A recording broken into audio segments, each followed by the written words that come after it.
What they say is true. You have to see the world for yourself to appreciate how beautiful it is.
Has everyone arrived? Everyone is already waiting inside. Well, what are we waiting for? Let's join them! Please, wait a moment. Before attending the meeting, I hope you can promise me one thing. What do you need? Promise me that you won't commit to anything too reckless.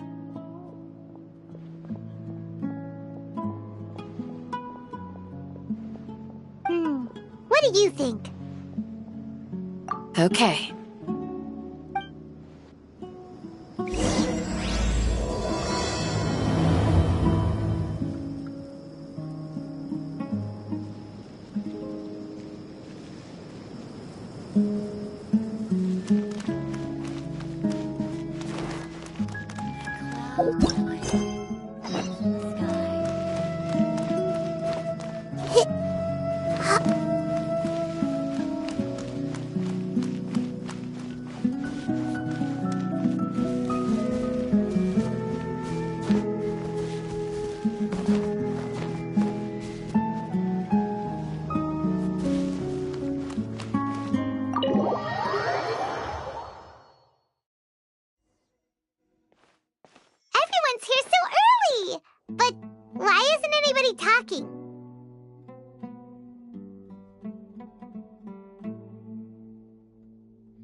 We already discussed things a bit.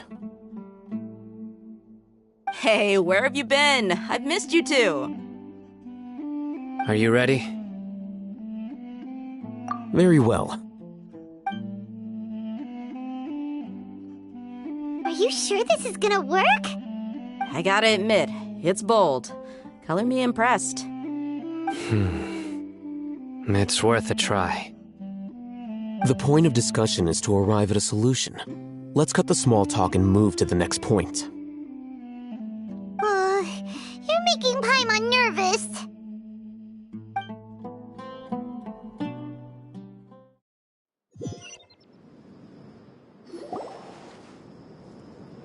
You're finally done.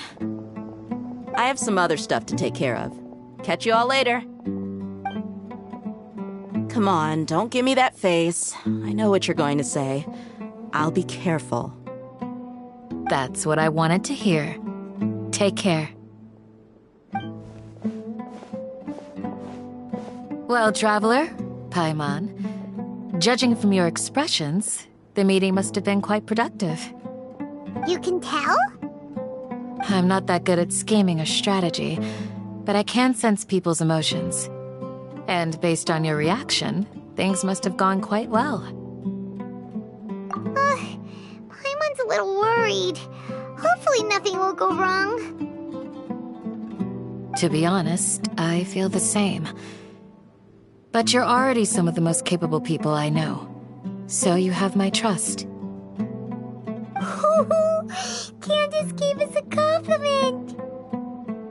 Your deeds speak for themselves. Candace, we stayed behind to tell you that, although you won't be coming with us, we'll be sure to remember your words. I'm very glad to hear that. I've said the same thing to everyone here today as I said to you when you arrived. Your safety is the most important thing. Only when you're safe can the plan be successful. So please, take care. You're welcome. And thank you for taking my advice. Good luck with everything. I'll be here in the village praying for you.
Sounds good. I'll go make some preparations. Okay. I'll hate them! Have you finished saying your goodbyes? Yeah! Also, Candace told everyone to be careful. Yes, she did. But I think my point also bears repeating. Our plan is not child's play. We won't be able to achieve anything if we're simply careful.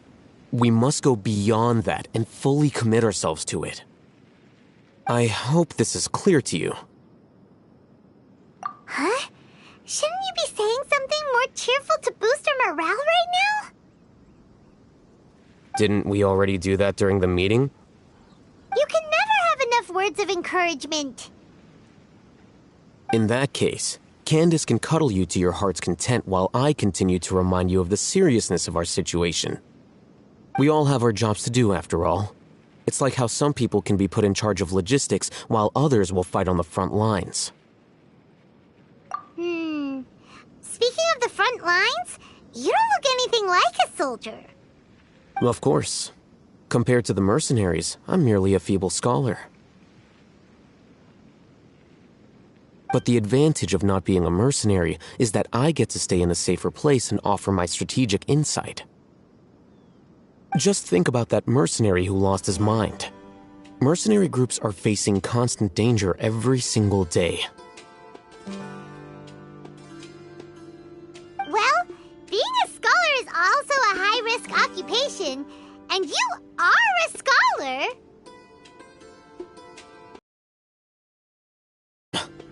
Even among members of the same species, some will exhibit far more potential than others. This guy. Paimon still remembers when those mercenaries in Port Ormos called you a lunatic. All intellectuals are lunatics in the eyes of fools. I'll take that as a compliment. Do you remember the record we saw in the King Deshret ruins? It mentioned forbidden knowledge. You have a good memory. Forbidden knowledge has the power to drive people insane, but this fact has never been shared with the public. Even I, who has worked in the academia for some time, was never once informed of this. I think those mad scholars and mercenaries we encountered may have all fallen victim to the corrupting qualities of forbidden knowledge. But the academia has always held a different view. They have always believed that symptoms of madness are a side effect of human contact with divine knowledge as mere mortals. Come to think of it, perhaps the academia has also never understood the true nature of forbidden knowledge, and thus always approached the issue from the wrong direction. The Withering, Elazar, and the sandstorms. Don't you think what is happening right now across Sumeru is rather similar to the forbidden knowledge pollution that occurred in the desert thousands of years ago?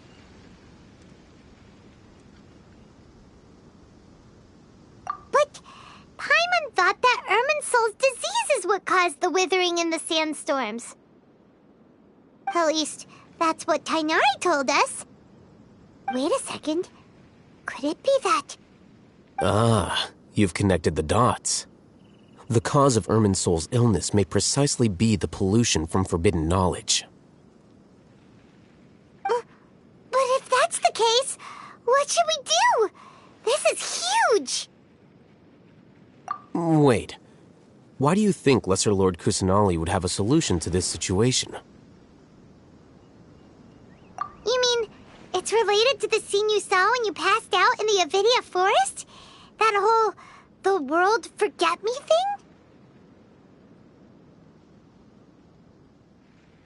thing? In that case, it's imperative that we rescue Lesser Lord Kusanali. Only by working with her to save Irminsul can we completely resolve the problems Sumeru currently faces. To make sure we're still on track, I would like to check on the state of some of our preparatory work. Where are we going? To an Eremite base.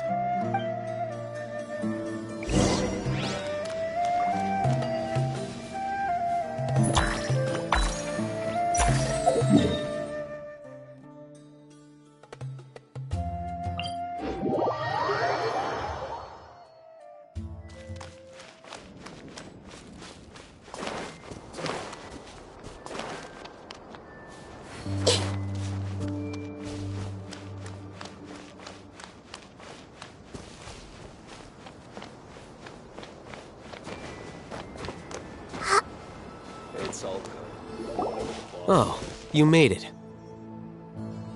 Huh? What are they doing here? I gave them some technical work to do. Ah, it's the scribe. And is that the traveler I see? How's the work going? Ah, yes! We have fixed the devices according to your instructions. One of them is already ready for use, while the others are still under repair. Aren't those devices for canned knowledge extraction? What are you doing with those? Look here. Huh? More canned knowledge? Are you going to put more weird stuff into his head again? What's that look on your face? Are you scared?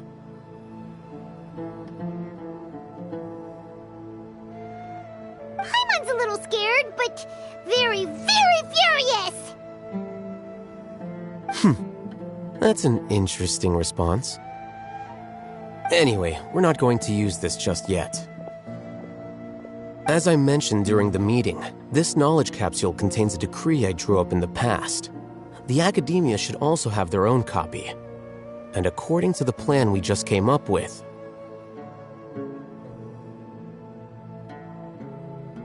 Traveler, I want you to record something into this capsule.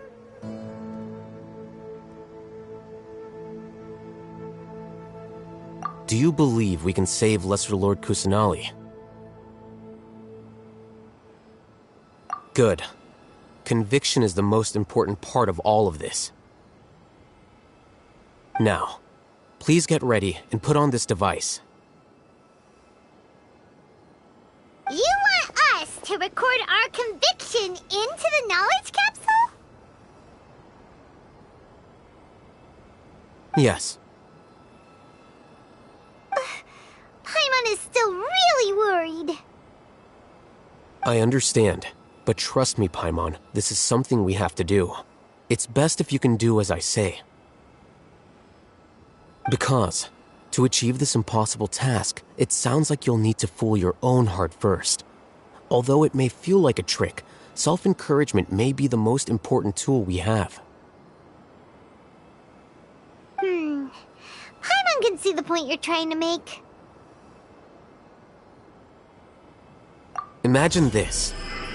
We have orchestrated our plan and successfully rescued Lesser Lord Kusanali. As a result, we have changed Sumeru's entire political landscape. Everything went without a hitch, and everyone recognizes and praises our achievements. Now, open your eyes. Here. What's this? Read it out loud.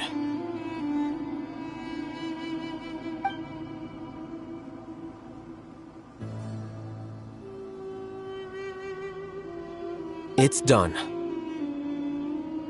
Is your head okay? Does anything hurt?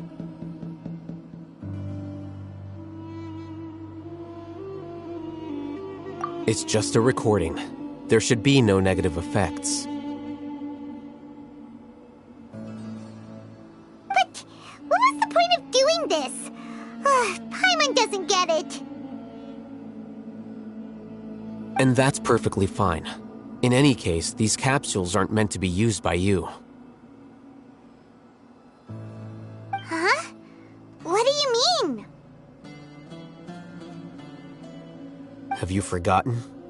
Our plan needs to account for those who have long relied on the Akasha. You may find it hard to believe, but for those people, everything the Akasha transmits to them is nothing short of absolute truth. Imagine if you've been using a device like the Akasha since the day you were born, and this device has always supported you during times of need. After all that time, what do you think you'd become? A fool? A machine? A slave to orders. And that's why rules are so... In addition, those who understand the rules can delineate boundaries and identify gray areas. But why would you need to identify the gray areas? You could say that those kinds of ambiguous zones can be very interesting. One might even say they're advantageous in the right hands. Things you're interested in are really out there. Are all Sumeru scholars like this? Anyway, that's enough chit-chat. I'm going to take those two to work on some small projects. You can head to Caravan Rebot and start preparing for the next step. Small projects? We're going to tinker with the Akasha terminal and make a few modifications.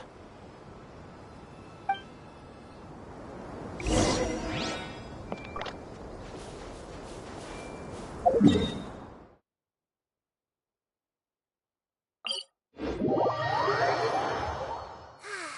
weather is lovely and warm. Things are about to start getting light. I thought we agreed on a plan. How can you go back on your word?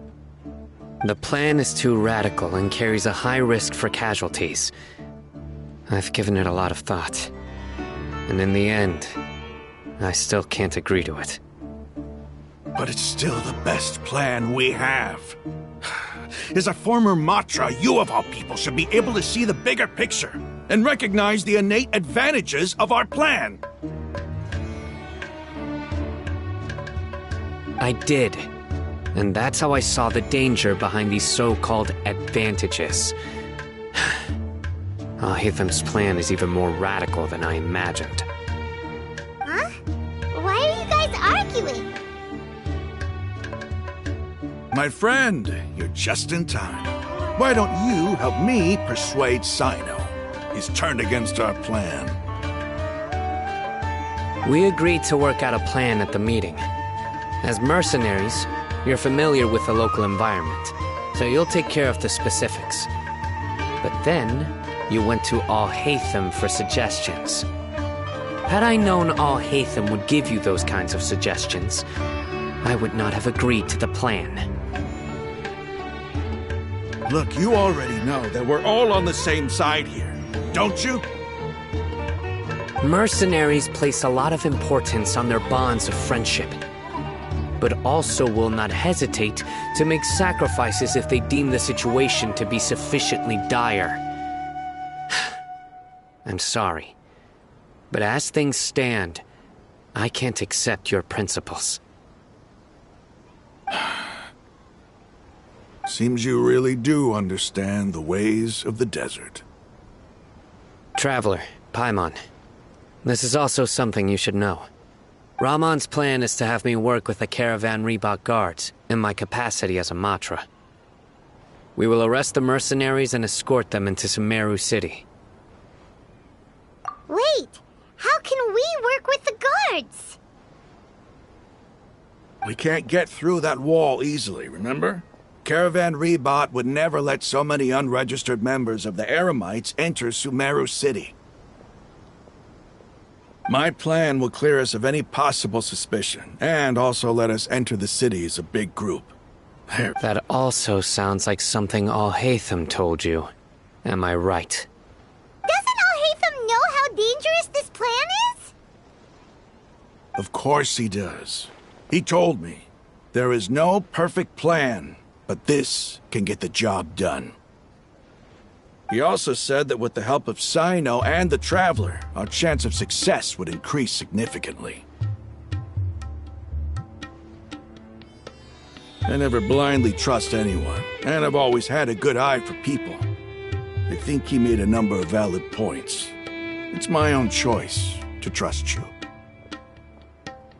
If I make the arrests alone, I can control myself and prevent you from getting hurt.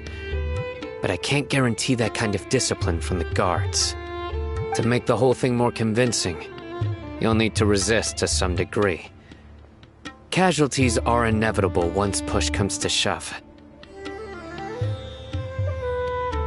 I'm okay with the deaths of enemies. But now that we're allies, I'm against the meaningless loss of our own.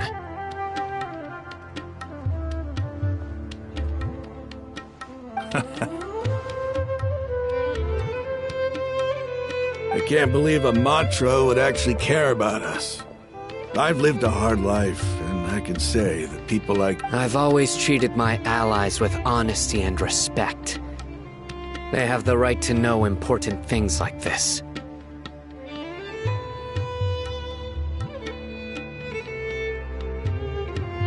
Now you're making this hard for me.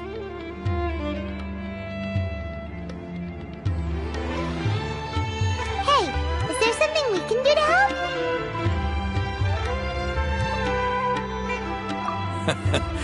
I knew you would say that. We can help fight some of the mercenaries, which should reduce the number of times you'll have to struggle directly with the guards. That should help at least a little bit. Sino, on behalf of my people, I thank you for your kindness. But this is a mission we cannot turn our backs on. We strongly value the lives of our friends, but the goal we are about to achieve is even more important. We have no fear of casualties, because we crave the spoils of victory.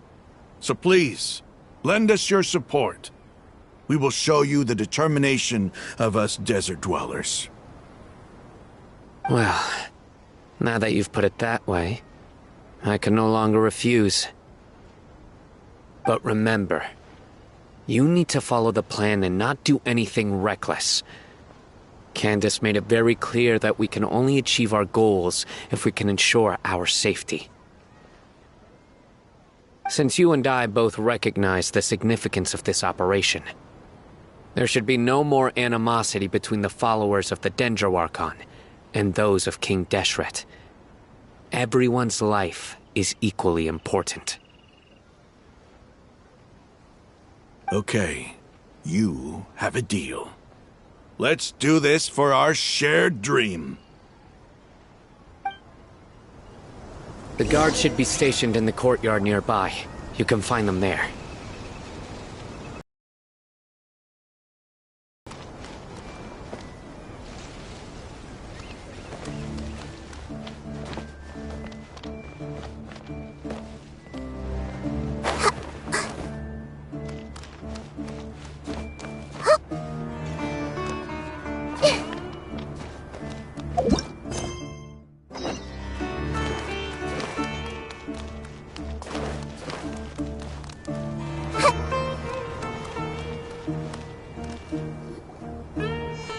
Guards!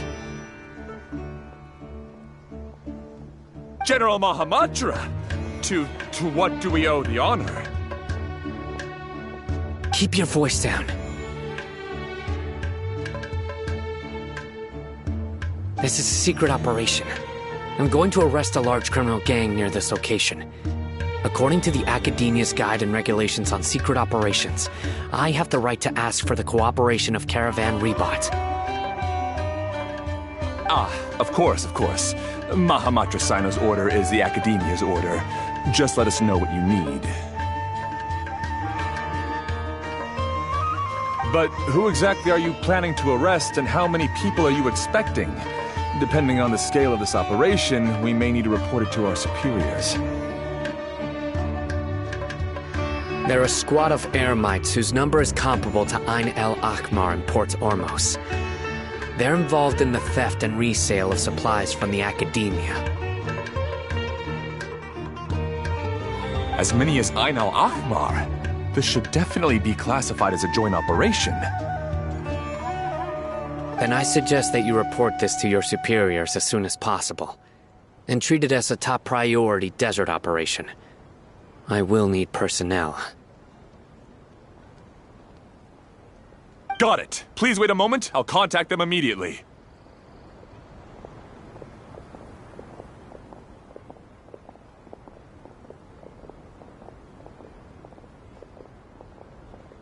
Because this is work. Because I trust you. Paimon can't believe you're still in the mood to chat. This whole thing has Paimon scared stiff.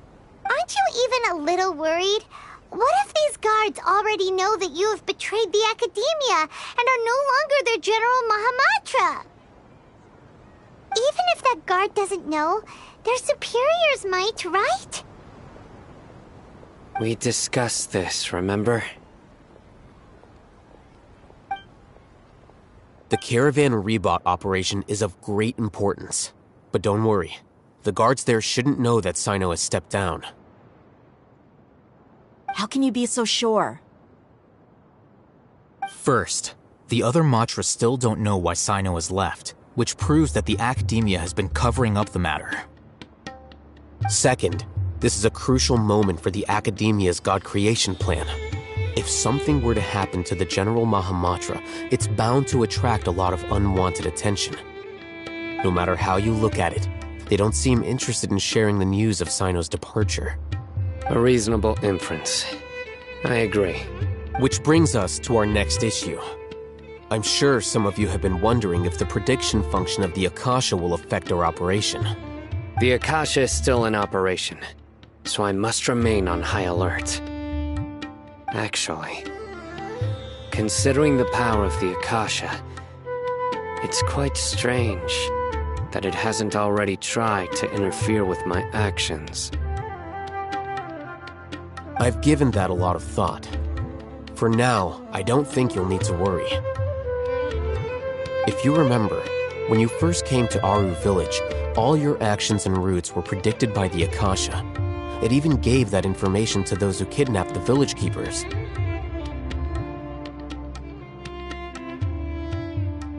But things like that never happened again after we met up with the Traveler. That's true. But why? Look at it from a different angle. Why do you think the Akasha will predict your actions? Because my personal data has been entered into the Akasha. That's true, but the key to this question is, how well can the Akasha make predictions about a person? Haven't you ever thought about it? Just how can it do this in the first place? Because the Akasha controls the entirety of Sumeru. The academia firmly believes that all human actions can be explained through logic. By sorting and analyzing entered data, the Akasha can derive behavioral logic and predict the actions of those who fit an existing logic model. However, at the risk of sounding like an advocate for fallacies, can everyone truly be considered logical at all times? Emotions are part of our behavioral logic, but can you guarantee that every experience of the same joy or pain would be equally intense? How can our feelings and opinions be predictable down to the letter in every single instance?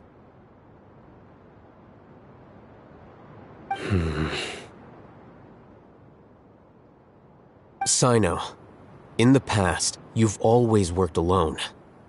In the absence of another person who could sway you or your thoughts, the Akasha could produce predictions that were similar to your real-life behavioral principles. Decisive and principled, you were used to solving problems alone. That's why the Akasha could figure you out. But now, you've joined a team. And I believe the Akasha hasn't yet figured out the full composition of it. Our thoughts and logic have intermingled and weaved themselves together to become a complicated, chaotic mess. Any one of us could potentially disagree with another.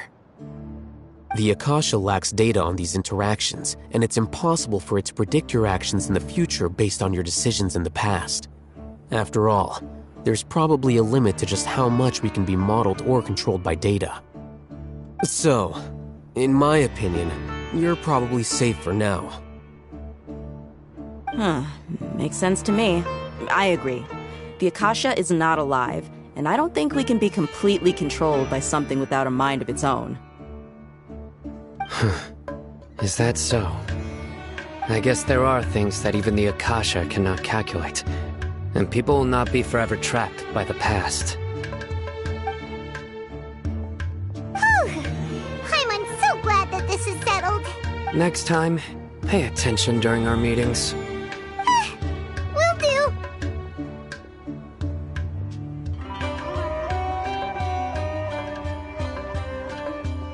Just remember to stay vigilant.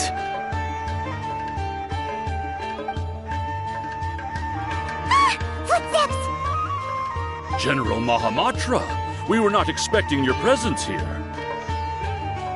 I'm the security officer of the Grand Deshret Desert District. My name is Luxembourg. This is my assistant, the Traveler. He will be working with me. The construct next to him is for his work. Beep! Construct! Beep! What a great honor to meet you. Your golden hair is as bright as the sun. And, is this the latest technology from the academia? Have you made a decision regarding the matter I mentioned to your subordinate? It seems to be a dire situation, so of course you will have our full cooperation. To be perfectly honest, I've always longed to go on a mission with someone as well known as yourself. There's no need for flattery. Yes, sir. Take your most elite platoon and follow me to the eastern side of the district. We will carry out the operation there. Understood. Map. Hurry, bring the map!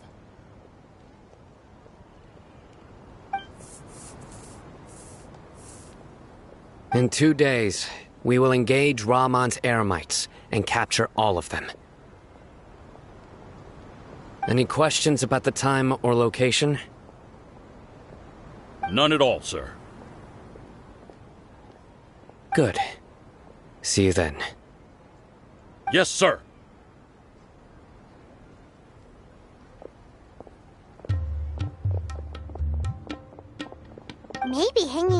General Mahamatra isn't so bad after all. Everyone's so respectful towards us.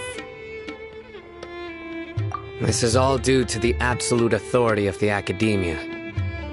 And now, we're going to strike back against that massive pillar of power. Get ready.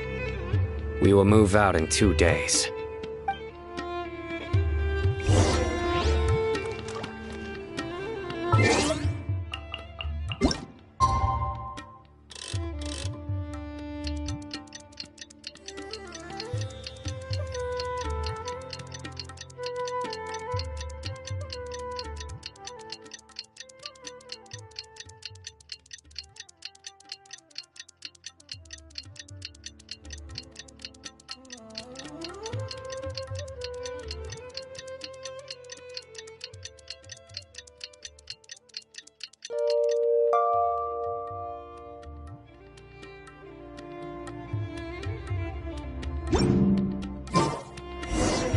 Time for the...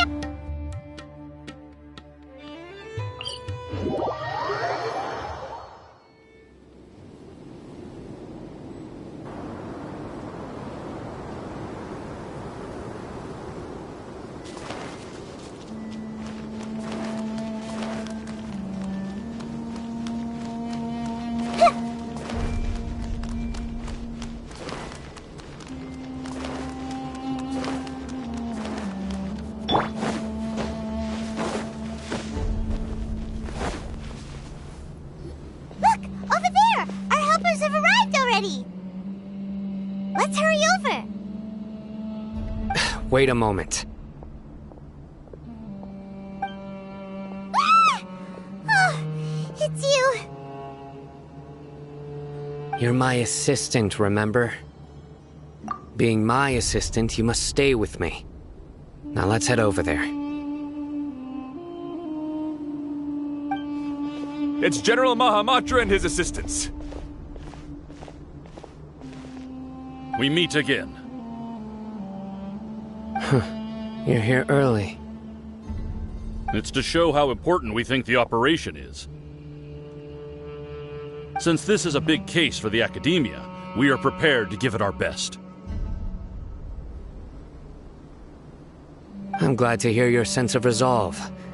Remember, we must capture them alive. They are our only leads for the case. If they die, we will be unable to continue the investigation. Understood. Everyone! The Eremites are approaching from the west! Make preparations and be ready for combat. Halt! Oh? What a warm welcome! What do you want? Judging from those shiny weapons in your hands, it seems like you're not interested in a deal. Rahman, the Academia has caught wind of your smuggling and illicit sales. If you value your life, I advise you to surrender. Who are you supposed to be? A Matra from the Academia? I can't believe you came all this way just to catch us. I'm not here to talk. Oh. Nobody's given me this much time of day since I became a mercenary. Brothers! For that slight, let's wash our blades with their blood. Let's show them we Eremites are not to be messed with. Stabilize! Just like we rehearsed! Committed to memory! Yeah. Illusion shattered!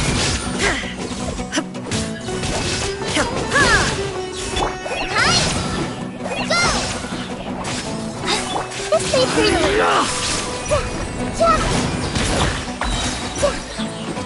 The Temple of Wisdom! There is no escape! Torn to oblivion!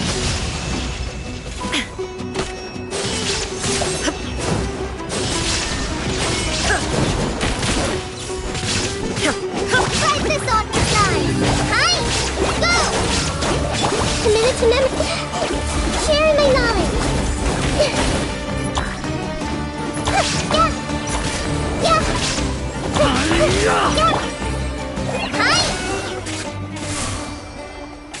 It's over. Ah! We have subdued them. The operation is now over.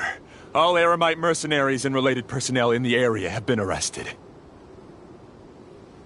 Ah, you pitiful Dendro Archon dogs! You'll regret this! I'm afraid you'll regret it first. King Deshret will curse you, and you will all! Silence! Oh, Restrain them and take them back to Caravan Rebot. Count their numbers and send them to the Academia as instructed by the General Mahamatra. Yes, sir!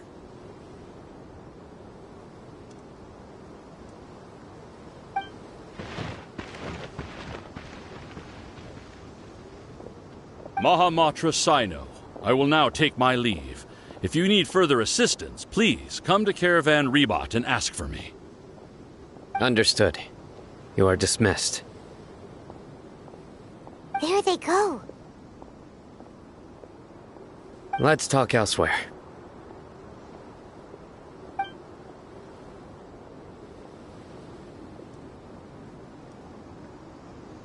This part of the plan went really well. Yes, things went perfectly. That's fantastic! And that punch you gave Ramon there sure looked convincing enough. Once we're done here, I'll return to Caravan Rebot and oversee the group's transport. I promise. I'll get everyone into Sumeru City safely. Yeah, you're the reason why everything went so well.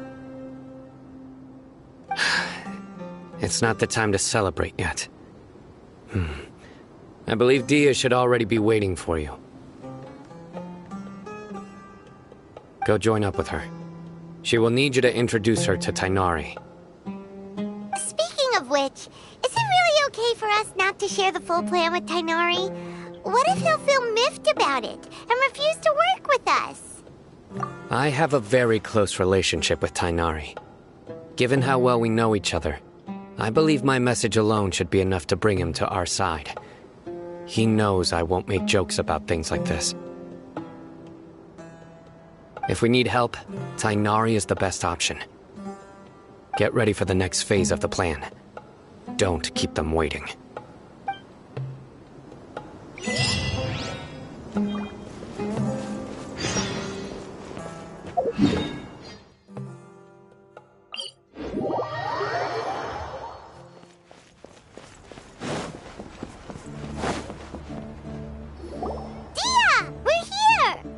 It's about time. Didn't you say our part of the plan is the most important of all? And here you come rolling in late. In the time it took you to get here, I already did 5 laps around the place, downed 7 drinks, and even did some clothes shopping. Sorry. We didn't mean to keep you waiting. I just wanted to fix your attitude and rub it in a little. After all, you took your sweet time getting here, and we've got important stuff to take care of. I just like seeing that serious look on your face. All right, I'll stop. All joking aside, I'm glad you're here. Let's get moving and take care of this as soon as possible. But where should we start? Our responsibility is to get a status update on the Fatui Harbinger known as the Doctor. We need to make sure he won't get in our way when we rescue Lesser Lord Kusanali.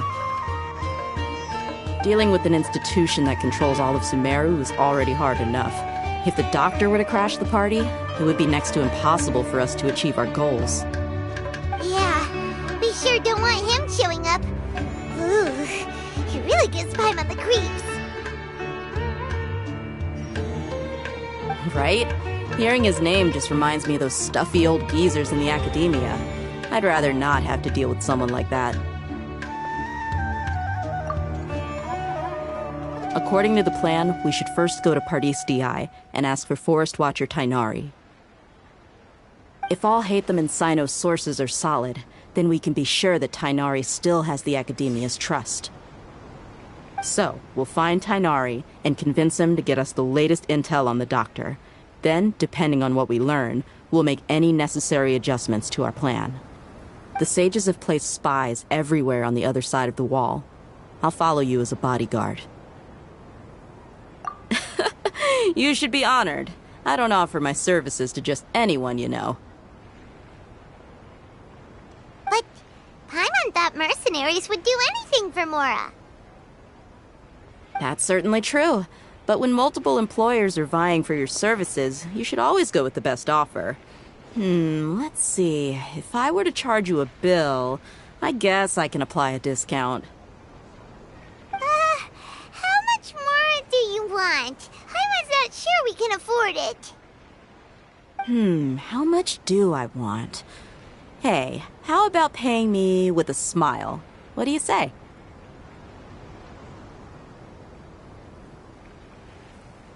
I haven't seen you smiling much recently.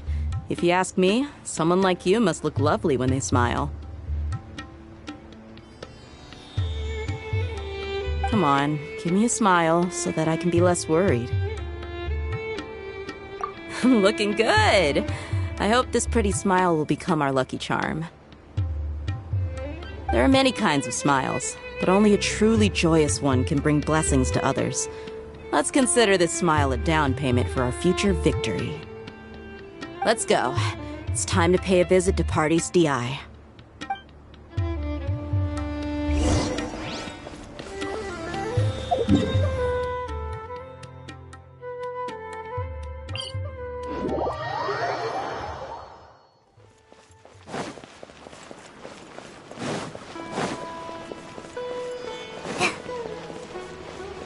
He's over there! Let's go say hi!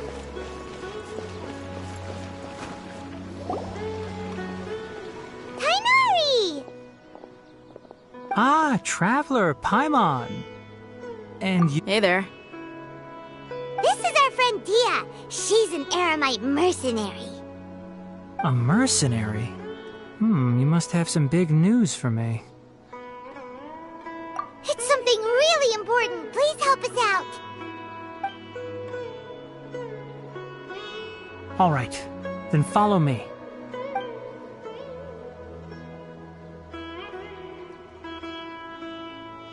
This place is better. We won't be disturbed by any passerby. Okay, what is this important thing you want to ask me?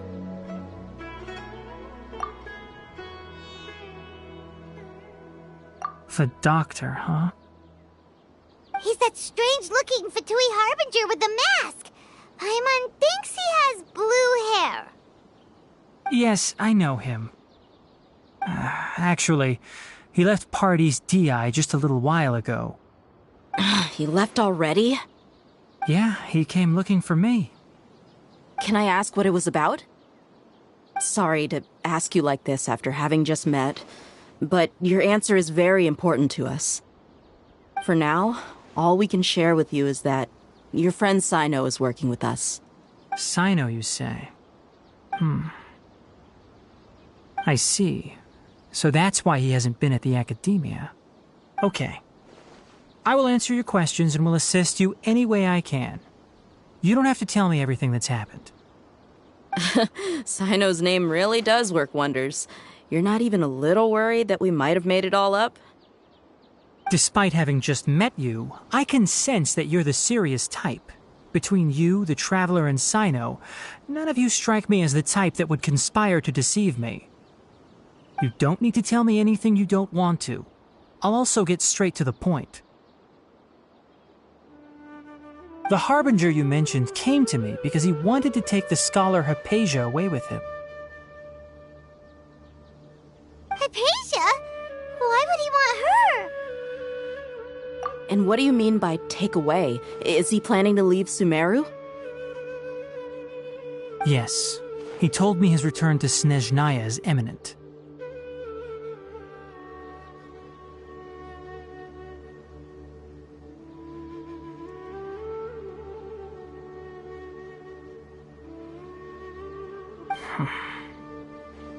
So you mean You're leaving this place soon?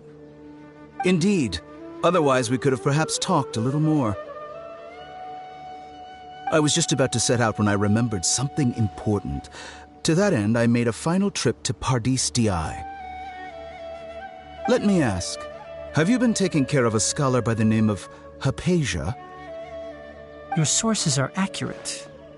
No doubt because you recruited many informants. But you're right. Hypatia has indeed been receiving treatment from me.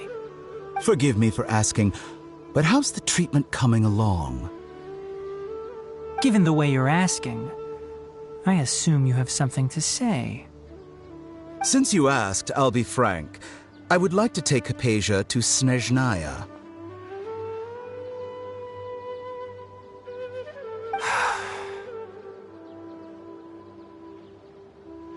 It's incredibly difficult to transfer a patient. As a scholar yourself, shouldn't you at least be aware of this? Oh? I can't believe your utter lack of faith in me, to the point of even questioning my general level of knowledge. How unbefitting. Well, you're the only one who's ever made such a request. I have my ways of keeping her safe during the journey. In addition, I can also promise that under my care, Hypatia will receive the most advanced and effective treatment.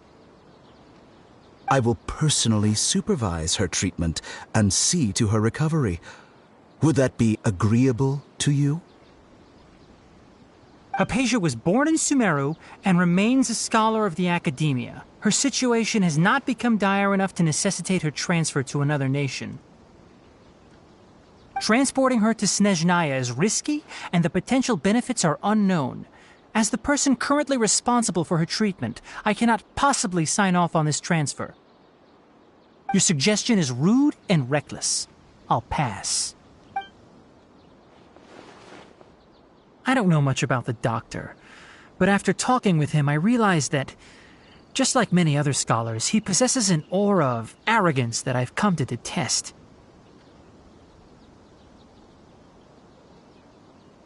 It's not so much that he's looking down on others, but more that he's so confident in himself and his abilities, to a point of near insanity.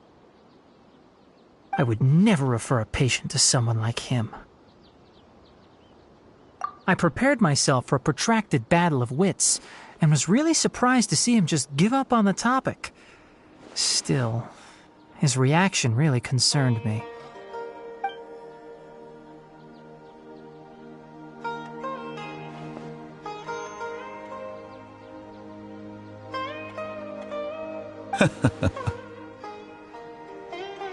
I see. Of course, your opinion makes perfect sense. You're still young, but already quite stubborn. I must say, you are not like what I had expected. Under normal circumstances, I wouldn't just let you off the hook like this. But unfortunately, I'm in a hurry today, what with Her Most Noble Majesty the Tsaritsa calling for our return. Luckily, there is still some time left for me to take care of everything before I leave. It's just as the Academia said, you're a responsible and gifted scholar. Sadly, even with all of that, you're still lacking a bit of shrewdness. And that's also why people like you can never realize that sooner or later, everyone must pay the price for what they've learned.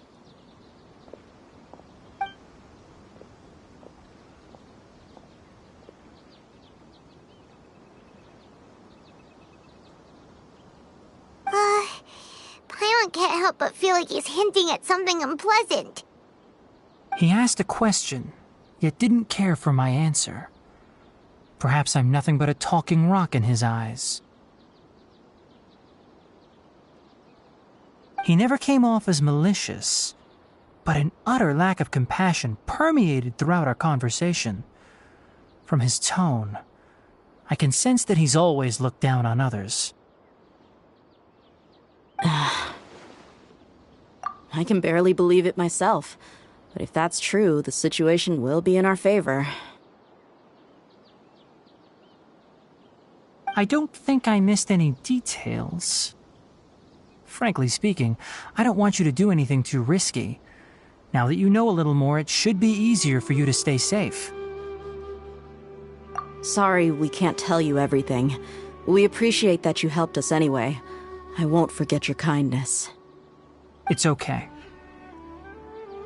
I have an obligation to do so. To be perfectly honest, all of this may have started because of me.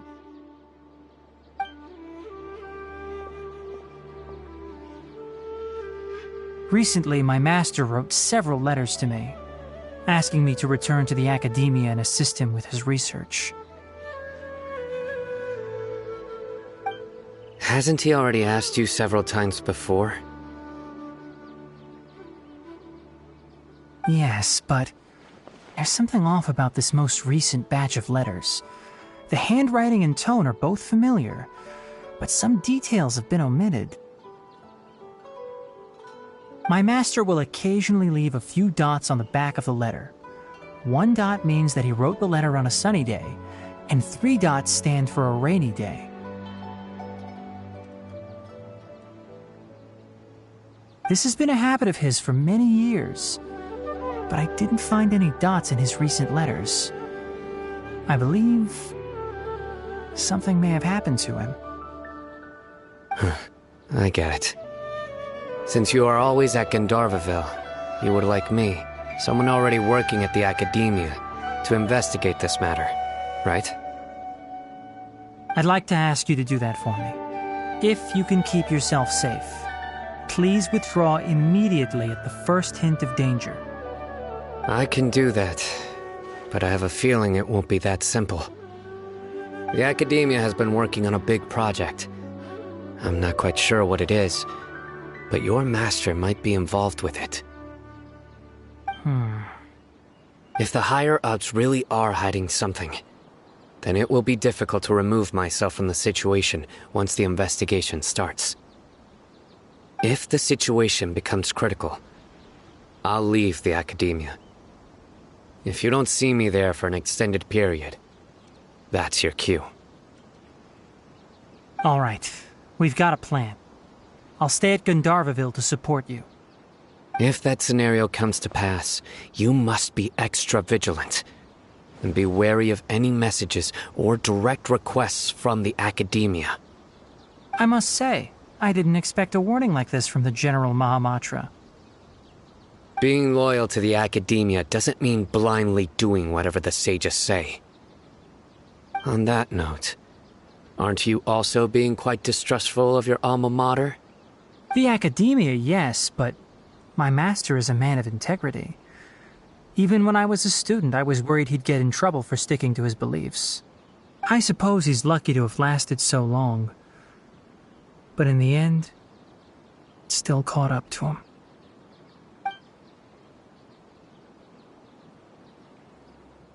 I see.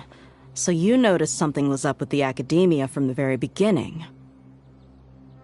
This may well be how Sino became involved in all this. In that case, I must keep my promise and help you however I can. Also, if you run into Sino again, please help me pass on a message to him. Trust your own senses and experiences. I think this may be something he needs to hear right now.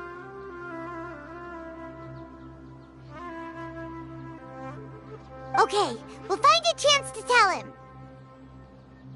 Thanks. Right. Now let's go hunt down this Harbinger. Oh, by the way, which way did the doctor go when he left Pardis Di? That way. Gotcha. Thanks so much. We'll be on our way.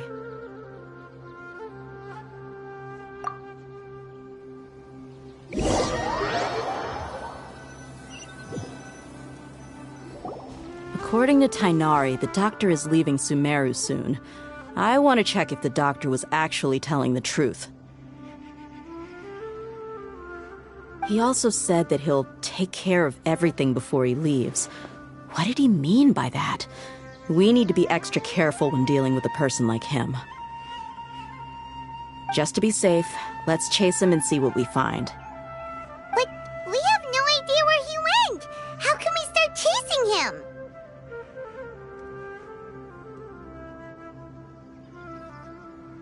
We'll do it the mercenary way. I'll find leads as we go. All you have to do is just follow me. That Harbinger may have tried to cover his trail, but he still left some traces. Or perhaps he never even thought about concealing his whereabouts. Maybe that's just how arrogant he really is.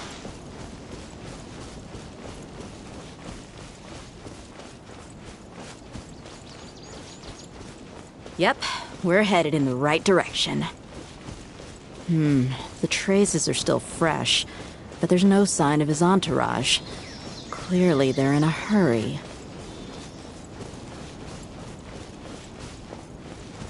It's just as I thought.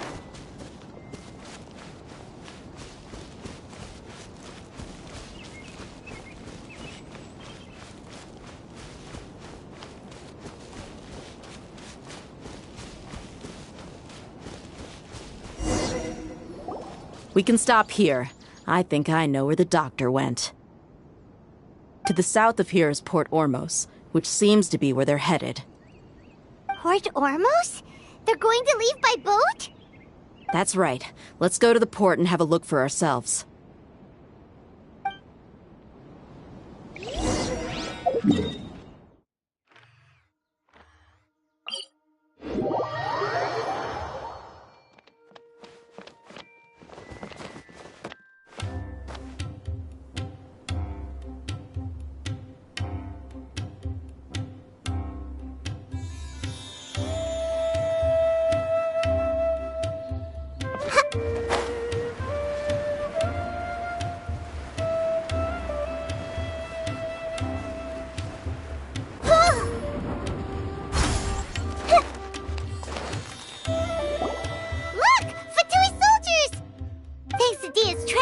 Seems we found the right place.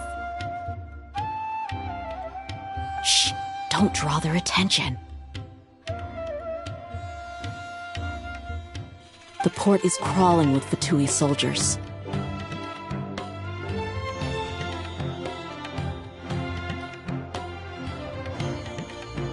Let's keep going and see what we can find. Now this is a proper farewell ceremony for a Snezhnayan Harbinger. The Lord Harbinger is leaving. I've still only seen him once or twice.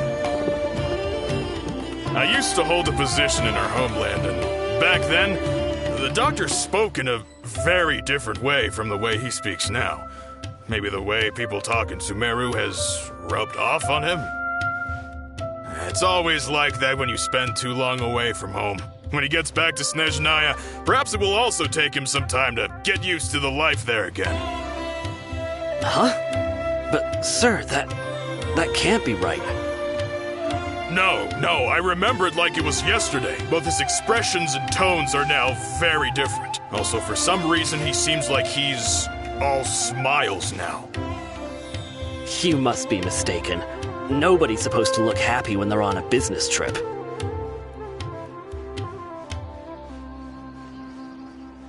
The doctor is on that boat. So he told the truth after all. He is actually leaving Sumeru. Let's get closer and find a place to hide so we can observe him.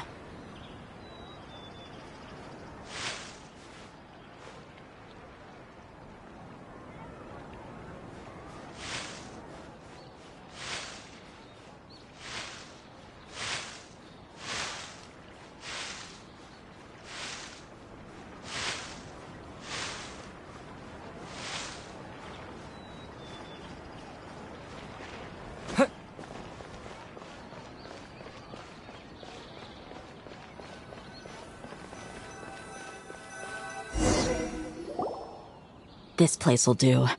We can hide here while we keep an eye on the boat.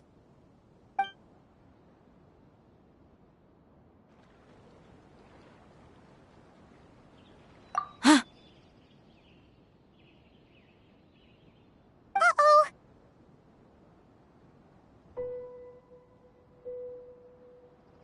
He saw us.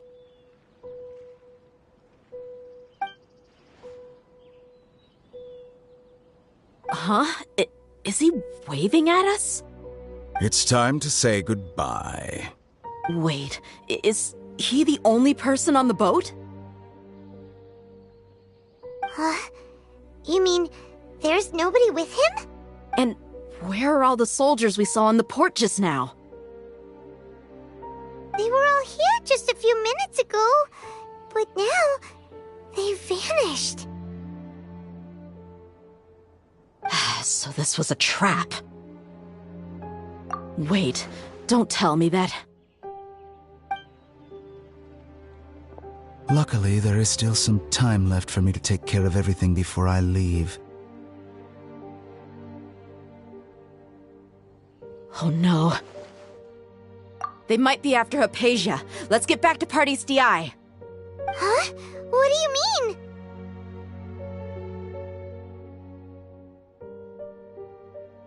I'm afraid that she's seen something that she wasn't supposed to see. If I were the Fatui, I would also try to take her away. And if I couldn't... Oh no!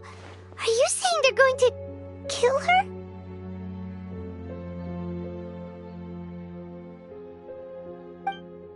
Let's go!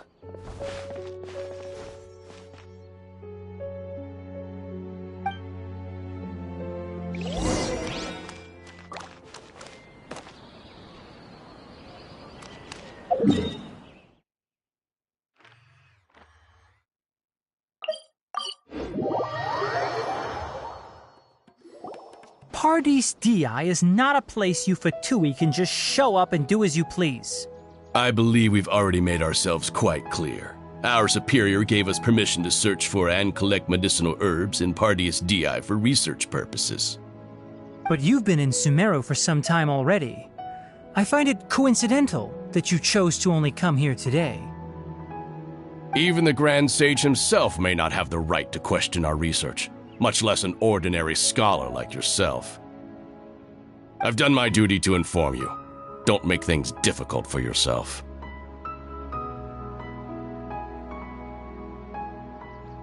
It would seem that my words have fallen on deaf ears. You can keep trying to deny it, but coming to Pardees Di now? I'm pretty sure you're not just looking for herbs. With all due respect, your baseless speculations will only lead to unnecessary trouble. Well, you only have your Harbinger to blame. He knows nothing about keeping a low profile. I may be staying at Pardees Di as a scholar, but that doesn't mean I'm no longer a forest watcher. It is still my duty to protect the peace and safety of the scholars who have contributed so much to Sumeru.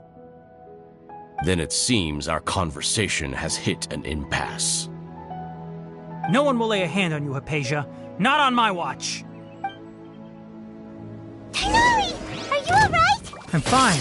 These Fatui have really crossed the line. Time to teach them a lesson.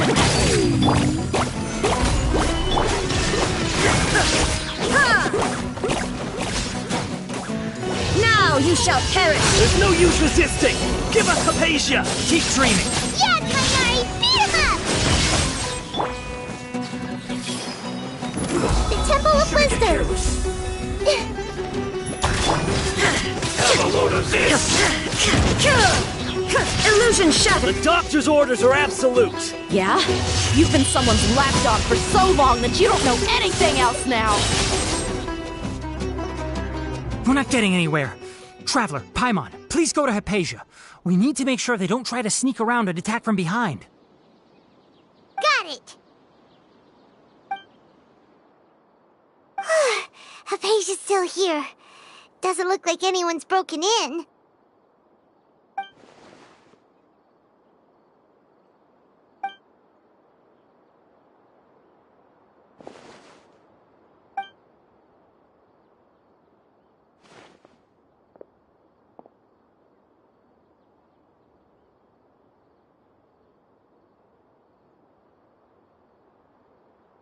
Well, how is she? Oh, that's good.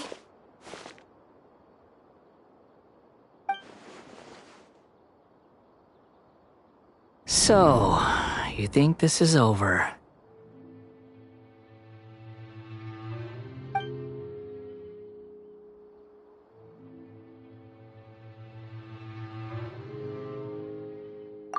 What? The Balladeer is here?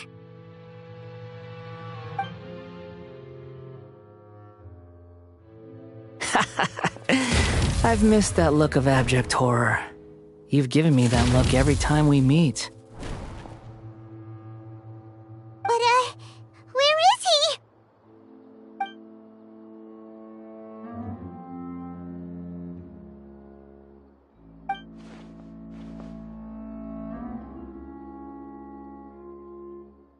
I can hear all of your thoughts, you know. Don't you remember? I already saw you the first time you came to Parties DI and made contact with Hypatia. I didn't need to do anything. It is her honor to be able to connect her consciousness with me. Who are you talking to? It can't be the Balladeer, right? That's impossible. I know you must be curious. I might as well tell you that I decided to enter Hypatia's consciousness the moment I sensed your touch. I wanted to observe you on a fool's errand. Hey, Traveler! What are you doing? My deification is nearly complete. All that's left now are just some final details.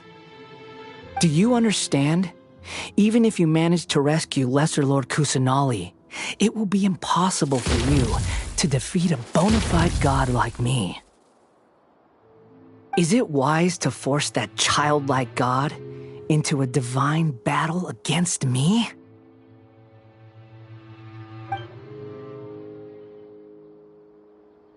Scholars consider the God of Wisdom to be the sum total of their faith. It's how they can justify reverence for a god as they construct it. But this also shows that humanity's worship of gods is a combination of blasphemy and exaltation. It's truly laughable.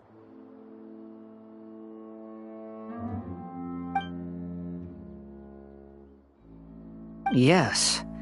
What is it?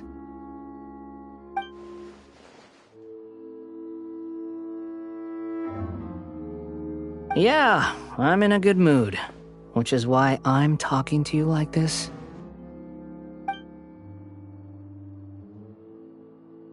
What do you mean?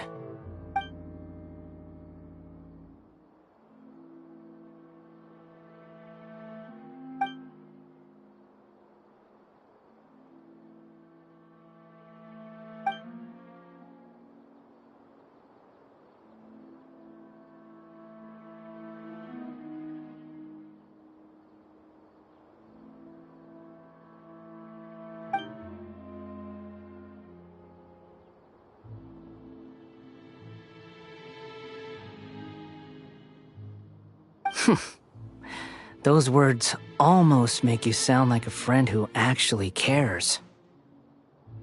But you're wrong. I'm different from all of you. I was born to become a god. My entire life up until this point has just been a meaningless routine. Just think about a sheet of paper. By itself, it holds no meaning. The content recorded on it is what gives it value. All I had recorded down before were some painful memories and boring human feelings. Such senseless drivel should have been erased a long time ago. Indeed, to me, the sight of you fools in your futile struggles is far more amusing. Tell me, just what has this world done for you to protect it with such zest and conviction? I'm connected to your consciousness, so I can hear what you're thinking and sense the depth of your determination.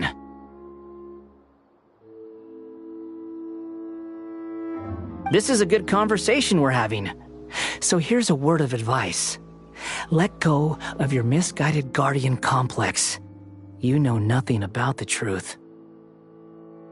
It'll be for your own good, as well as everyone else's. Humans are a species that can only find bliss in ignorance.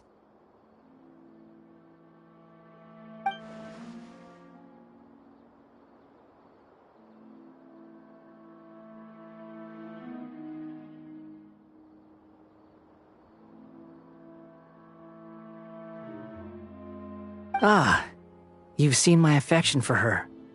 If you were in my position, I think you'd feel the same way.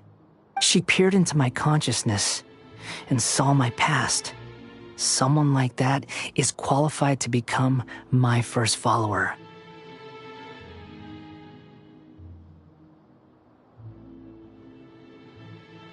All gods need followers.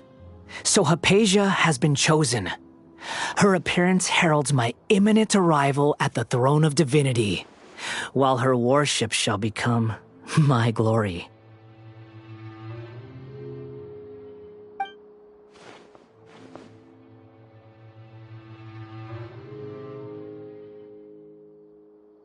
You're doubting me again?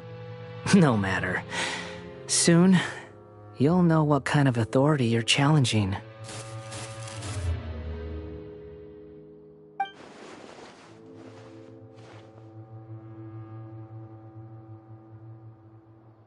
Who wants to hurt my devout follower?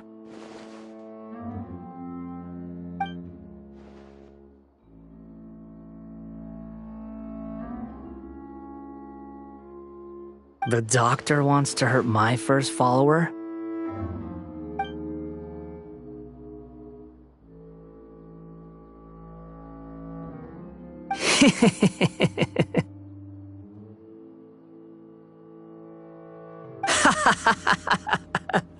How very amusing. Has anyone ever told you that you're not good at sowing discord?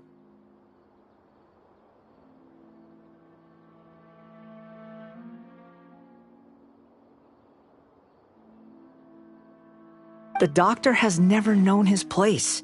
Even now, the puny human thinks himself capable of interfering in the business of the new god. You're still too naive if you think a few words will be enough to convince me to destroy the doctor.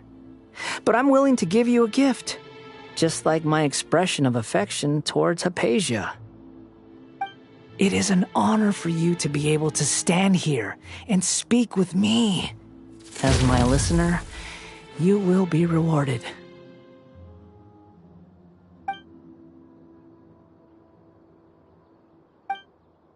Both good things and bad things can be called gifts. After all, gods have never needed to be reasonable. Ah! Paimon used thunder! That person Paimon couldn't see was the Palantir? Oh, he sure chatted with you for a while.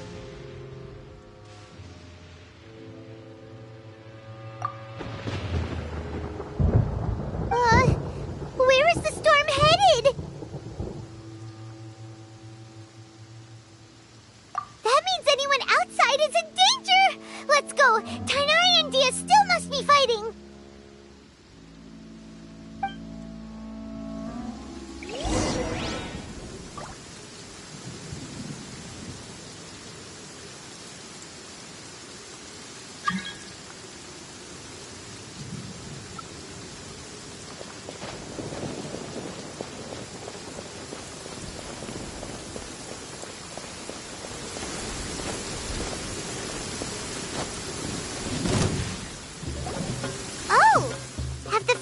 Retreated?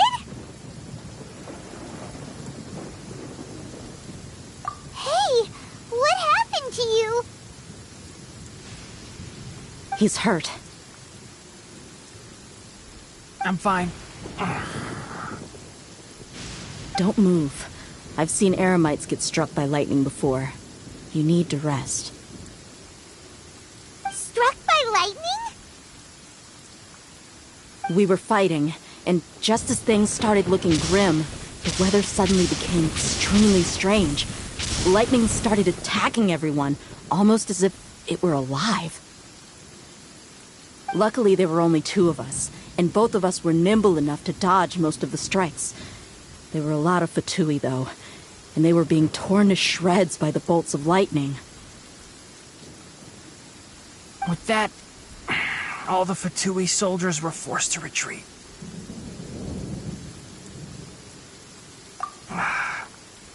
It's all right. My wound aside, you look like you've seen something unpleasant. Is Hypatia all right?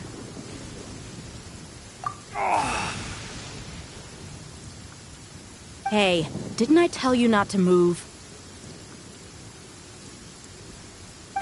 Just in case. Let's go to Hypatia's place and talk about things there.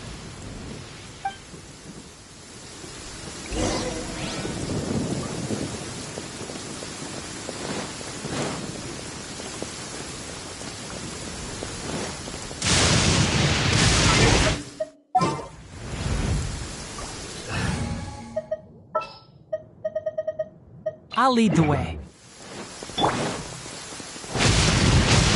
Thunder's so loud. My head hurts.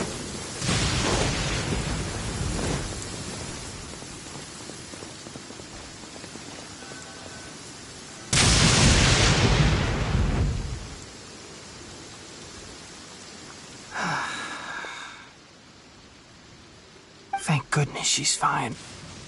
Hey, how about taking care of yourself first? I understand my condition. The wound is not fatal. I'll be all right. Ugh. The more you understand medicine, the worse of a patient you become. I know. They always think they can push through the pain.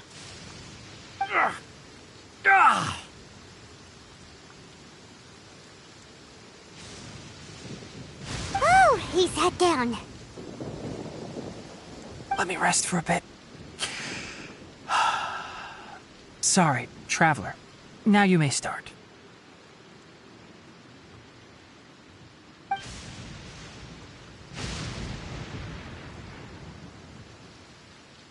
So that's what you were talking to the balladeer about? Oh, Paimon can't believe what he's thinking. The Academia's God creation plan. How ridiculous.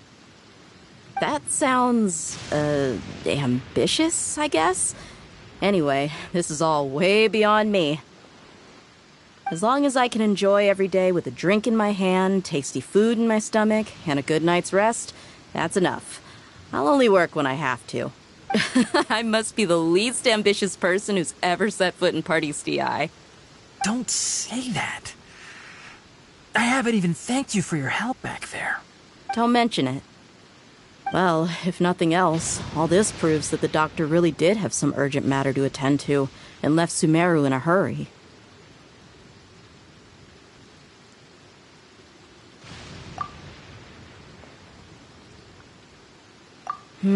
Maybe the Fatui want to cover up some secret of the balladeer.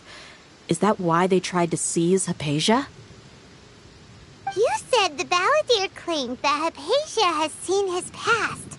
So, what could be there? Have you noticed? The balladeer is not happy with the doctor's actions. He thinks the doctor has no right to consider himself as his equal. So, if the doctor was to show up again, would the balladeer zap him with lightning? Based on what the traveler has said, I think he would.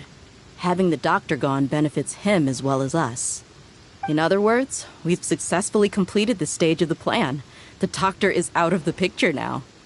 Yay! That's a big accomplishment! I'm also happy for you. Thank you for the help, Tainari. Make sure you rest up for now. Yeah. All right. Okay, that wraps things up for us here at Party's DI. Traveler, it's about time we rendezvous with the others at the Grand Bazaar. Let's continue to keep a low profile. You can head there once you're ready.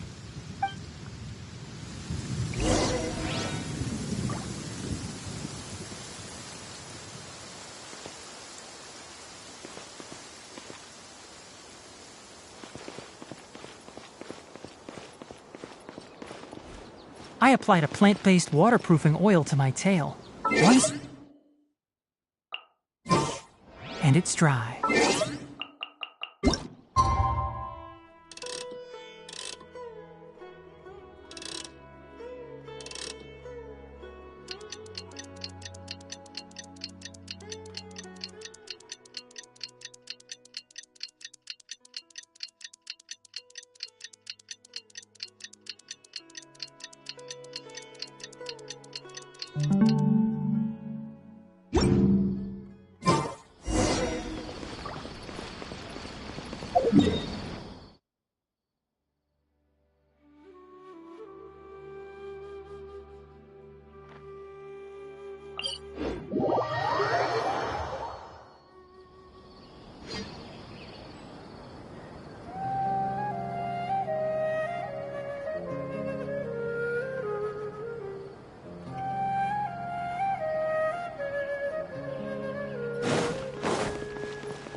Keep up.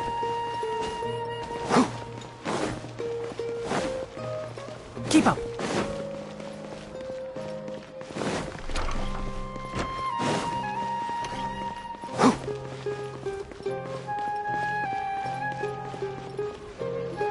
All right, everyone is here. How did everything go? Any luck with your missions? Let's report back one by one. I'll start first. We've made the necessary modifications to the Akasha terminal. In addition, the props required are also ready. I'll go next. The Traveler and I went to Party's DI.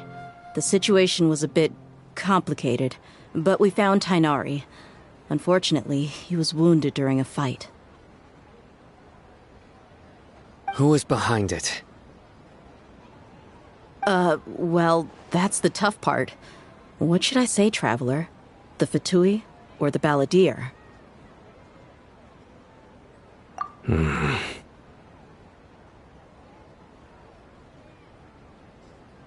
After some back and forth, we confirmed that the doctor has left Sumeru by boat. He has something urgent to attend to back in Snezhnaya. So, we've successfully removed the doctor from the picture.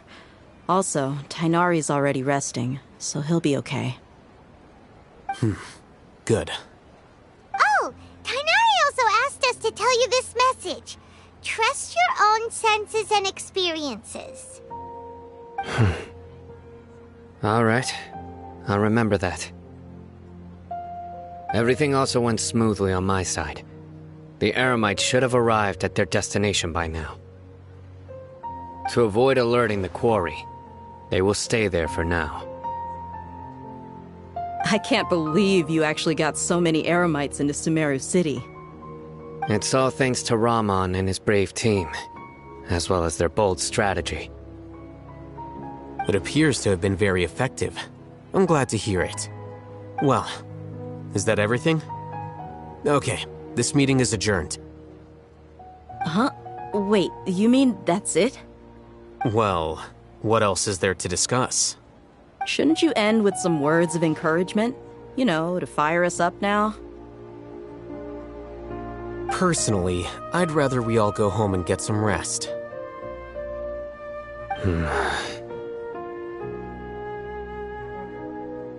I'll hate them, you... Ugh. Oh, and if you wanted someone to say something to that effect, then I must reiterate that I'm here to strategize and not to lead. So you should find someone more suitable to do that. But I thought all of you academia big shots were great speakers. Then I should remind you that I'm the scribe. I know that. So what? A scribe is responsible for recording meetings, not speaking. Fine, whatever.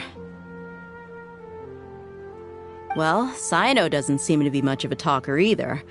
I guess that leaves it to my employer. Employer? Yep, the Traveler hired me. That's right.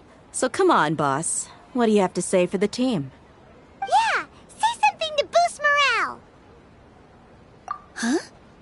What are you all doing here? Oh, it's Nilu! Hey, everyone. I'm not disturbing you, am I? Not at all. I was actually just about to go find you. Judging from the group and all your serious faces, you were discussing something important. But you also look like you're up to no good. Seems pretty interesting. Welcome, Nilu. Would you like to join us? Huh? You mean you also want to discuss something important with me? Yes. Something very important. Nilu, are there any breaks in your performance schedule in the upcoming days? Huh? Wait, you're seriously inviting me?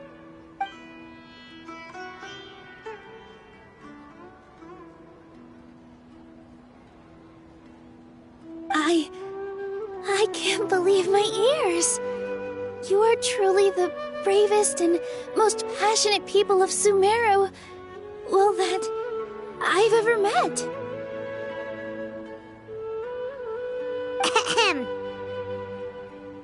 Oh, right. The Traveler and Paimon are not from Sumeru, but you are awesome as well. That's right! I must admit that I'm a little scared. But I'll try my best for Lesser Lord Kusanali. If I can somehow use my abilities to help you, then count me in. Remember, believe in yourself. Okay. I'll get my friends at the Grand Bazaar to help us tomorrow. Just remember not to say too much. Be discreet. Yep, you got it. All the preparations are done. Now, can we finally conclude this meeting? So, have you thought up what you'd like to say, boss? Yep. It's a grand plan and we're all super awesome!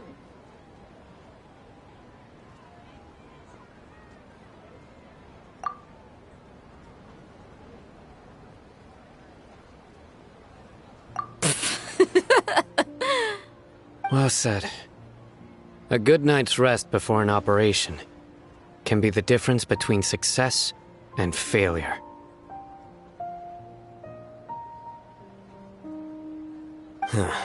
Thankfully, I've had my place to myself recently. It's been nice and quiet. Huh? Oh, nothing. Alright, let's all go home and get a good night's sleep so we can be up early tomorrow! Okay.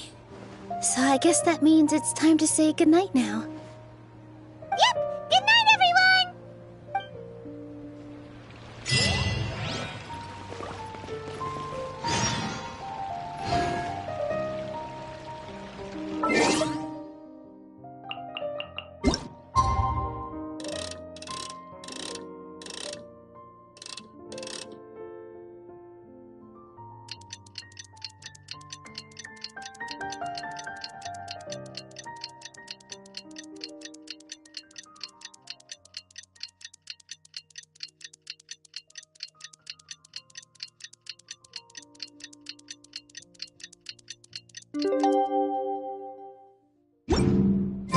Today is the Academia's Nia Garbaha Day.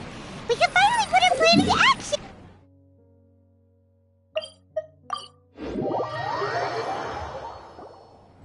Hello, you two.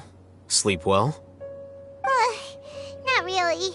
Paimon got too nervous thinking about today and didn't fall asleep until the sun was almost up. What about you all, Hatham? Naturally, I slept just fine. After all, a good rest should be considered part of the plan, since energy is an important resource. You just want to show off how calm you are! It's crucial to dissipate any tension before we execute our plan. The only thing you're doing is being annoying! Anyway, do you need me to go over the game plan again?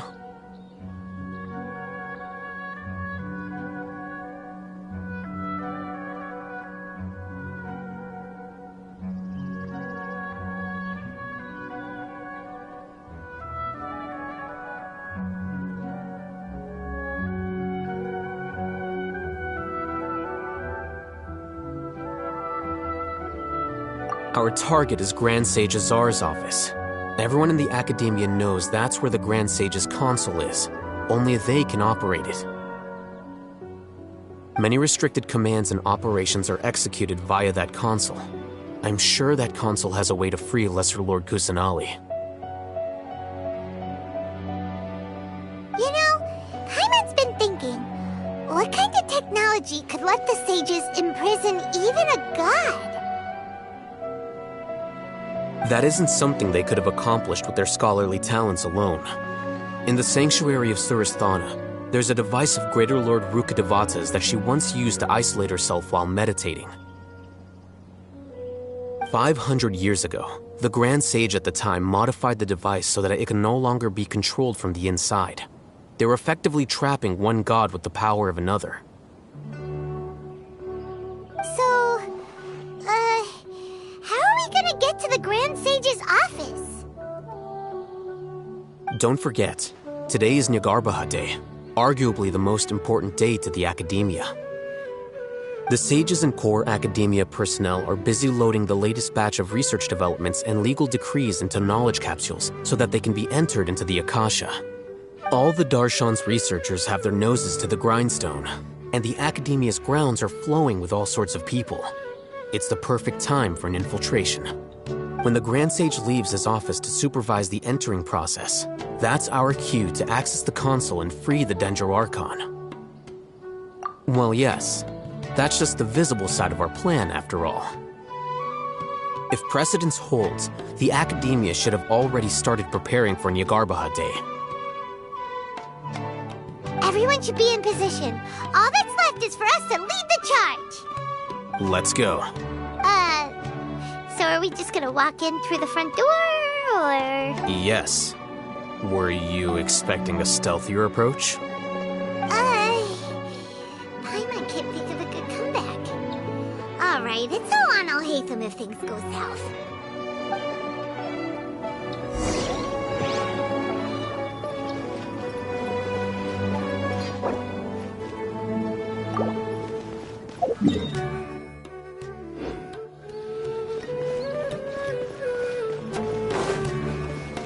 Keep up.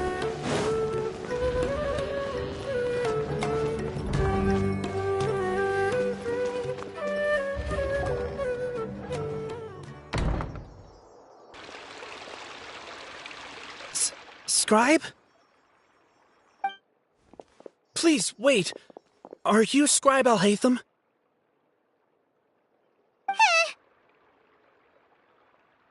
That's me. Is something the matter? I'm in a hurry. No. I was just surprised to see you here. I had heard that the sages were looking for you not long ago, but I didn't know what for.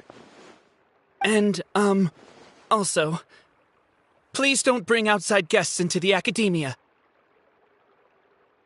Outside guests? How did you arrive at such a conclusion? Your groundless inference shames the Haravatat Darshan. What did you say? I'm the top student in Haravatat, and I earned 3rd place at the last Inter-Darshan debate. Don't look down on me! That wasn't my intention. As your Haravatat senior, I just assumed that you possessed a greater aptitude for critical thinking. Look, based on what you already know, the purpose of my return and the reason they're here should be obvious. Is that so? Wait a moment. Let me think. Don't tell me the answer. The sages search for you, a blonde-haired traveler, outside guests. So, from the start, the sages weren't looking for you, but this traveler? And you were gone from the academia for so long because... Hey, shh. Yes, you've proven yourself as the top student in Haravatat. I surmise you've arrived at the correct conclusion. As I expected. Please, forgive me. I wasn't thinking clearly just now. Thank you for getting me back on track. It's nothing. We'll be on our way then. All right. Thank you for your contributions to the academia, Scribe.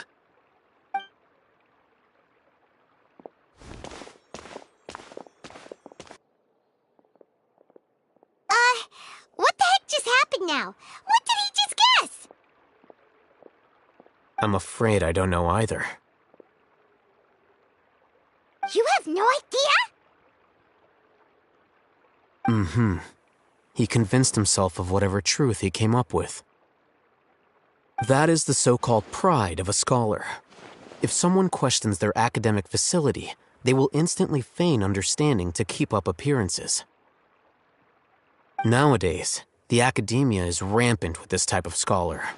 Their obvious farces of intellect only serve to highlight themselves as fools. Wow, so there are special ways to deal with smart people. We don't even need to make up our own excuses.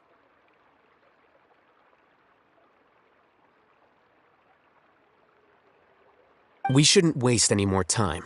It would be problematic if we missed our window of opportunity. Let's go.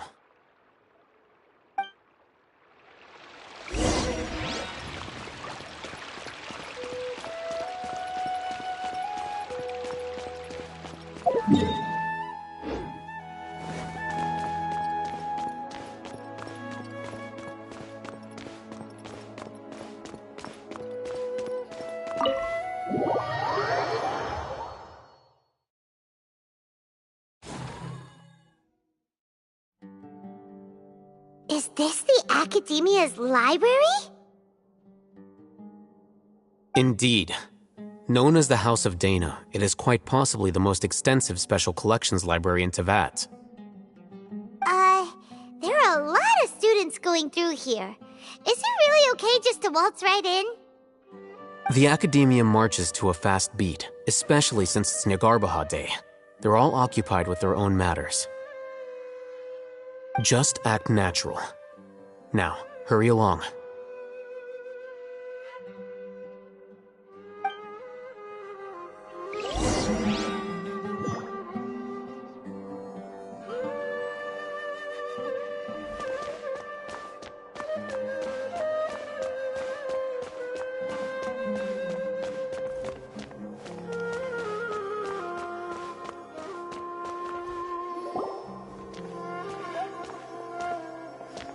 What's this platform for? It's a lift that Academia personnel use to access higher floors. Are we gonna take it then? The Grand Sage's office is up there somewhere. No, not right now. We can't guarantee that we won't run into the Great Sage. Let's step back and observe for now.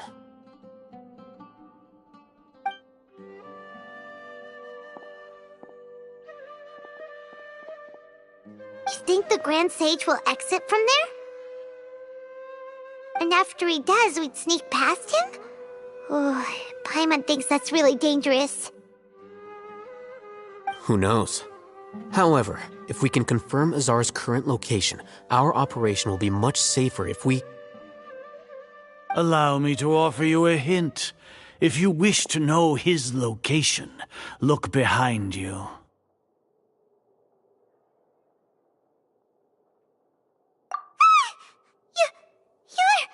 What's Grand Sage Azar doing here?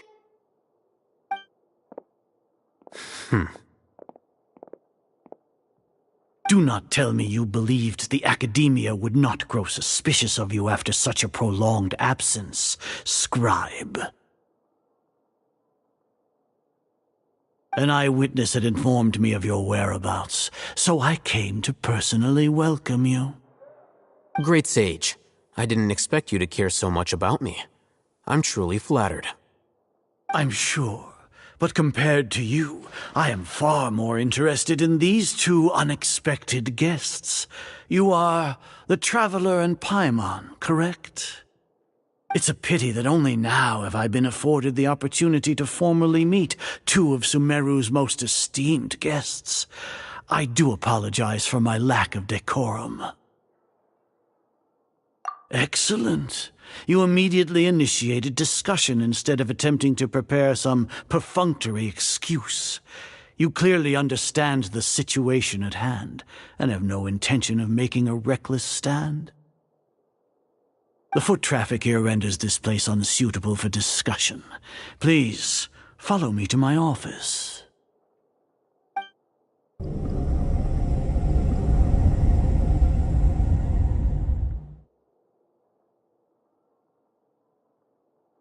This place is crawling with guards. There's no way out for us. All right then, Traveler. What did you wish to discuss with me? Today is Niagarbaha Day, so I still have many responsibilities to attend to. There is little time for idle chit-chat before I detain you all.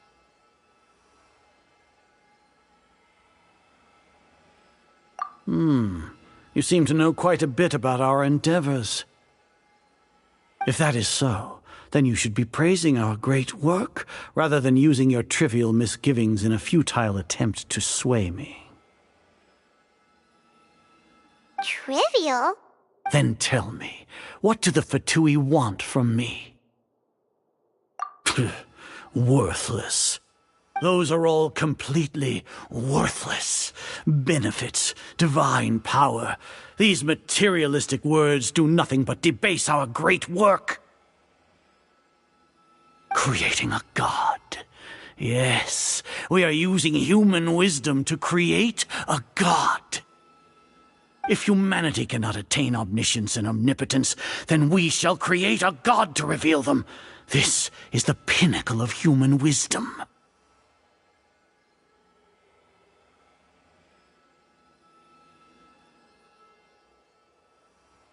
We shall regain a god's guidance at long last. No longer will we flounder in the interminable void of consciousness and knowledge. Even Ermin's soul will be freed from its plight. For our nation of scholars, this is the ultimate aspiration. No cost is too great to realize it. You will never understand the rapture of having a god be born within your very hands. With your degree of knowledge, you cannot even comprehend such an emotion. Gods exist on a plane that far eclipses humanity's. Lesser Lord Kusanali, what can she even do? Care for the people? Fend off sandstorms? Fabricate silly fairy tales? These are but child's play for the academia. Does that make us equal to the gods? We are a people favored by Greater Lord Rukadevata. Though I may have personally not seen it, our forefathers bore witness to true wisdom. The ascension of the Lesser Lord has brought nothing but bewilderment to the scholars. They all ask, is that truly what true wisdom is supposed to look like? With that in mind, it is better to keep her isolated in the sanctuary of Suristhana, so our academy will not become embroiled in turmoil. Justification. Do you really think that only the super smart or powerful should be able to call themselves gods? As per your judgment, Grand Sage, they are indeed dangerous individuals. Not only are they acting against the academia, but their ideologies have the potential to lead scholars astray. Looks like there really was merit in my assignment. Alhaitham? Are you talking— Anyway, I've brought them to the academia as ordered, but it took some time and trouble. Oh, that reminds me. Here's the investigation report you had requested. It's a summary of my time spent with the Traveler. An array of information about him ready for your perusal.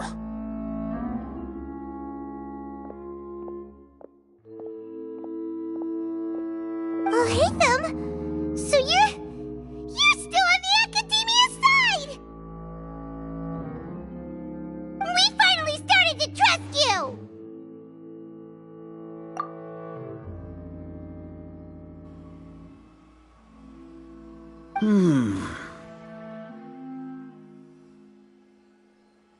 Excellent. Detailed contents with no errors. I would expect nothing less than an immaculate report from the scribe. As it is Niagarbaha Day, I'll enter the information on you into the Akasha. Surely you know what that means. We'll be monitored, just like Sino. With the Akasha's calculation prowess, all of your actions will be predicted with an accuracy of at least 98%. Furthermore, your data will be updated in real time whenever new information presents itself. To put it into words you can understand, wherever you go, you will be walking under an invisible leash. This is Sumeru's greatest penalty for dishonest persons.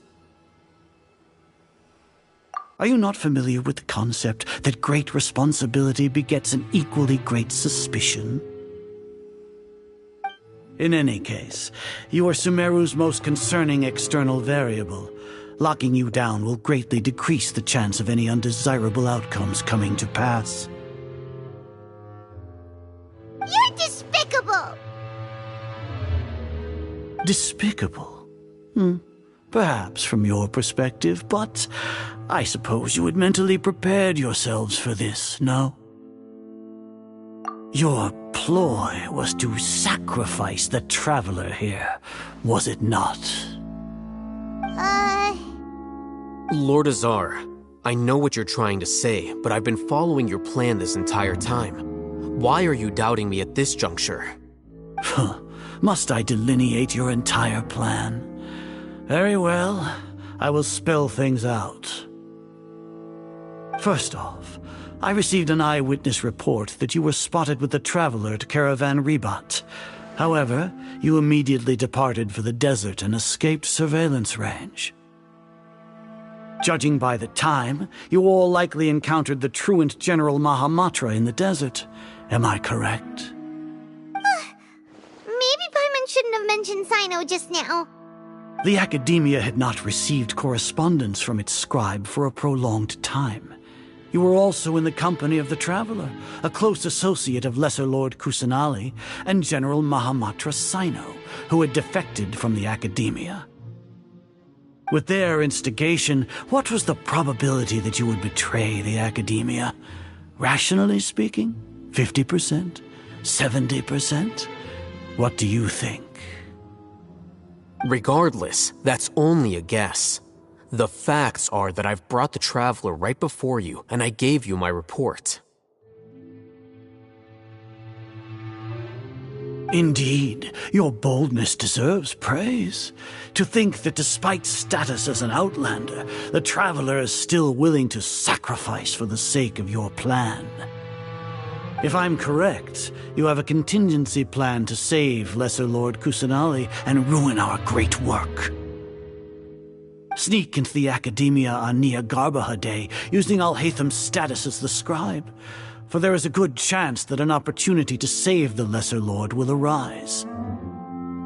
Should your intentions be discovered, Alhaitham will turn traitor and sacrifice the Traveler, thus proving his innocence. He can then stay inside the Academia and continue searching for a way to proceed forward. As for Sino, according to the Akasha's calculations, he will soon return to the Academia and confront me in person. I suppose this is also a part of your plan? You'll see me as a traitor regardless of what I say, no? Even if you impugn me, it would have little effect on you all. You misunderstand. Losing our scribe would irreparably damage the Academia's regular operations and the development of Sumeru's future academic systems. However, under the current circumstances, Even that is trivial compared to what we stand to gain from our great work. You said that I betrayed the Academia, but you, Azar, you've betrayed all of Sumeru, betrayed its Archon. So flight has turned to fight at long last. Guards!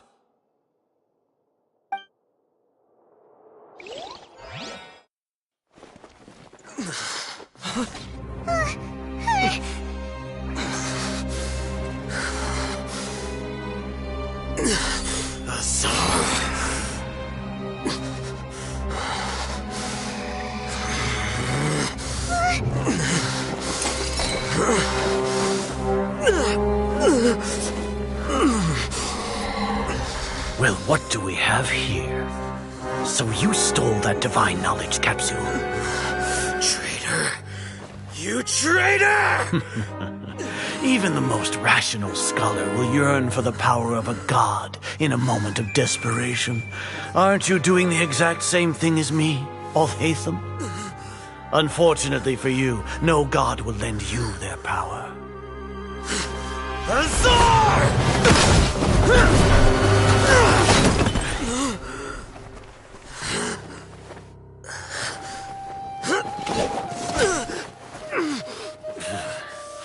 He has gone completely insane.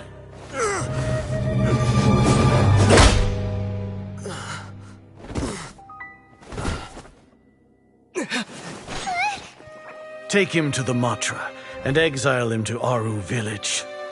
Then find someone to take these two to the confinement room. I'll deal with them later. Grand Sage, we've finished all required preparations for Nyargarbaha Day. We may begin to enter the capsules now. Excellent. You may begin.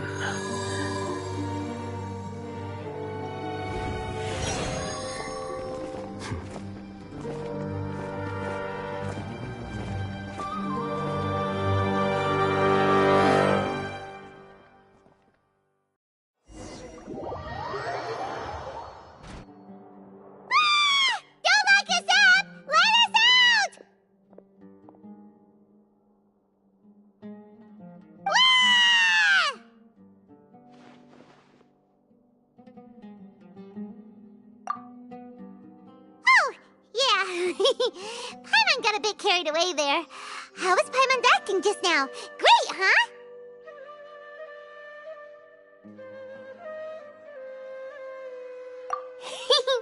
Everything's going according to plan so far. We made it into confinement, and Alhaitham's probably done with his part too. We even managed to trick Grand Sage Azar. Alhaitham sure knows how to cook up a plan. What are we doing next? Paimon has trouble remembering things when she's worked up.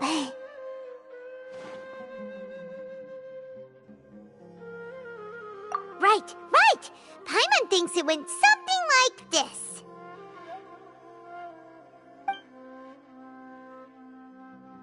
Apart from that, we still have yet another goal in the first stage of our operation, which is to send the Traveler to the confinement room.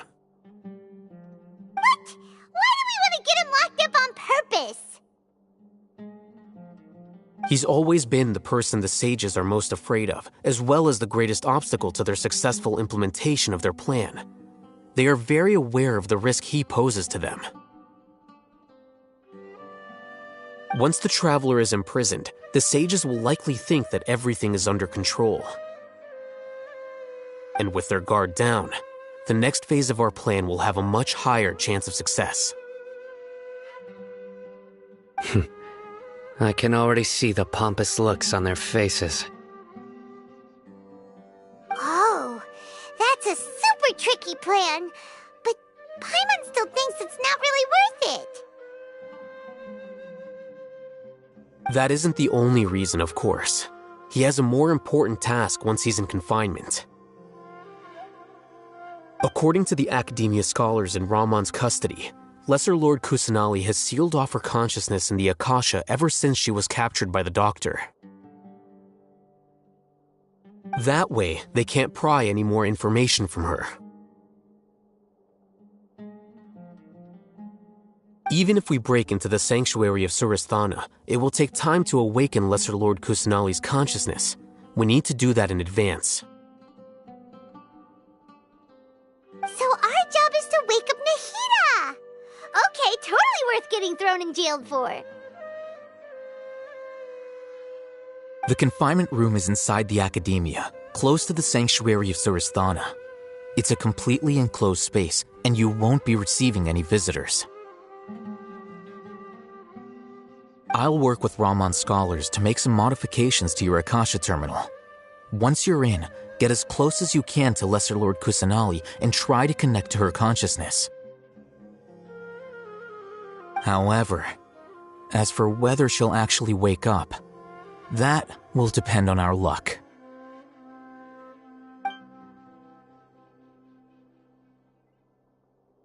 Oh, no wonder you've been wearing your Akasha terminal today. It's the one that all Hatham modified. Paimon thought they'd take our Akasha terminals when they locked us up in here. Were they being careless? Alright, so what now? Sounds easy enough. We can finally talk with Nahida after all this time. Let's do it. There's a light flashing on your Akasha terminal. It's almost like... the faster it blinks, the better the signal.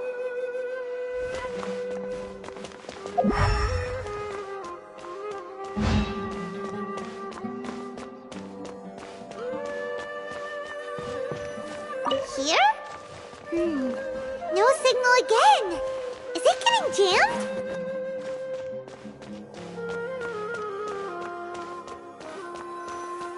Whoa, it's Mora! Ooh, Mora! No, Paimon, we're not here to hunt for treasure.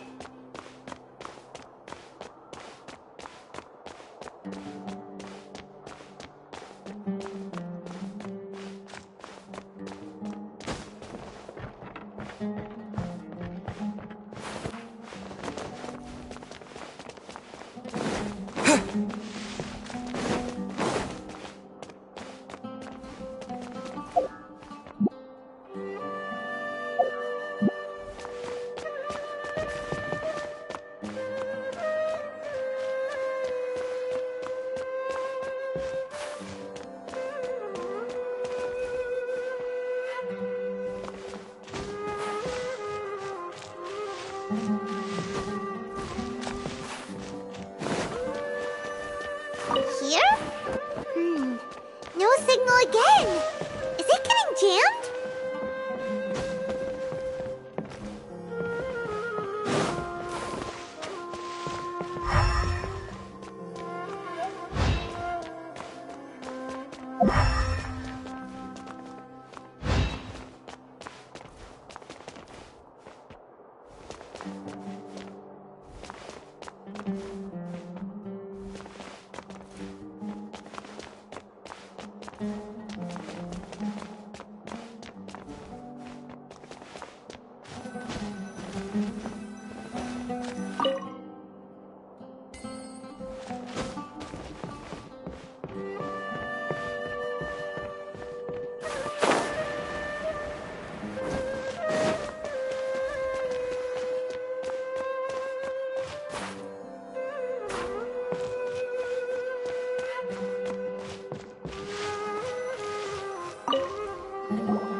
Is this the right spot?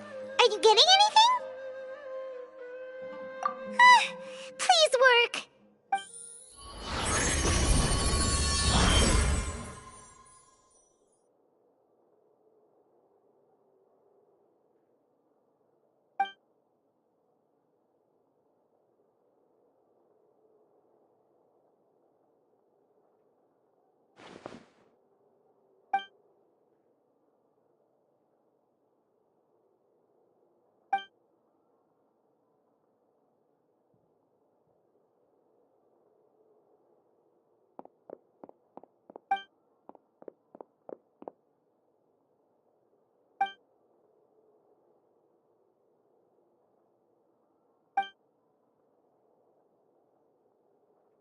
Nahida! Hey, Nahida!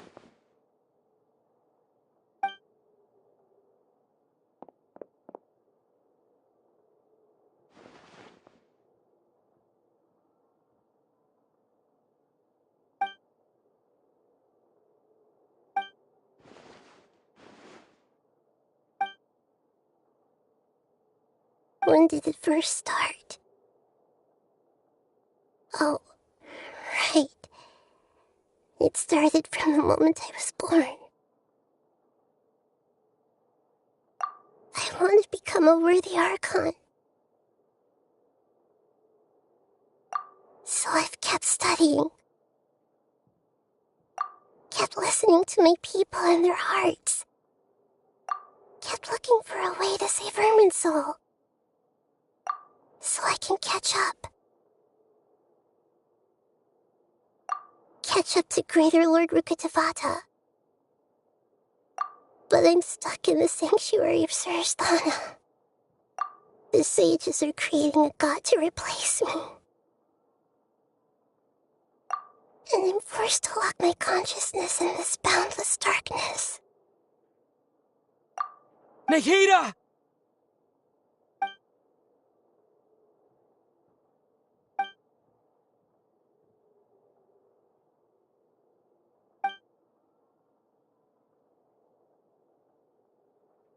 Nahida!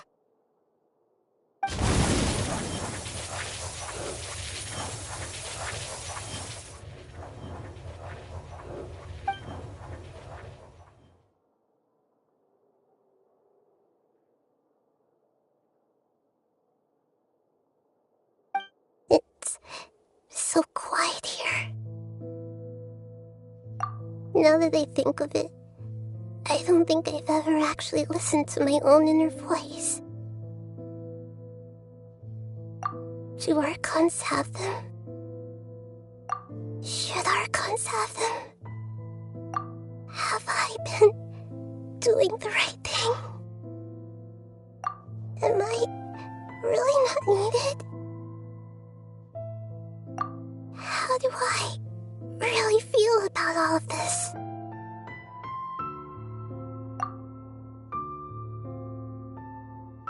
It's so quiet here. Since you're the god of wisdom, you've known the answers to all these questions since the very beginning, haven't you? Who are you? Whose voice is that? You're right, though.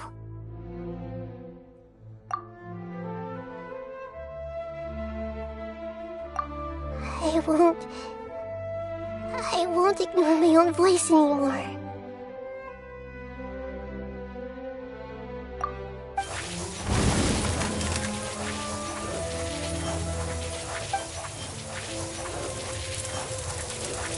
Nahida!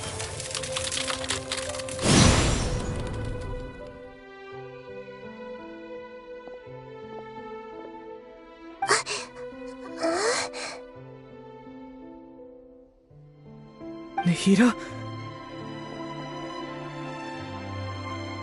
Did you wake me up? Thank you. Why are you here? We're here to rescue you. Are you alright? I'm fine. It's just... when I think of everything that's happened to me, I feel really angry now. You should have been angry ages ago.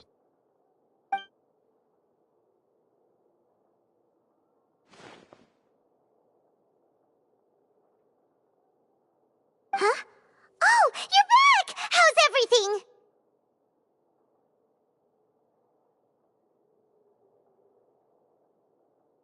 That's wonderful news! Great! We weren't locked up for nothing! When you went to wake up Nahida, Paimon was listening for any sounds outside. You were out for a long time. There are fewer and fewer scholars going about now. You think everyone's done with their Nyagarbha Day stuff? Yep, so that means our next act is Nilou's performance!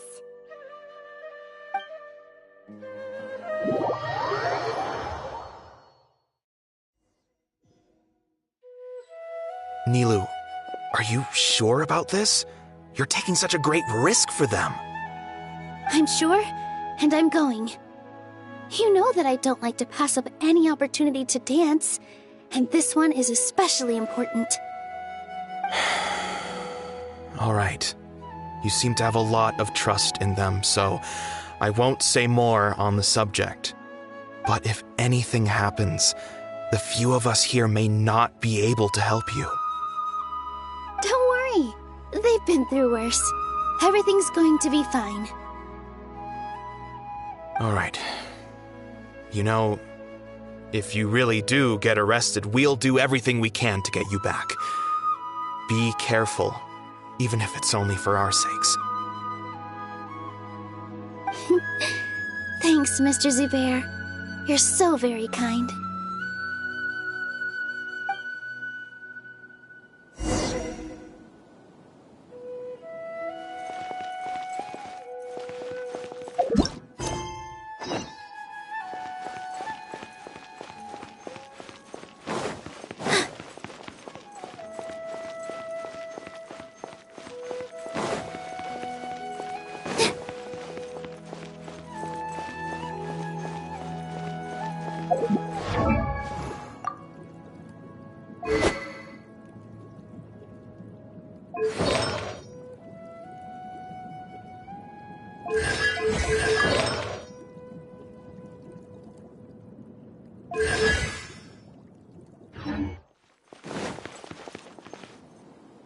Nilu, how's it going?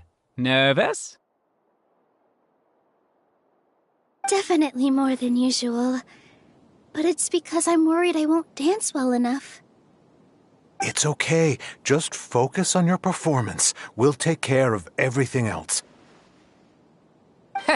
You sure know how to talk. Taking all the credit, even though we came here together to help out. Well, thank you both. I'll have to treat you to a meal after all this ends. Ooh, that sounds great. Huh? How can we say no to that? All right, let's get back to business. Nilu, we'll be here to keep people from going to the academia so they don't interrupt your performance. I was planning on telling them something like, the Academia's been conducting a weird experiment, and some of their test subjects escaped. It's really dangerous there, so stay away. Oh, you couldn't think of anything better? Oh well, I guess it does sound like something the Academia would do. I think it sounds great. I'm counting on you guys. Don't worry. It'll be a piece of cake.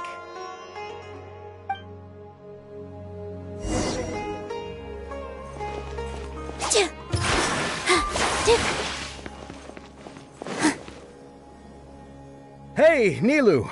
Sorry, it's great to see you, but I'm really busy right now.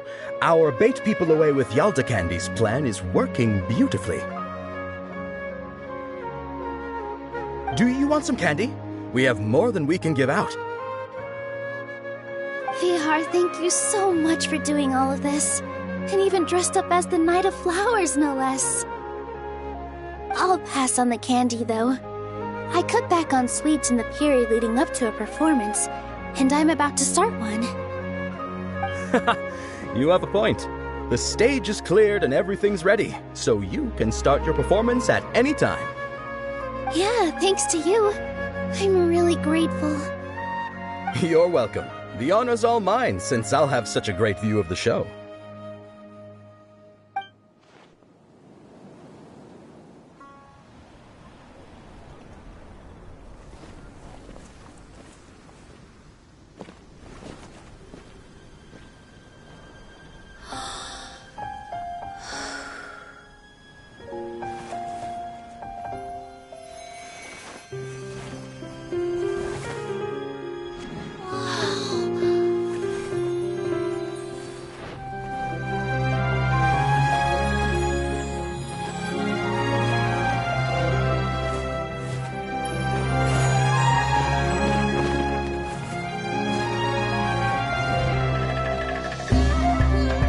I've never seen a performance like this.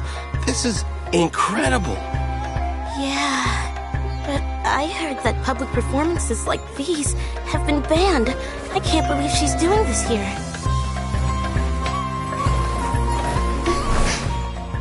Grand Sage, there's some commotion outside.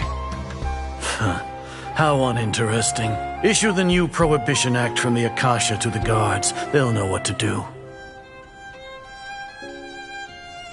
Do you think we should, stop her? Let's just watch for a little bit longer.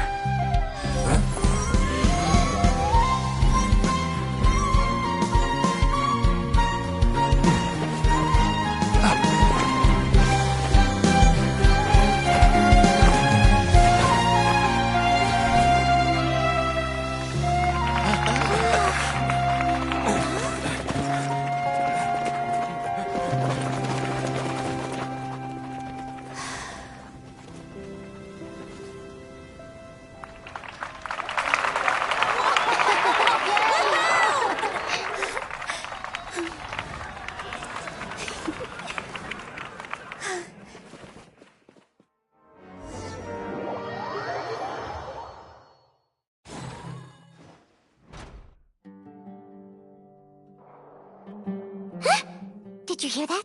It sounds like a lot of guards just ran by. Does this mean the plan has moved on to the next stage? Yep. It's great that everything seems to be going well.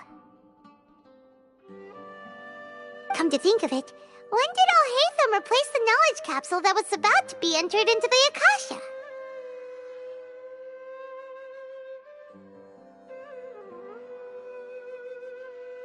Oh, so that's when he did it! Paimon was too nervous to notice.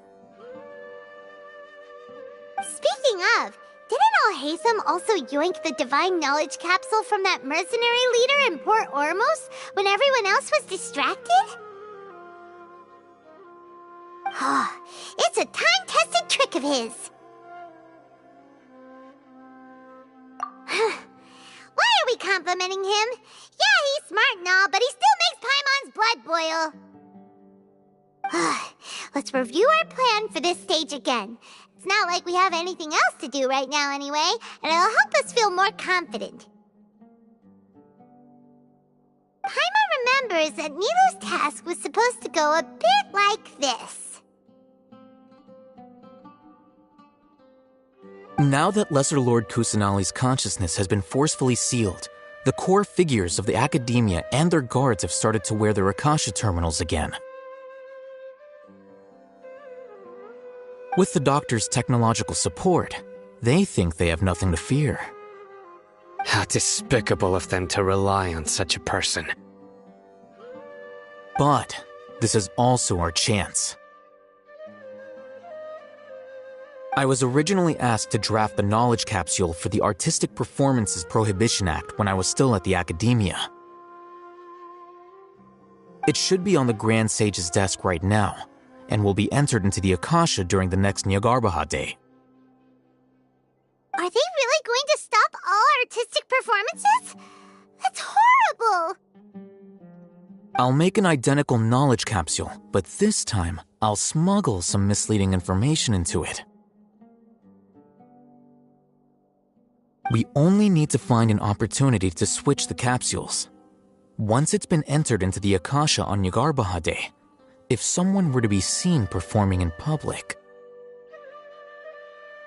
the sages would definitely use that opportunity to announce the ban, and so the misleading information will be disseminated amongst the guards. Sure sounds complicated, but it seems like if everything goes well, we'll be able to get rid of all the guards in the Academia without any effort. That's pretty clever, getting right into their heads. I just have one question. Even if we manage to get the misleading info out to the guards, how can we be sure that they'll believe it? People who are used to relying on the Akasha become less inquisitive, and their ability to distinguish truth from misinformation is significantly reduced. They will view everything the Akasha releases to them as the unequivocal truth. The Akasha will turn humans into machines. I've seen it happen many times. Yikes. Good thing I didn't wear it for long when I was working in Sumeru City. At first, I thought it was a good thing, too. By the way, this plan still requires a performer, right? Do you have someone in mind? Nilu of Zubair Theater. I know her really well. We can trust her. I'm kinda hesitant to ask her to participate in a dangerous plan like this, but we can ask her in person. All right. After the guards and the Academia are gone, then it'll be time for me and my stowaway brothers to shine.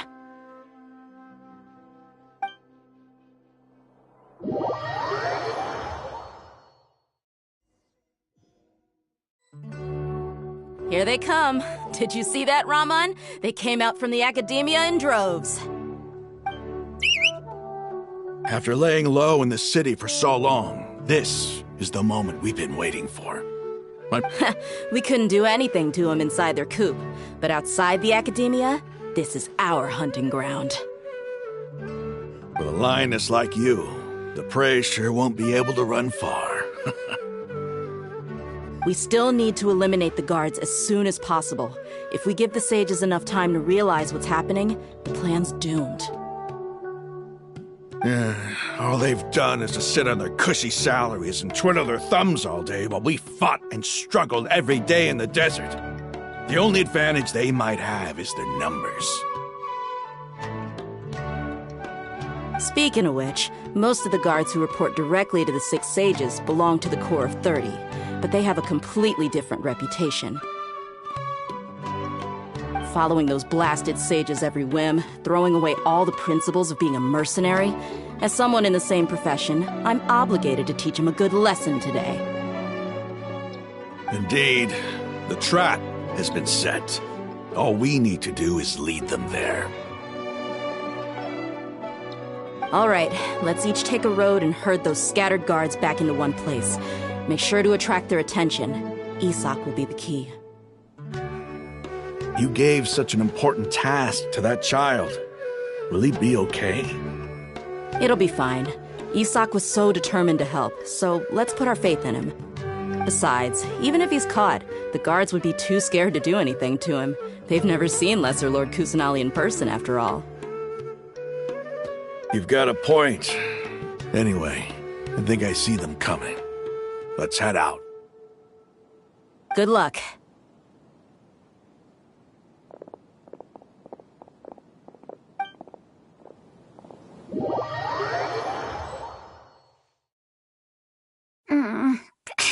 This outfit. Hey, do you remember what you need to do, Isak? When the guards get here, you'll pretend to be Lesser Lord Kusanali and run away from them. Oh, yeah, I remember. Of course I do. I'm just a little nervous. Relax. Don't think about getting caught. Even if that happens, we won't leave you behind. You only need to think about getting the guards' attention and leading them to the Grand Bazaar. Leave the rest to us. Okay, got it. I'm here to pay back Lesser Lord Kusanali for helping Grandpa. I won't get cold feet. Hey, they're here. I can see the Academia guards.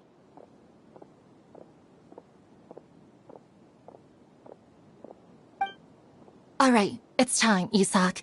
Take a deep breath and go. You can do this.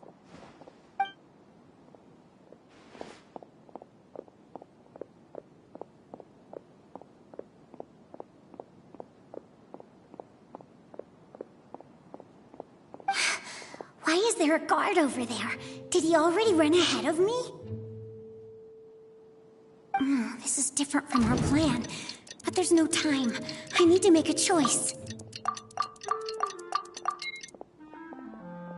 Huh? Did I just see something dart by? I'd better go have a look.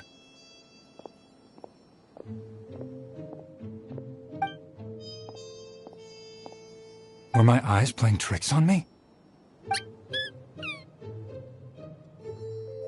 I should go check to see if someone's hiding over there.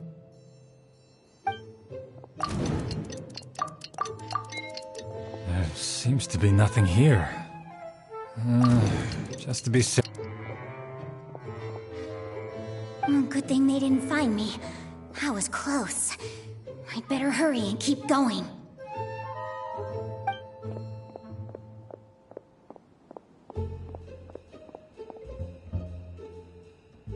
Hey! Lesser Lord Kusanali's over there! Stop! What? Lesser Lord Kusanali? How did I not see anything just now? Oh no, they found me. Where should I go?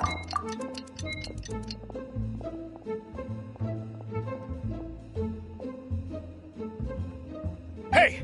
Lesser Lord Kusanali's over there! Stop! What? Lesser Lord Kusanali? How did I not see anything just now? Oh no, they found me.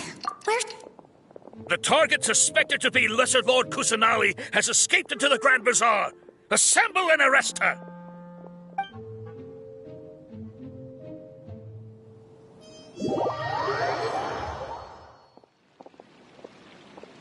Where did she go? How did she disappear? Did we lose her? Hurry up and find her! Hey, why is your team here? Didn't we say to split up our search? Hurry! Hurry! This place is... Why are you all here? Yeah, isn't it one heck of a coincidence? Everybody's here. What on earth is going on? I suppose that's all of you? Who are you? Did you set us up? What are you planning? Phew, that was rough. I almost got caught. Little brat! So you're not actually Lesser Lord Kusanali. Who exactly are you all? Eremites from the desert? Just some colleagues. Think of this as a business competition, or a personal grudge. After stepping into our traps, stop thinking of yourselves as hunters. Behave like the prey you are.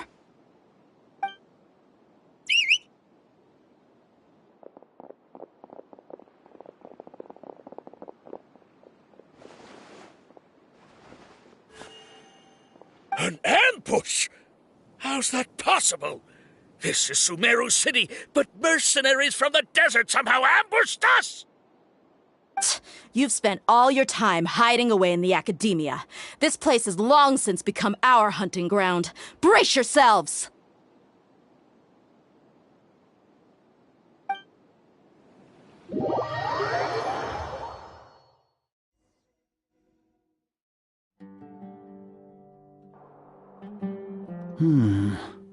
This is odd.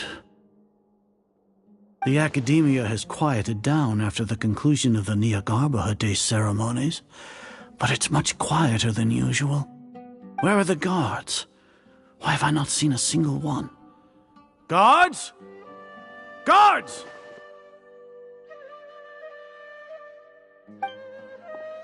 Grand Sage, how may I be of assistance?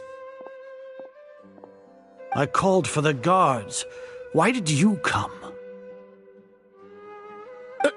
My apologies, Grand Sage. Right now, all Academia guards have entered the city to perform the ordered arrest. I thought you knew. Arrest? Who is there to arrest? I have an ominous feeling. Arrest Lesser Lord Kusanali, right? Is that not what the order was? Lesser Lord Kusanali? You mean she has disappeared? Yes. I wouldn't dare make up something like that. Right now, everyone is in a panic, and many are saying that Lesser Lord Kusanali will take revenge on us. What happened? Just what is going on? Lesser Lord Kusanali somehow escaped? Was it Alhaitham and his party that freed her? That's impossible. The Academia is heavily guarded today, and any order to release Lesser Lord Kusanali would be strictly confidential. Besides, Alhaitham and the Traveler are already in our hands. What manner of trickery did they employ? How could Lesser Lord Kusanali disappear into thin air? Disappear? Wait. How was the arrest order distributed to the guards? It was issued by the Akasha earlier today. Only you have the authority to send messages like that, so I thought it was your order. Let me...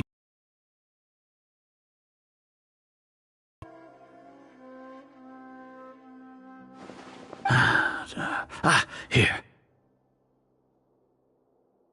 Lesser Lord Kusanali has escaped from the sanctuary of Surasthana.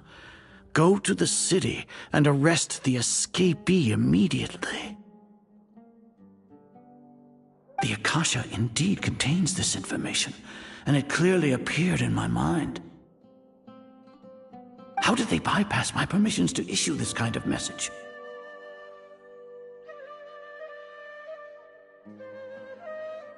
Was it the report about the Traveler that Alhaitham submitted? No. I specifically checked that knowledge capsule before entering it into the Akasha. Could that have been a red herring?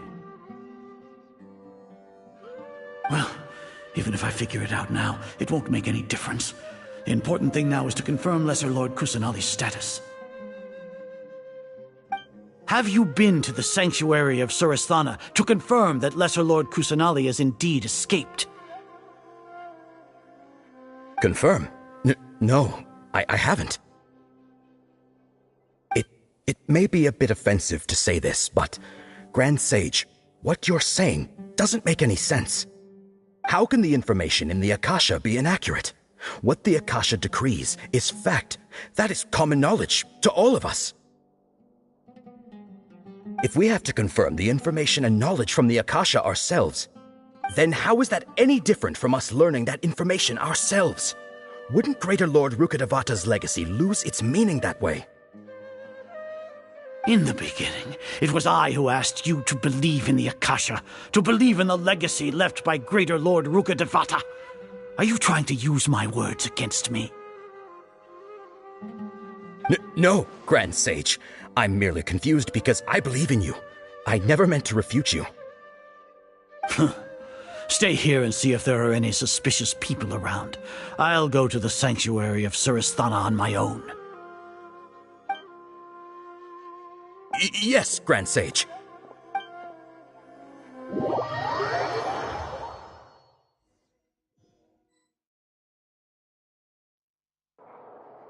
Lesser Lord Kusanali has escaped from the sanctuary of Surasthana.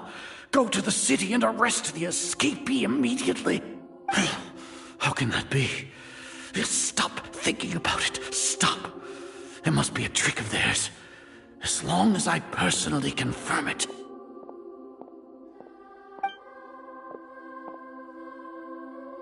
Ah! Impossible. That's impossible. There must be something wrong with my eyes.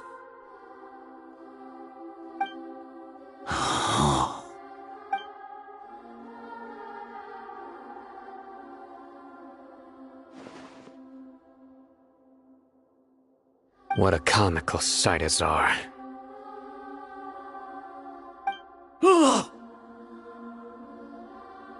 Once the Akasha has put certain thoughts into your head, even the Grand Sage can no longer see what's right in front of him. You all can only see the world in your mind, the one you think you know. And precisely because of this, you disregarded Lesser Lord Kusanali's existence. She has been a wise and worthy Archon. Sino, have you been waiting for a chance like this? The Akasha predicted that you would return to the Academia to confront me, but I didn't expect it to turn out like this. I was careless. No, you were blinded. Your faults stem from your reliance on the Akasha. I truly did not expect a proud person like you to cooperate with Alhaitham and the Traveler. People change, Azar. Admit it. The Akasha can't predict my actions anymore. Then tell me, what have you found during your investigation? You want to buy time? This is the sanctuary of Suristhana. Under your own regulations, even Academia staff are forbidden to come here.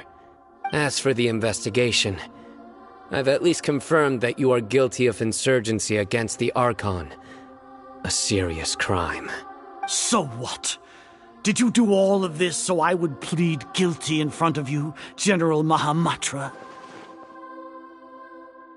No. I want you to plead guilty in front of the Archon herself. You once said that I had no standing to judge you. So now, how about judgment in the name of a god?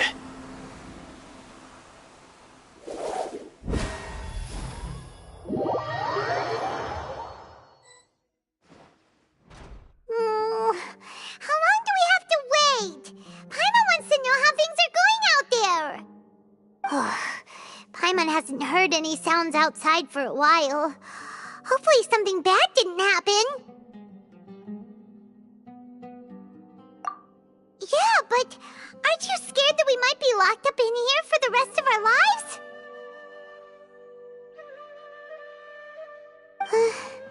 Thinking about it, at least Paimon has you. We could still chat like this. When Paimon thinks of Nahida being imprisoned alone in the sanctuary of Suristhana, Paimon can't help but feel sorry for her.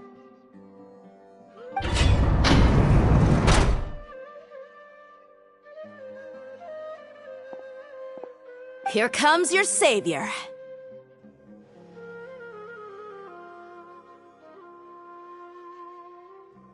Dia! Paimon just knew you would come to rescue us! You two really owe me some big thanks. I had to search through who knows how many guards to find the key here. It felt even more tiring than whacking them. I'm exhausted. Thanks a lot. Need Paimon to rub your shoulders? No, that's, I'll pass. What are you afraid of? Oh, are you ticklish? Now isn't the time to talk about being ticklish. Things in the city and on Sino's side are both going well. The guards that stormed out of the Academia are all taken care of. The Corps of 30 is in charge of the city's defenses, but we already talked to Asfand. They've been fed up with the sages bossing them around. As long as it doesn't break their employment contracts, they'll turn a blind eye. That's probably because you've been super great friends with them for a long time. So, how's Sino doing? The Grand Sage is in his custody. Even I know how terrible it is to fall into Sino's hands, so he probably does too. Sino forced him to release Lesser Lord Kusanali. He has no choice but to obey. So, hurry to the sanctuary of Suristhana. Assuming nothing weird happened, we should have already rescued our Archon. Honestly, I didn't expect our ragtag bunch to do this well. We just came together last minute to save the Archon, you know? Alright, you two better go.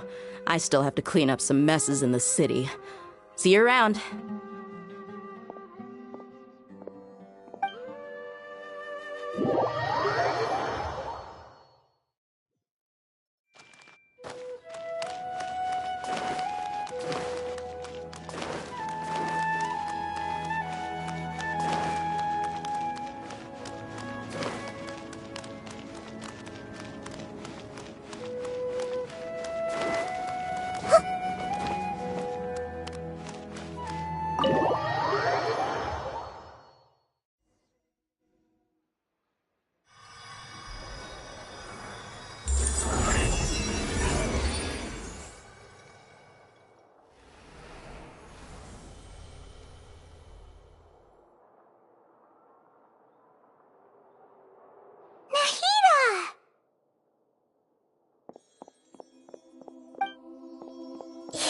do they say?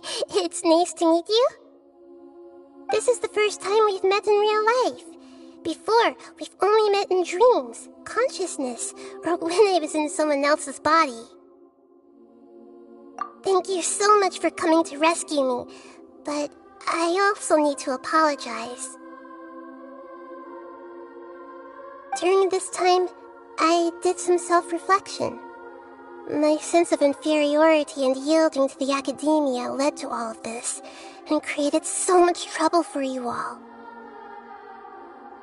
Exactly! We're here because you're a good Archon and one of our friends! Thanks, you too. Amazing. So this is how it feels to walk out of that cage with my own body. It's like I just had an endlessly long dream. I can't even tell if I just woke up or was only now born into this world. My concept of self has become so clear. But now doesn't seem to be the time to indulge in this feeling.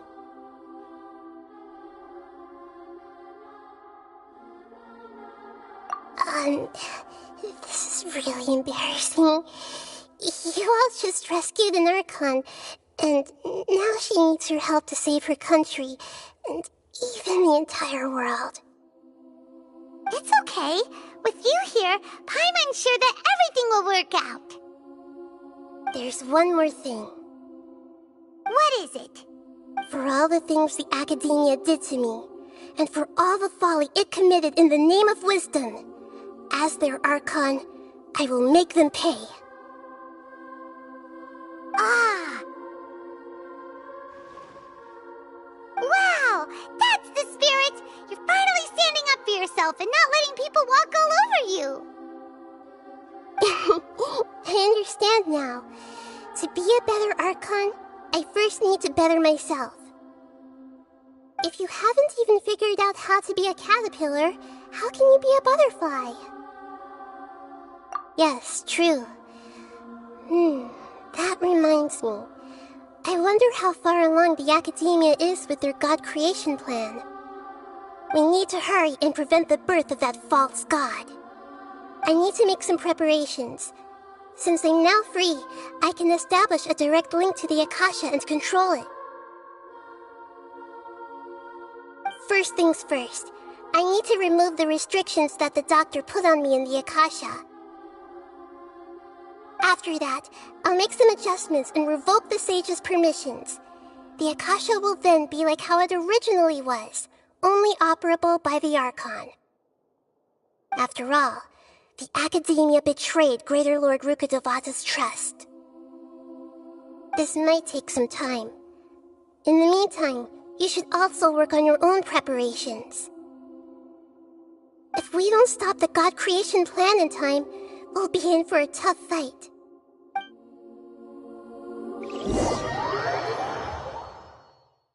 Might as well prepare for a fight. When we're done, we can take a walk around. After all, we missed out on a lot of stuff when we were locked up.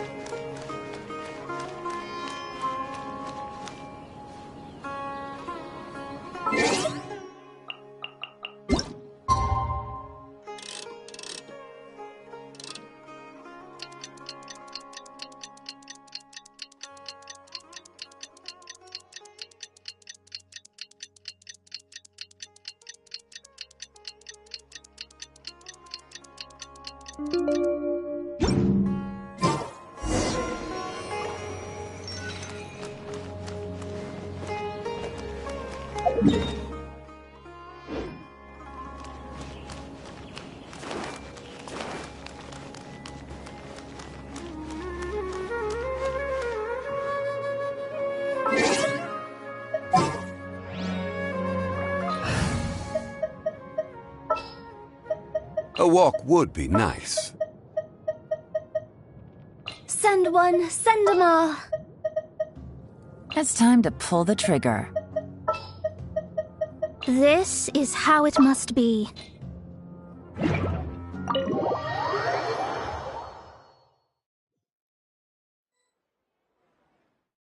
How's it going, Nahida? I'm done with the parts that needed my involvement to complete. Although it's my first time working with the Akasha like this, its internal structure and operation procedures are easy for me to understand. Greater Lord Rukkhadevata's design is truly brilliant. Oh, also, this is for you. Huh? What's this little floaty thingy? It's a small device I put together just now. You can think of it as an upgraded Akasha terminal. You may not need it right now, but it should be helpful in certain situations. Wait! This thing has the same characteristics as Paimon! We're both small things that float! Oh, all the things that make Paimon special got copied! When Paimon appears with the Traveler from now on, people won't remember Paimon because she isn't unique anymore!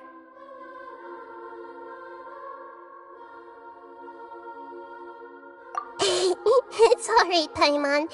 It can't replace you. It's only a flying device, but you're the Traveler's irreplaceable friend. You're so good at comforting people, Nahida. If only the Traveler was as smart as you. I was simply telling you what I feel to be the truth. I wasn't trying to comfort you. Nahida, you're natural at this. What you just said made Paimon even happier. By the way, there's something I need to confess. Even though I'm the Archon and in control of myself again, I'm not very good at fighting.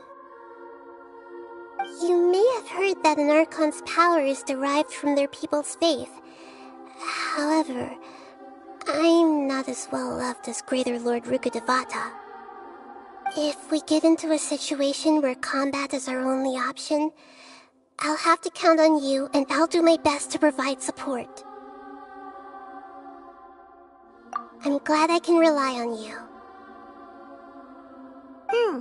So the God of Wisdom isn't good at fighting? That actually sounds about right. I've located where the false god is. Time is of the essence, so let's skip to it.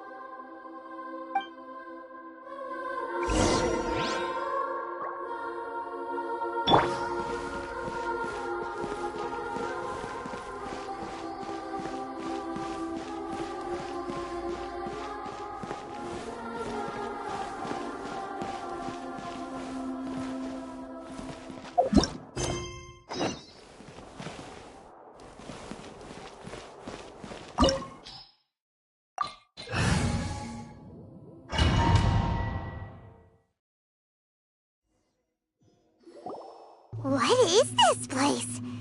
Is this really the way we need to go? Wow. Who would have thought there'd be a place like this hidden right slap bang in the middle of the city? The sages wanted to realize their god creation plan without being discovered. The safest and most convenient way would be to build within the academia itself. That's true. They were already hiding one god, so why not two? Judging from the structure here, the project is a huge undertaking. The sages really saw the god creation plan as their ultimate goal. But this place doesn't look like it could have been constructed by the academia alone. The Fatui under the Doctor sure didn't hold back. They provided a lot of technological support. Yeah, or else they wouldn't have been that generous. Is that it, though? I've always felt that this Doctor is different from the academia sages. He doesn't seem to share their sense of urgency. Instead of being interested in the end product, it's like he's enjoying the experimental process. The Fatui Harbingers are all such weirdos. So, the Doctor being weird is actually normal. So, this Fatui that they're trying to turn into a god is called the Balladeer? We had previously come into contact with his consciousness. He harbors particularly strong obsessions. One is the desire for a gnosis, since he was created to be the vessel for one. The other obsession is probably related to his past. I can't quite explain it. Paimon knows that he was a prototype puppet for the Raiden Shogun before he became a Fatui Harbinger. That's why he wants a gnosis so badly. There's no way he'd willingly be a test subject. Not with that temper and ego of his. It sounds like you know the Balladeer quite well.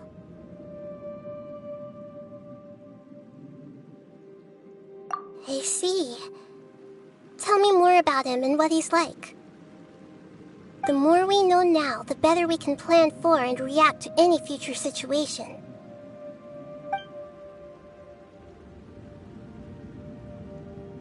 Ah, I see. How fascinating. Alright, time to go. Let's get through here and meet him in person.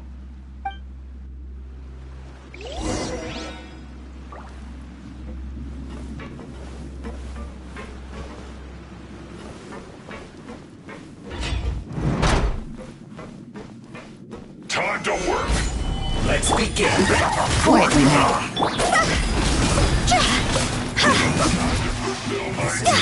My duty at an end.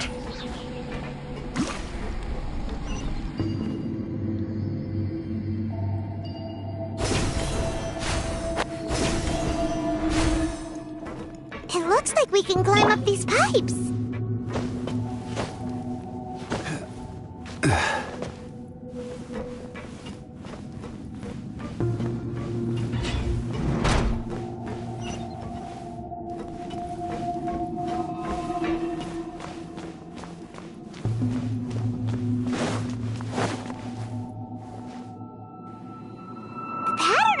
Seems all messed up.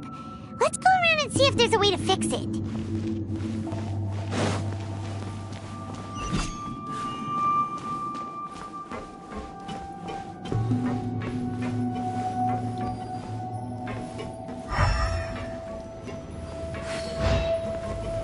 It seems to have stopped. Let's continue.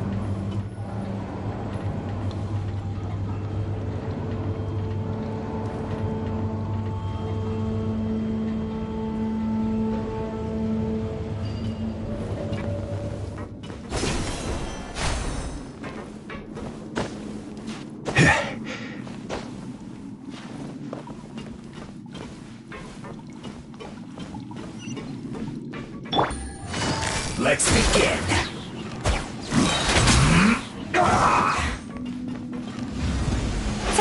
Stay right there.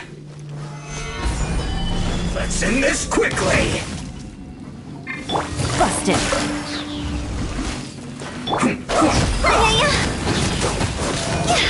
Go! This isn't good.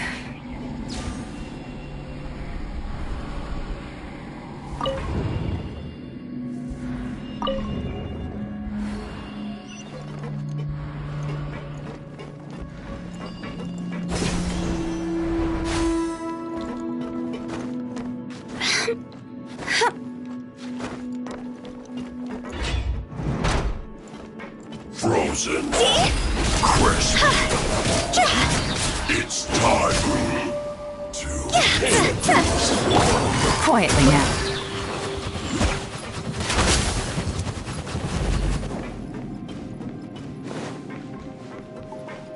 prepare yourself. Busted. Can't run from death.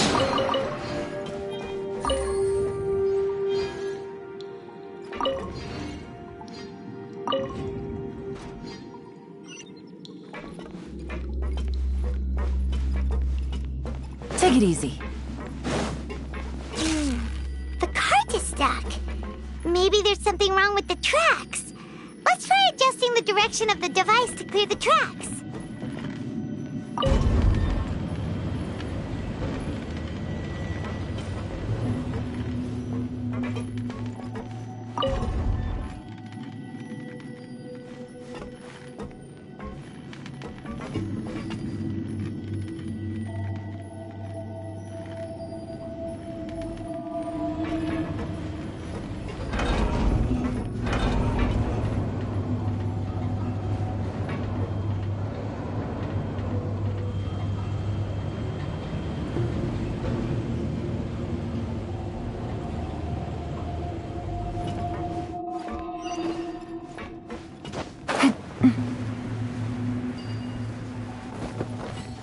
Quietly now.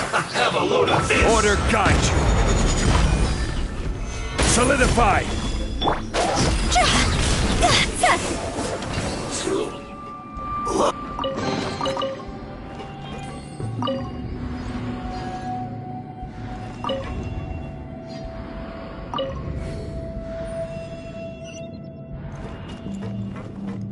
Huh?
Let's begin.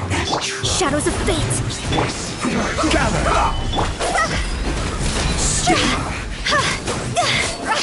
This is it. Come at me. Killjoy. You've only just miscalculated. Gotcha. This is order. Delved into destiny. Busted.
Looking at its operational status, we must prepare for the worst.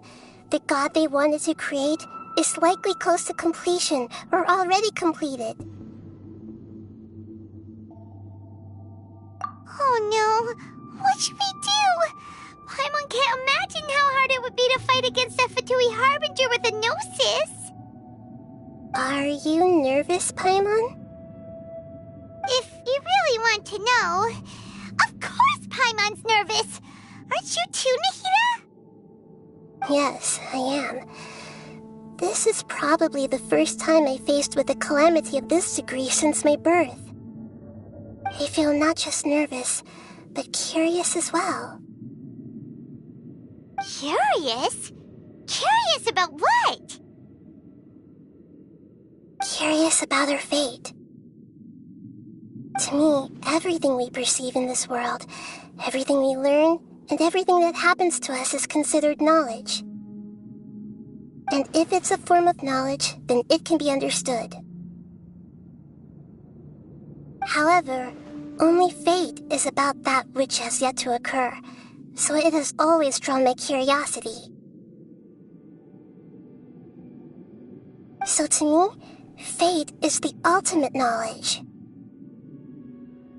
That's also why I love observing humans and all the things that happen to them. It all brings me great satisfaction. And now, at long last, I'm not just an observer anymore. I will personally experience my own fate with you by my side. Isn't this such a wonderfully exciting thing? Ah, so that's what you mean. Paimon thinks she understands what you're feeling. Agreed. Okay, let's continue on. I can sense his aura from here.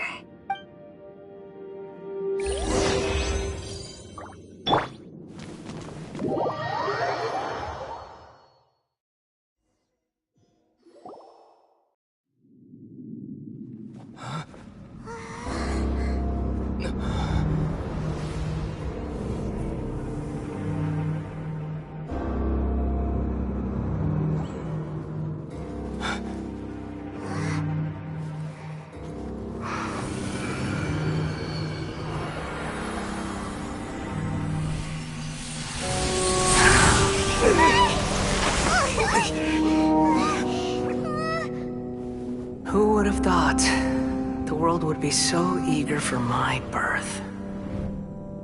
I remember you, Booer, the god of wisdom, and standing beside you, the traveler. Is he all-knowing and powerful now like Greater Lord Rukkhadevata? No, I can't feel the same kind of divinity I felt from the Greater Lord.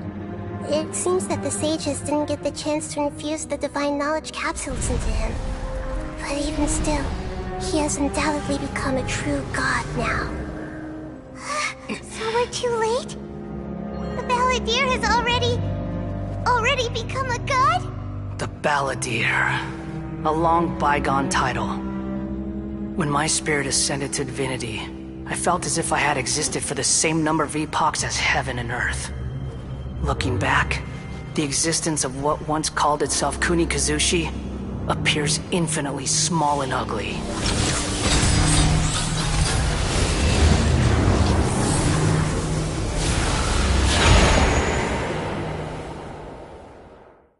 This imposing aura, it really feels like the gods!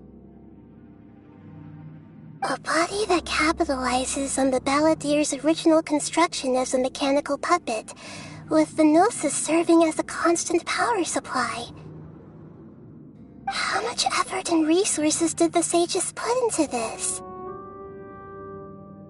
From a purely technological perspective, it's a commendable achievement indeed. It's no exaggeration to say, this is the culmination of human wisdom. You sure are something! Dishing out compliments at a time like this? But I don't think he's reached the spiritual height of a god. Strife is engraved upon every god and every gnosis brought forth into this world. Can you feel it? The exhilaration of such power, and the thrill of anticipation for our contention. Nahida wouldn't feel the same things as you! Do you not realize that you are interrupting a conversation between gods? Lowly creature, know your place!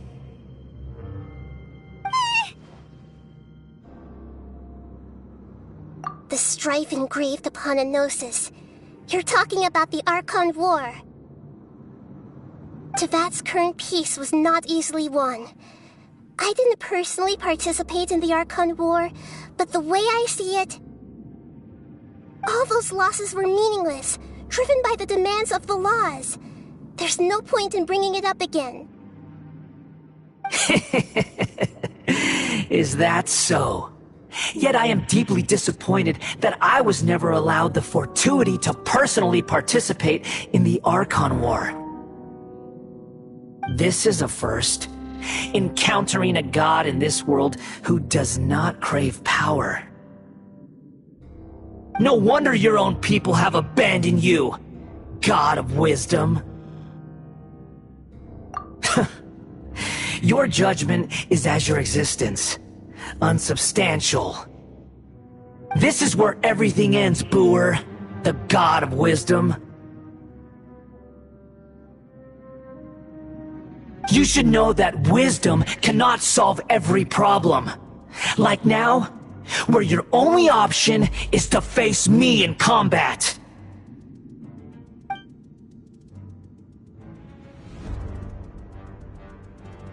Come!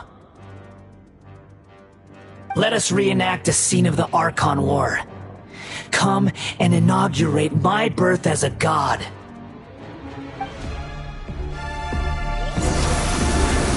Stabilize! Perish!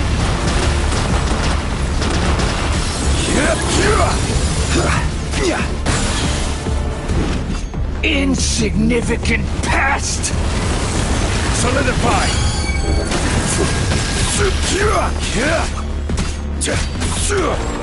Written in the stars! Game's up. Time's over. Be more human! Time's over!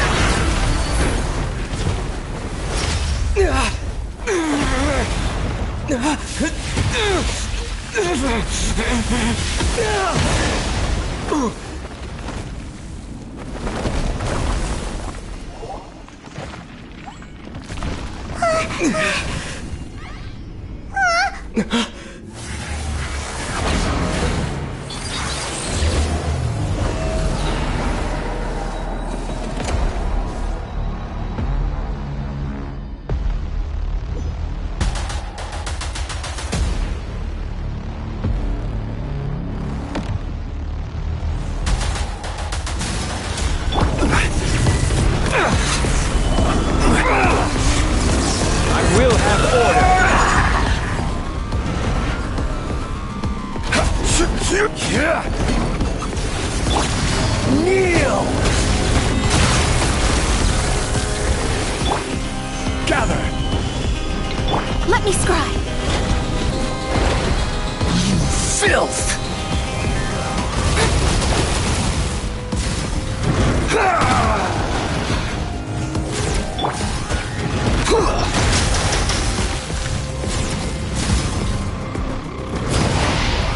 Burn to oblivion! Gotcha! Stabilize!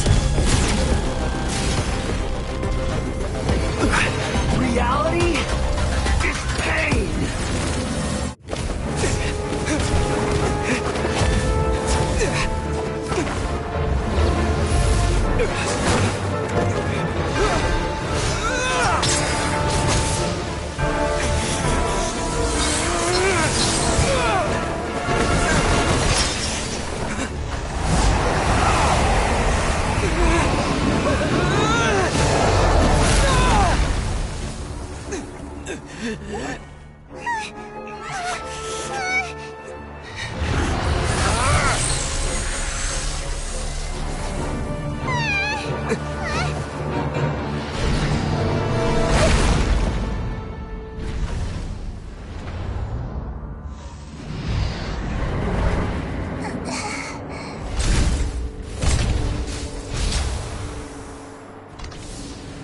This is supposed to be a battle between gods, yet you choose to hide behind a mortal.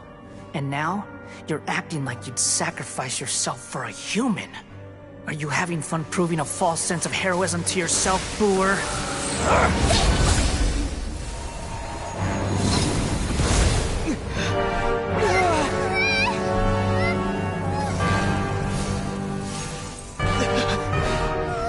The data collection is almost complete. Do you even know how many times you've tried to take my gnosis from me?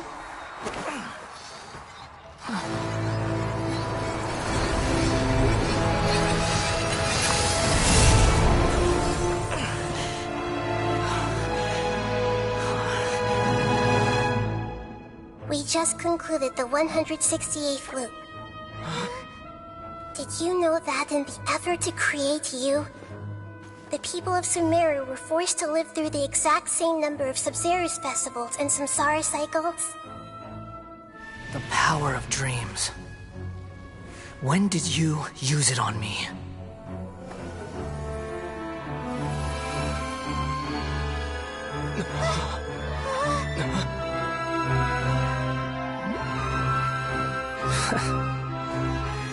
You can't even defeat me in a dream. What do you hope to achieve with this little trick? Come, Traveler. Just like before. Allow me to awaken the memories in your dreams. All that battle experience! It's more than that. Compile everyone's wisdom in the name of the Archon. That is the original function of the Akasha. I've sent everything that happened just now to the people of Sumeru in the form of knowledge. I've asked them to help you find a way to defeat the false god.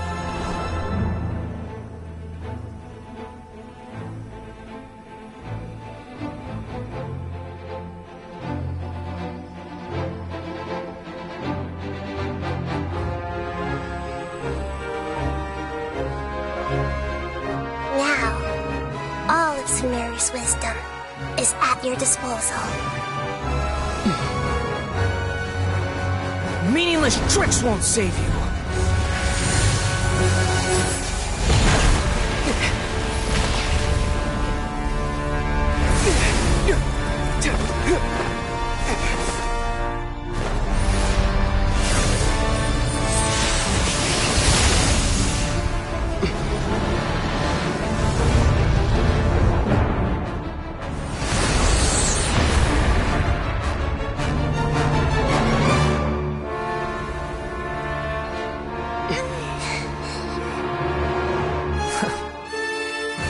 Are you done with your tricks?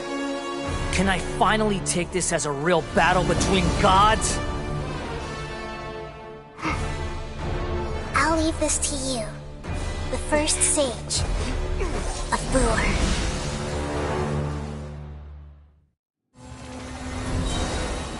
I am the all-knowing God!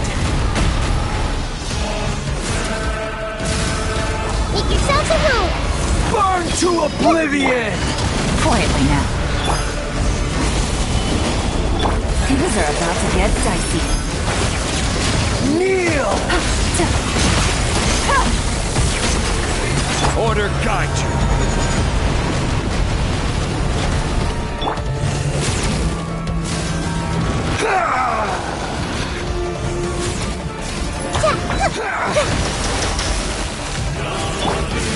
Solidify! Tremble!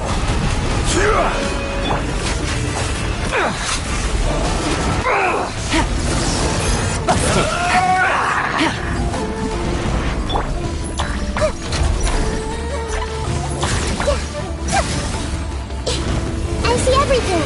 Reality is pain! Gotcha!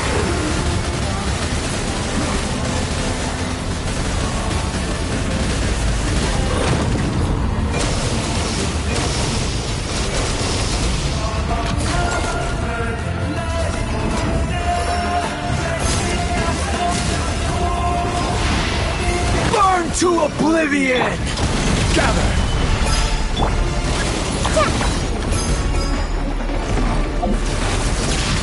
Kneel!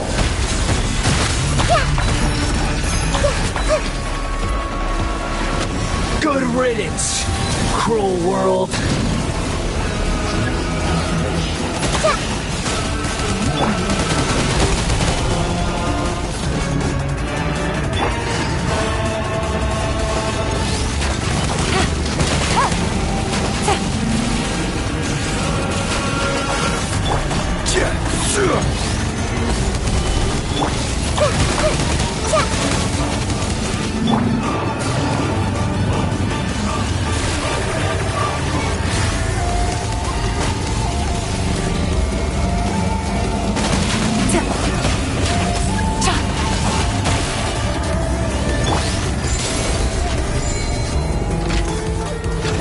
Your new god awakens! Now, your eyes have been opened.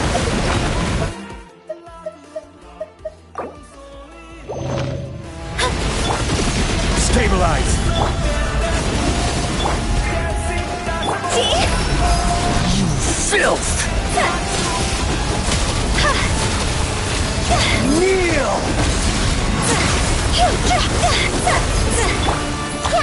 Committed to memory.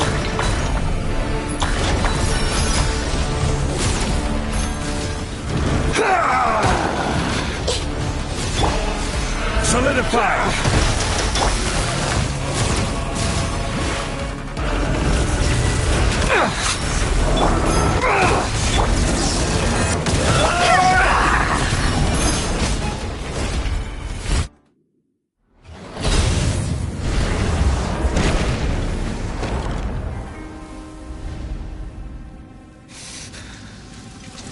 Humans. Filthy humans.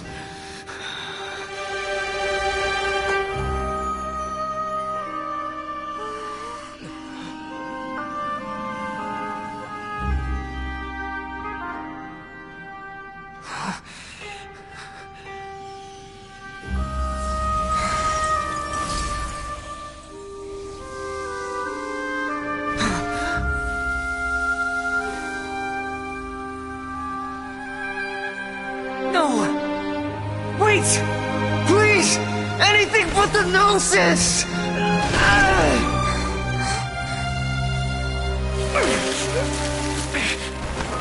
That's mine! Don't even try! I'll never go back!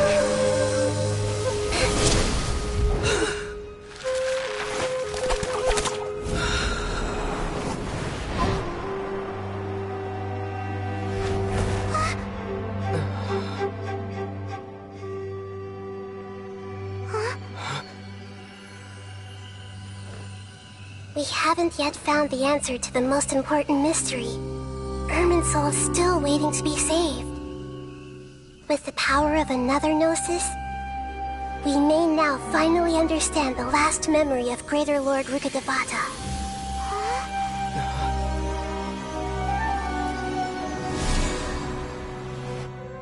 This is... That's right. This is the last memory of my predecessor.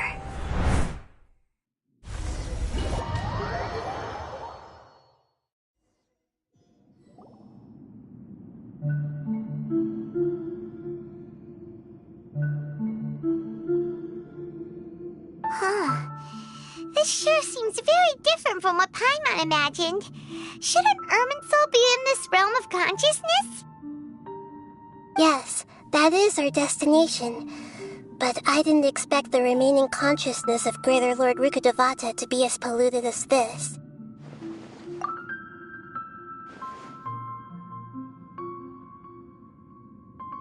Forbidden knowledge? It seems you know about a concept that even I don't completely understand. Could you tell me what you know?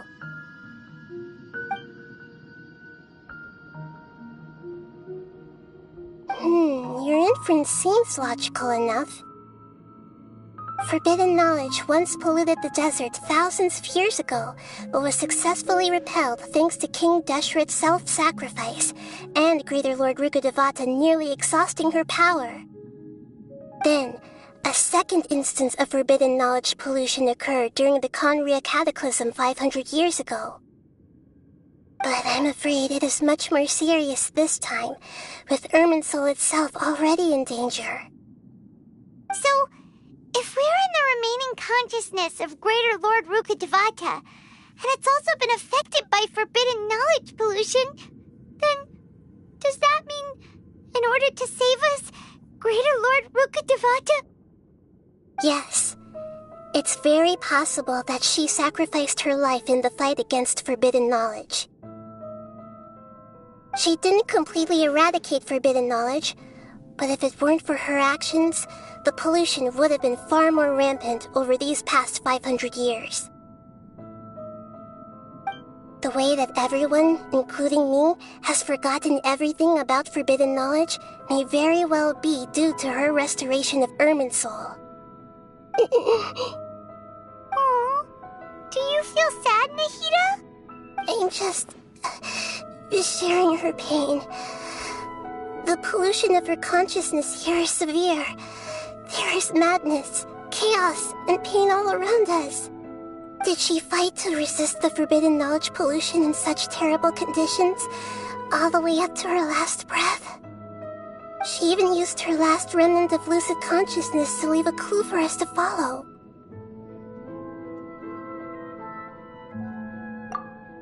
Yes, her words were distorted by forbidden knowledge, so that's all we could hear. But now, we have a chance to find the answer to this mystery. We can cross the polluted consciousness until we found the right path to meet with her lucid consciousness. And then, we'll let Greater Lord Rukkhadevata tell us the truth in person. Each of us need to be mindful of the state of our own consciousness while we are here.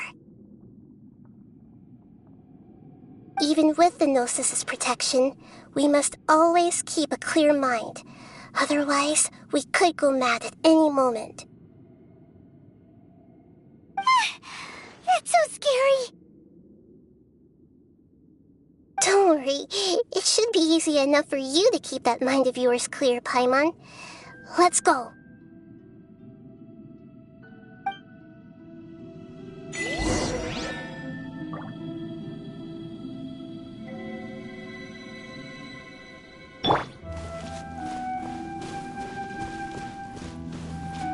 Are we in the air?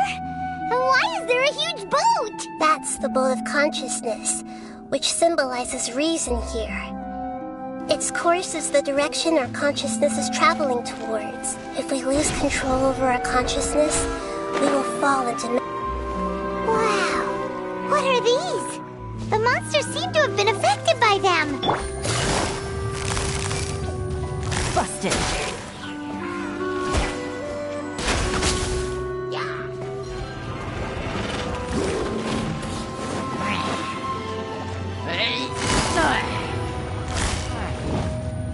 Quietly now.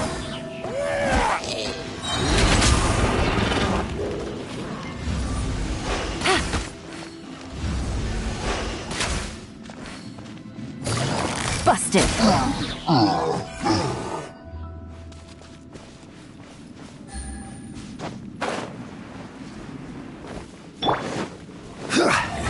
Gather! Fate is upon you.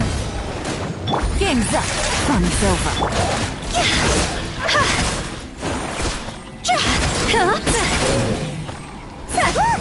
A four-leaf sigil has appeared in the sky!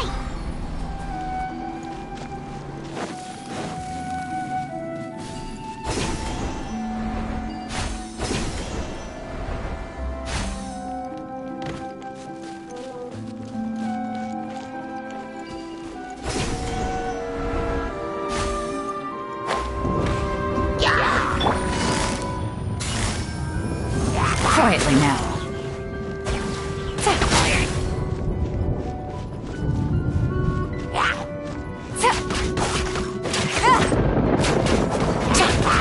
Take it easy. Gotcha.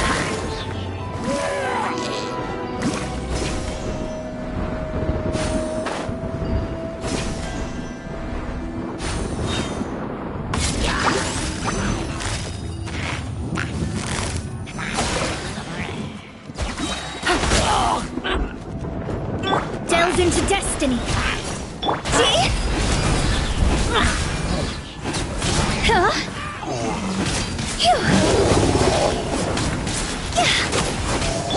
Quietly now. Here comes the catch.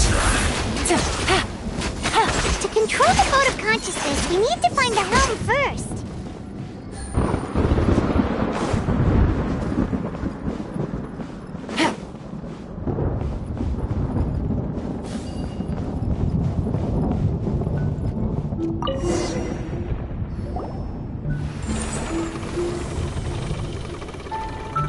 We changed direction.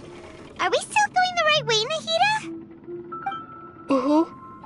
Judging from the current route, the boat of consciousness will soon take us out of here.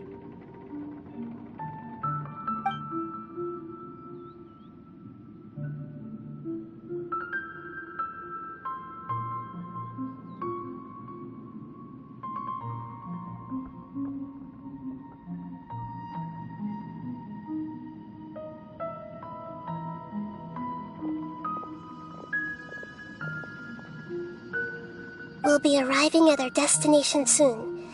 How are you feeling? Are your minds still intact? Huh? But everything's been completely normal for Paimon. Hopefully there won't be any more interruptions. This time, we should be able to meet Greater Lord Rukkhadevata.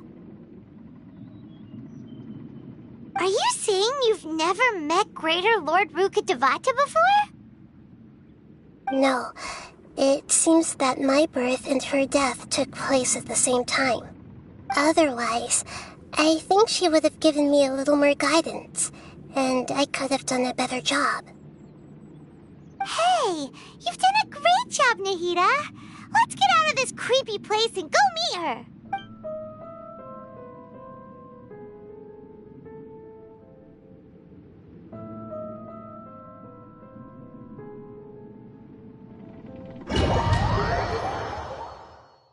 So, is this the place you were talking about?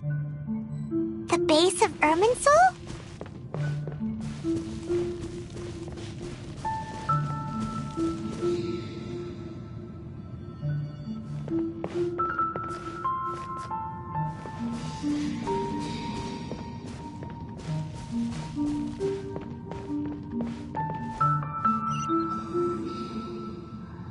Well, this is the place.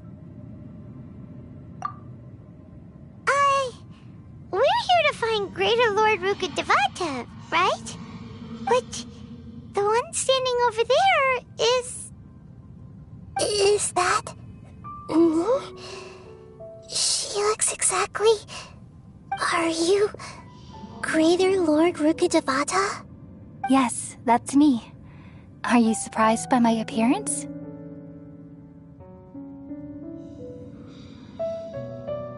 Irminsul and the surrounding lands have been reproduced here as they were years ago. But this is just a realm of consciousness. We are manifestations of the same nature, hence why we would appear exactly the same. We're of the same nature? Why? Because you are me, and I am you. You are me in the new samsara. The new samsara? As Greater Lord Rukkhadevata, I'm the avatar of Irminsul, and you are the purest branch snapped from Irminsul. Imagine it this way. Even if a tree dies, its branches will eventually take root and grow, continuing the tree's life in another form. I'm merely the remaining consciousness of Greater Lord Rukkhadevata. The real me has presumably died a long time ago.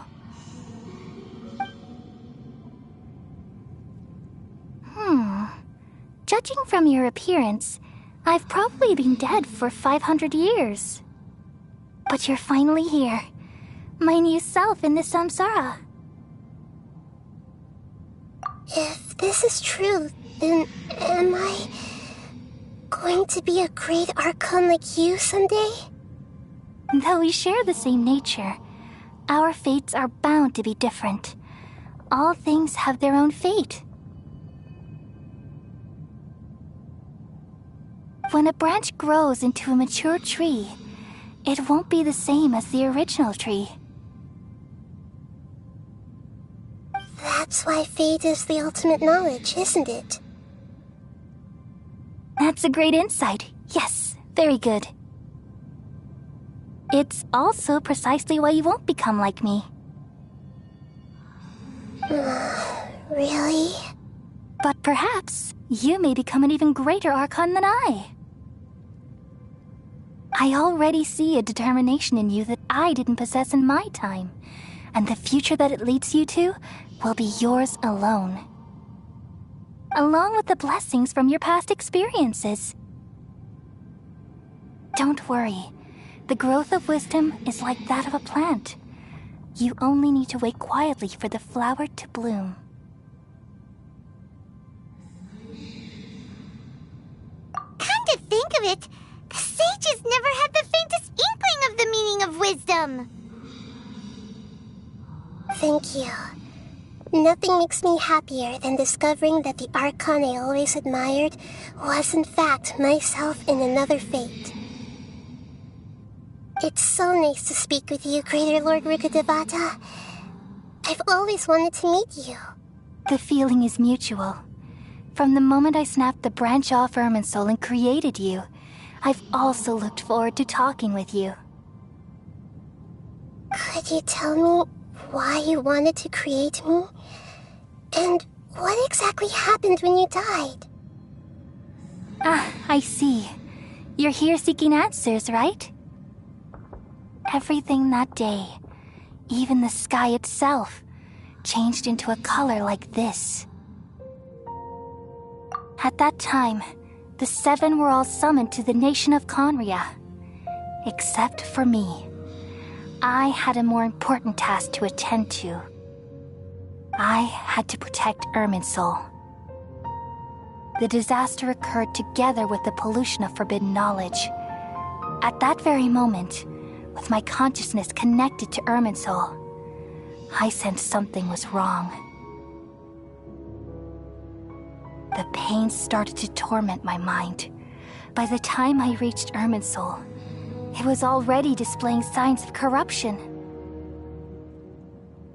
Had I not repelled the pollution of forbidden knowledge with King Deshret thousands of years ago, I might have felt even more hopeless and lost. So what exactly is forbidden knowledge? It's a kind of knowledge that doesn't belong to this world, and a form of truth that can't be understood. It came from the very bottom of the abyss. Even I could never understand it. The world is constantly rejecting it, leading to all kinds of bad phenomena. If we allow forbidden knowledge to pollute Irminsul, I'm afraid the entirety of Teyvat could fall apart. So, there's knowledge that even the God of Wisdom can't understand?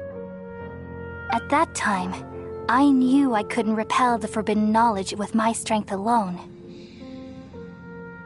Which is why I created a device that compiled human wisdom and named it the Akasha.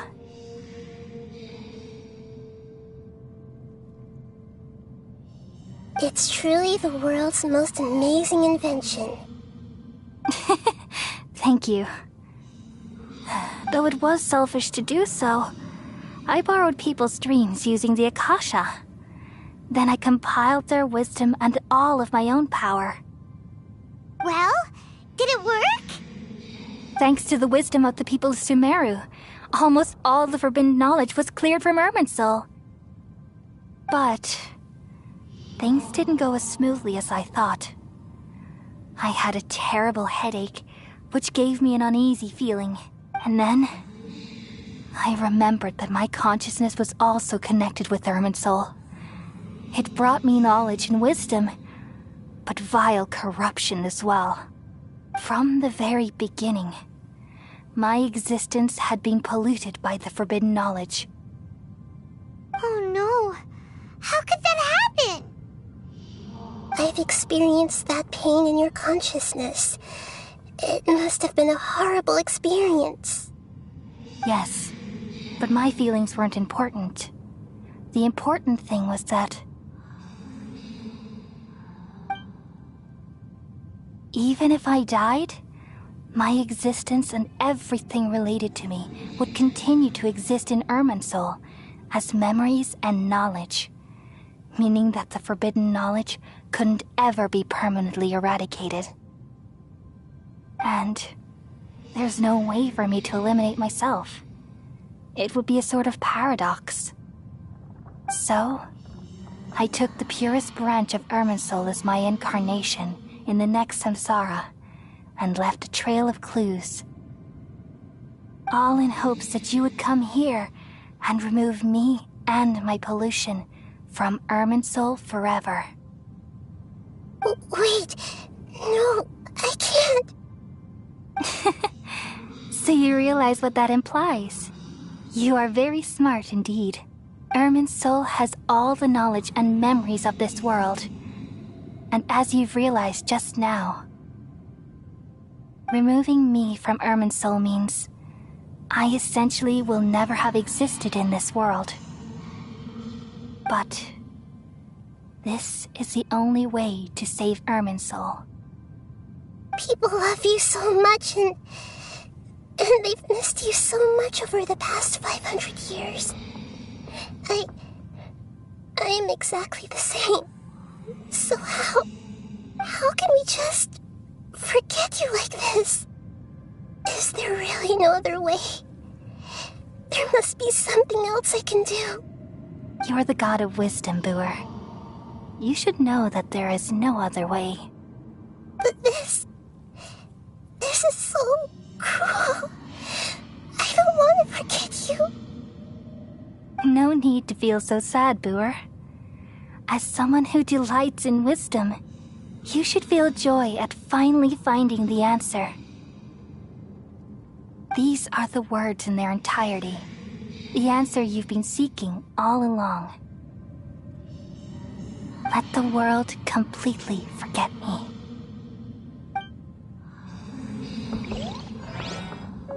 We all nestle under the great tree of wisdom, peering out to perceive the world. From the earth and from the rain, we perceive its wonders, until we become a white bird to perch atop a branch, and finally snap off the most important leaf. Once upon a time, I alone dreamed in this world. In my dreams, everybody would also dream after they fell asleep.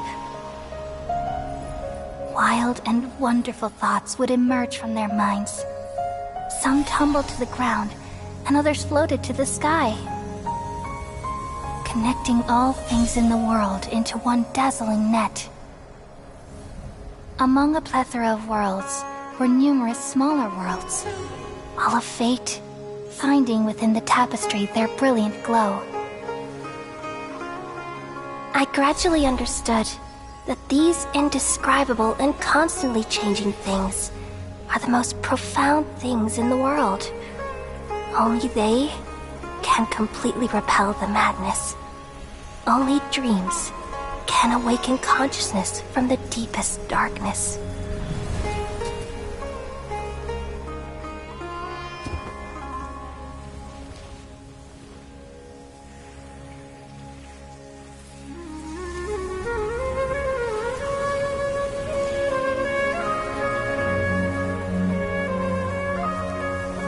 I'm the one who posed this question, yet also the one who sought a solution.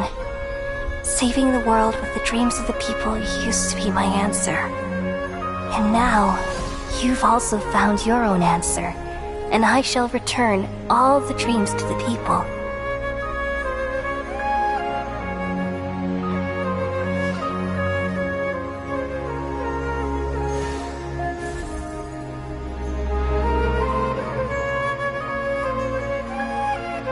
Goodbye, people of Sumeru.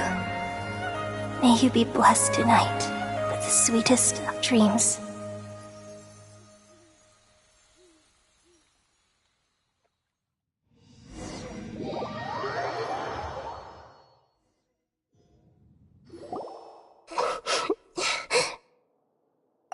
I'm alright. I'm just a little confused. We've just saved the world, right? So why am I crying? I don't know where this feeling inside of me is coming from, but I feel very sad. Just now, we used the power of two gnosis to successfully connect with the Ermin soul consciousness from 500 years ago. Then, we removed the remaining pollution from Merman's soul.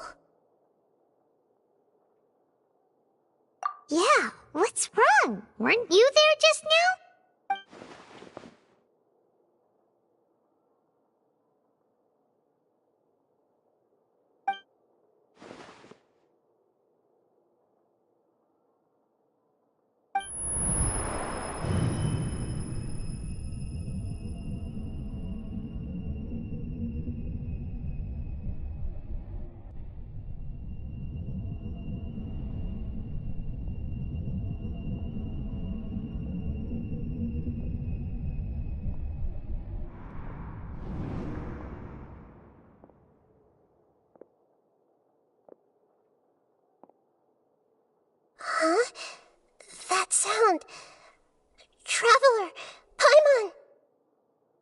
I've been waiting here far too long.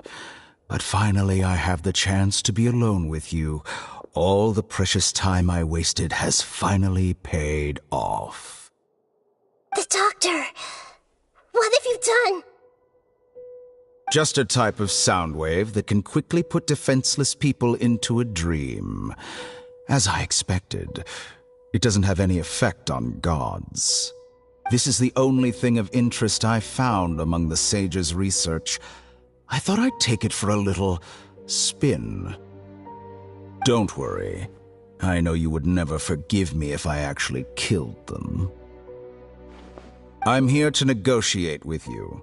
Naturally, I won't do anything dangerous that could potentially damage our relationship. Negotiate with me? I heard you had already left Sumeru. Why are you here again now? I left Sumeru, but I also stayed in Sumeru. Even the God of Wisdom is restricted by the habits of cognition. How disappointing. You mean there are many different versions of you in this world? An astute guess. Even the same individual will have different cognitions at different ages. A long time ago, I made a major decision in hopes of preserving all my perspectives of how I observed the world. Observation is the first step of any experiment, but observing the current world doesn't satisfy me. It lacks an important dimension, that of time.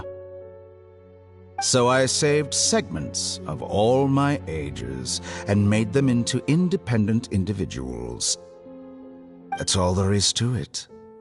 Indulge me. How does the God of Wisdom find my method of seeking knowledge? It's an insult to the very concept of life. Life inherently has many rules and restrictions, each with its own significance and reason to exist. They can't be broken on a whim.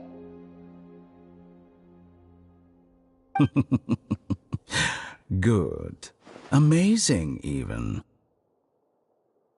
Indeed, it's difficult for humans to make peace with themselves, not to mention oneself from a different period. Since you were in the academia, why wait until now to show up? You could very well have stopped us and helped that fake god. Simple. Let me ask you this. Would any staff member ever help the subject in the middle of an experiment? It was my experiment. So why should I interfere with the results? The academia saw the plan to create a god as their ultimate goal, yet you only saw it as an ordinary experiment. You really are crazy. If the experiment succeeded, you would have had a new god on your hands. How would you have faced your own god then? Would you still take the same stance? Would you still hold the same view of yourself? I'm first and foremost a scholar. These results should be left to the judgment of the hypothetical me confronted with that outcome. But you're right. And that's exactly why I'm disappointed with the conclusion of this experiment. As an individual, you don't have any sense of belonging. You seem to have even fewer convictions than a typical scholar. Oh no, I certainly have my own convictions. They just don't fit your standards, that's all. All right, that's enough conversation for today. The experiment is over, and it's time to tidy up the equipment and reclaim any useful materials. For example, the Gnosis. Lesser Lord Kusanali, you're an intelligent Archon. I'm sure you understand the disparity in our combat abilities at this time. Besides, you have no way to use that Electro-Gnosis in battle. Didn't you say you were here to negotiate with me? Somehow, it's starting to seem like you intend to take it by force now. I'm merely stating a fact. After all, I'm also a scholar. Naturally, I hope to show proper respect and dignity to the God of Wisdom. Your hypocrisy is built on absolute confidence. I understand your scheme, but... what if I were to destroy the Gnosis now and awaken the heavenly principles? Awaken the heavenly principles? Do you think that's really possible? The heavenly principles have been silent for many years, but the Gnosis are symbols of their control over Tevat and all the laws. Will the destruction of a Gnosis attract the attention of the heavenly principles? And if so, how do the Fatui plan to deal with the consequences? Do you dare to gamble such a possibility with me? Gamble? How surprising. I thought you would show evidence or use rigorous reasoning to prove your point. The word gamble is the last thing I expected to hear from the God of Wisdom. But this is a clever move. You must have seen through me when I first captured your consciousness. As a scholar, I respect all possibilities. This has always been my principle and is an essential trait as an experimenter. Indeed, I can't ignore this possibility. So tell me then, what are your conditions? This foreign Gnosis will only lead to disaster if it stays in Sumeru. But this Electro-Gnosis is the prize I obtained after defeating one of your fellow Harbingers. Now, as the one who initiated this cascade of events, shouldn't you pay the corresponding price? Price? Interesting. What price would you have me pay? How about erasing all your other segments? So this is how you wish to restrict me, the most threatening opponent of the Nation of Wisdom.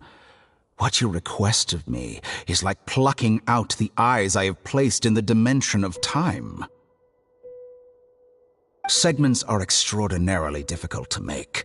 They require extremely rare resources and enormous amounts of time and effort, requiring me to destroy them all here and now. Bravo.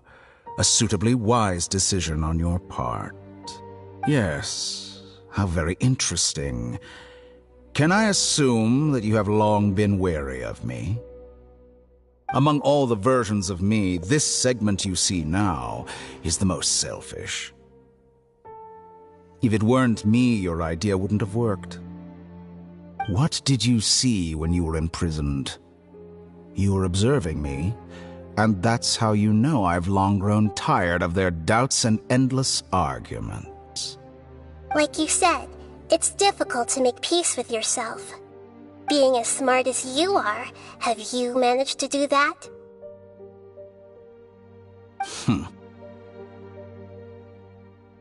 I see. If you think all those versions of me are worth a gnosis, then deal. You sure didn't hesitate much. Is the relationship between all the versions of you really that bad? I don't think there's any need to dwell on that. The surplus versions of me can be exchanged for a gnosis. Do you think anyone can offer themselves at a higher price? Besides, with my abilities, it's only a matter of time until I find better perspectives. Perhaps it's best to say, you're just temporarily ahead. But what I'd like to know is, how can you be sure that I've really erased them? I can see your remaining honesty.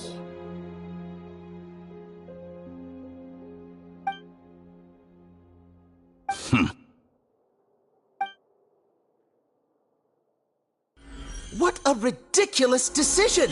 You can't be serious. How could I have been so short-sighted? You think that this is the end? Wait, I'll have my revenge. You'll make this moment count. You will regret this. Well, have you confirmed that it's complete? Here, take it. The future of Sumeru City will be in my hands alone. I will shut down the Akasha and let curiosity and the thirst for knowledge drive the realm of academics once again. There won't be any further gaps for you to exploit. It truly pains me that my academic achievements have never been appreciated in my homeland. Of course, I have no interest in being rejected by this city for a third time. Another chess piece. And where is your dendronosis? Don't be greedy, Harbinger of Snezhnaya. No, this is a different transaction. If you intend to turn off the Akasha anyway, then there's no further use for the Gnosis of Sumeru, is there? Besides, isn't it the Archon's duty to deliver what's desired of the Seeker? Oh, judging from your expression, you don't seem to find the idea very agreeable. Then let's think of it this way. Since you're the god of wisdom, how about I exchange some knowledge with you? People exchanging knowledge with the god of wisdom is the stuff of legends. Yet here you wish to exchange knowledge for the god of wisdom's property. Arrogant as that is, it has piqued my interest. Let me ask you, have you in all your mighty knowledge ever heard the rumor that the skies of Tevat are fake? Huh? That's the secret hidden by Irminsul concerning the truth of this world. Once I finish telling you about this, it will be time for me to say goodbye. With negotiations, we've all gotten what we wanted. I'm very glad I got to meet you like this. Your arrogance may know no bounds, and convictions may mean nothing to you. But I'll still listen to what you have to say.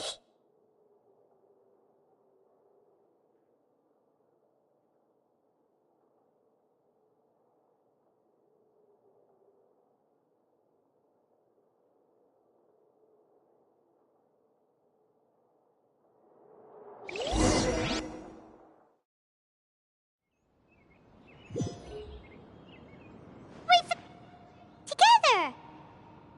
Okay. Wake him up.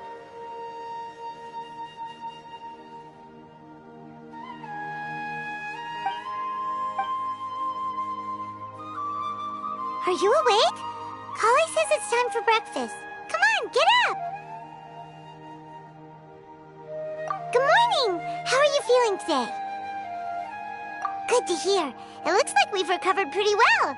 Not even Tainari could stop us from going out now, right?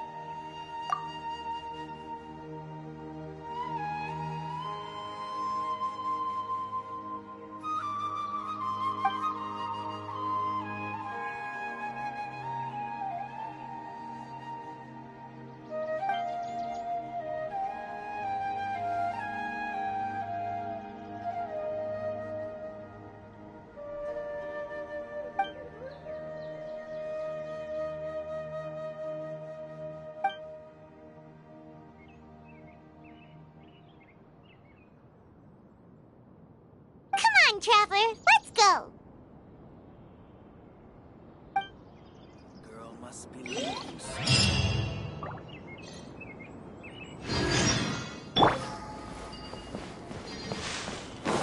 How many Rupa mushrooms do I need to sell? Good morning! Looks like you're awake. Yep. I prepared some breakfast today. Please have a taste. I hope you'll like it. It's nice to have you here so we can eat something yummy. Well, now that I've recovered from Elazar, I'm feeling better than ever. I can even prepare 4 or 5 meals a day now. And Paimon bets they're all delicious.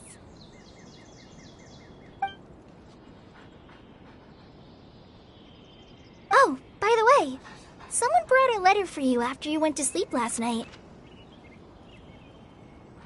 Nope. Paimon wanted to read the letter with you after you woke up, so Paimon didn't open it. All right, let's read it now. Oh, it's from Nilu. Ahem.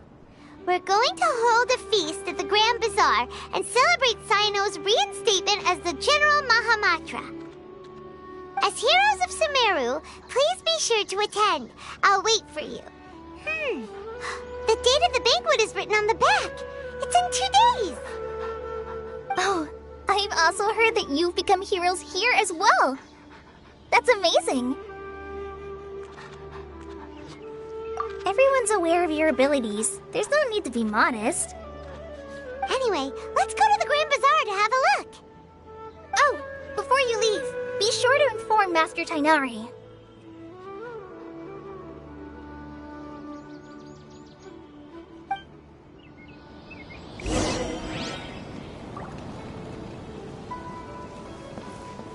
Yesterday, total of 5 dusk birds.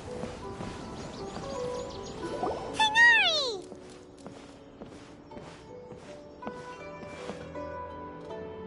Good morning. How do you feel today? We feel much better. How about you? I'm recovering well. Thanks for asking.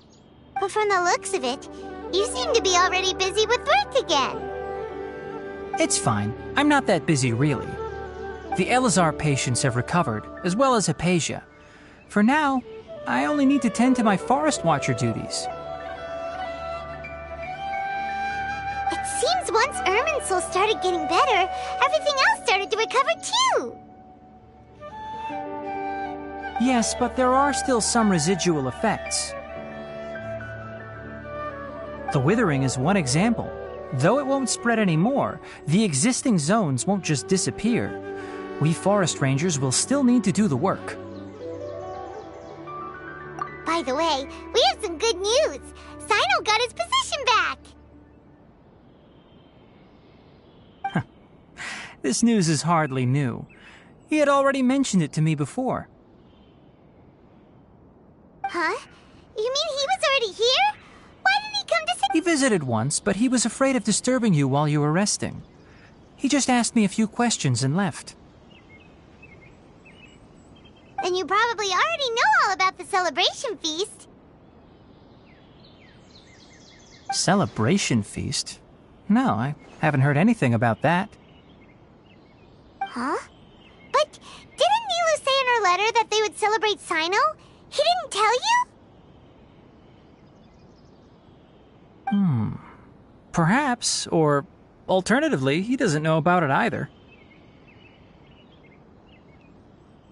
Come to think of it, Sino doesn't seem like the type who'd enjoy a celebration feast. You and Kale are both Sino's close friends. Why don't you come to the feast with us? Kale has taken over some of my tasks these days. I don't think she'll have time for it. Not to mention me. You see, some VIPs have come to the forest recently. Huh? VIPs? Very important Paimons? Well, technically speaking, they are former VIPs. The sages involved in recent incidents have begun their training in the Avidya forest, and the people they had previously imprisoned have all been released.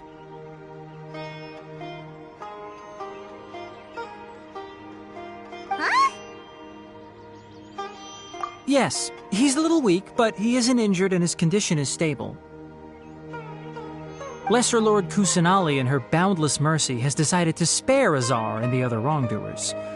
Supposedly, they were ashamed of their shallow ideologies and have decided to dedicate the rest of their lives to cultivating wisdom in the Avidya forest. When they learned that Lesser Lord Kusanali had defeated the Balladeer and saved Irminsul, they were shocked at first, but also became happy, feeling that the sacred light guiding them on the path of discovering wisdom had begun to shine once again. As a result, work has increased for the Forest Rangers. That sounds really exhausting. There's nothing we can do, really. But that's another topic. Back to the matter at hand. Are you two planning to head out? Ah, right! We're here to request permission to head out. Would that be okay? You've recovered well. You may go, but be careful. Yay! Will do! The rainforest is the best place to live. I think I'll start with these questions.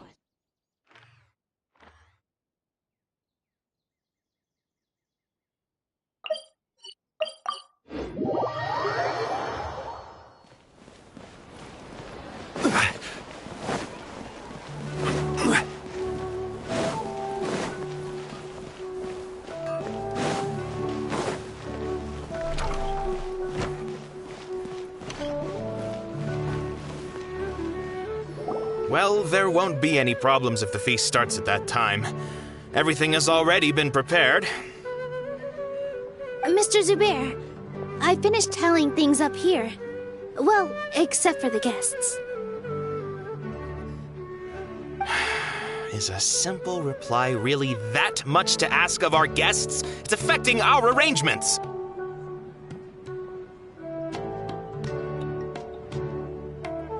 Oh, it'll be fine. Besides, it never hurts to get things ready in advance.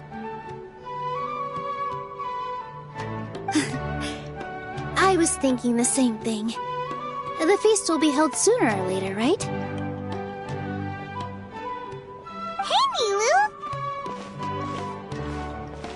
Traveler, Paimon! We got your letter, so here we are! You're the best! The other guests haven't even replied yet. Huh? Are we the only ones that have arrived? Yeah, I had someone deliver letters to all of our guests. But maybe everyone is still busy with other things. Look, I get it. Sumeru is in an extremely important period of transition right now, but even if your friends are important figures, they shouldn't just ignore your request like this. Nilou is Sumeru's #1 celebrity, after all. You have no idea how happy I am to talk to people with good taste. If you consider enjoying Nilu's dances having good taste, then almost everybody has good taste. Because Paimon thinks everybody will love her performance. That's right. We all think she's amazing too. Nilou is an absolute favorite among those of us who frequent the Grand Bazaar. For Outlanders, you have a great eye. Master Zubair, let's have a vote for the most outstanding audience members next time. I think these two may win. Nonsense! It is not for us to determine the value of an audience. But indeed, we could try giving gifts to people with particularly good taste. I heard there's a device in Fontaine called a camera that can record people's appearances as pictures. Such pictures would make superb gifts. Ooh, good idea. I wonder where we can find one.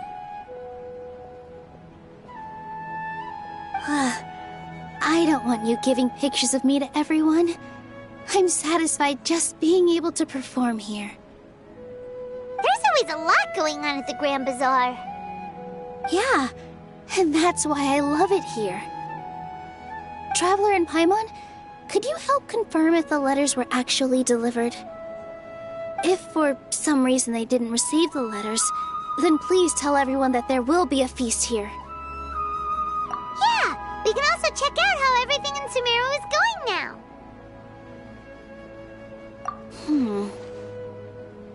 When I wrote the letters, I heard that Dia was in Port Ormos, and Alhaitham was at the Academia. As for Sino, we've only heard that he appears at the Academia from time to time. I'm not too sure about Rahman's whereabouts. My guess is that he's with Dia. As for Dunyarzad, I just hope she's feeling better. I sent her a letter, but I was afraid of disturbing her. If you have time, please ask about her for me. Okay, got it. Let's go, Traveler.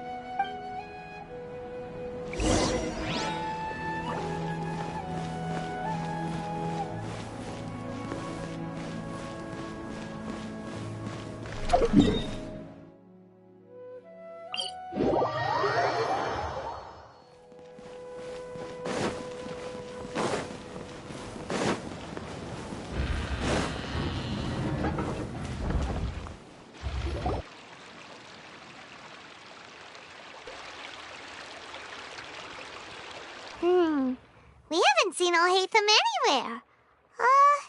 Let's ask that person over there.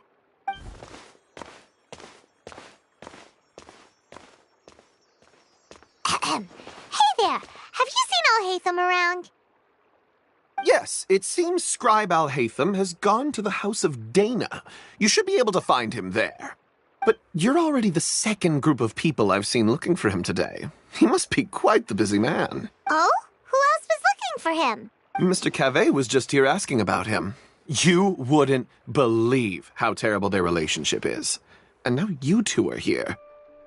Don't tell me everyone's here looking for gossip about the sages. No way! We're strictly here on business. Ah, I see. Sorry, I thought maybe everyone's as interested in rumors about the sages as I am.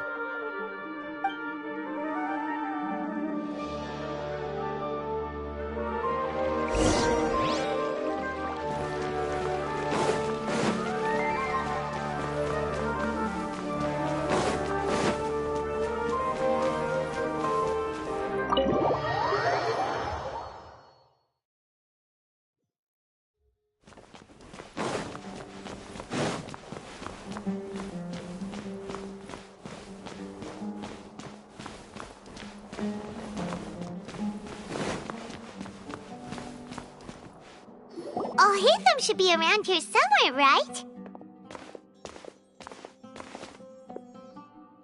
Oh, he's over there! But it looks like he might not have time for us. Just put down that worthless book and tell me what happened in the academia. This is not just some worthless book. Do you have any idea how difficult it is to find a physical book like this in Sumeru? It doesn't matter. It's probably just another thing that you used your authority to get your hands on anyway. Just put it aside. Listen, I came back today only to hear that the sages have disappeared. Oh? You sound surprised. I thought you would already know the inside story. Would I be here asking you if I knew? You're the scribe, not me. So just tell me what you know already. Well, I almost became a sage. Huh? Oh, don't sound too surprised now. You're the renowned Kaveh, light of the Ksharawar. Besides, as a master builder and craftsman, chances are you'll be appointed as a sage too. Why do I feel like you don't really mean it? Huh. What makes you say that? Why would you question my heartfelt sincerity? Maybe it's because you've never said anything good about me before. Yeah, well, I share a similar sentiment, and anyone who knows you as well as I do would surely do the same. You... See? This is why I hate discussing anything with you. Your ridiculous and arrogant attitude always gets in the way. It seems that you really can't stand my personality. Ha! What was your first clue? Well, then you might as well move out of my house. Are you threatening me? Stooping to a new low, and don't change the subject. You, a sage? What a joke. The academia might as well just close tomorrow. Are they having a fight? Forget what's going on with the academia. Haven't you been busy with your construction project? Tell me, when are you going to build yourself a mansion? Don't get me started. I get angry just thinking about it. So, what great building did our master architect work on this time? Like I need to tell you. Keep your nose out of my business. No, I think we deserve to know. Where were you when Sumeru needed you most? I was in the desert for a large project, but considering Haravatat's utter ignorance of architectural and aesthetic matters, you probably wouldn't understand. Which is truly unfortunate. I can only pity the man who doesn't understand the first thing about beauty and romance. Unlike a true... hold on, wait a second. What do you mean by when Sumeru needed me most? Well, while you were out fiddling around in the desert, many people came together to save Sumeru from a crisis. Ha! And you think I'd believe that? Look, all you really need to know is that Azar and all his accomplices have all been overthrown. Huh? What nonsense are you talking about? It's no skin off my nose if you don't believe me. It's not like my Darshan was the one trying to apply for funding from the Grand Sage. Yours, though, on the other hand... You know what? I'll ask around. I'm sure someone knows what's going on here. You're dead if I find out you're lying to me.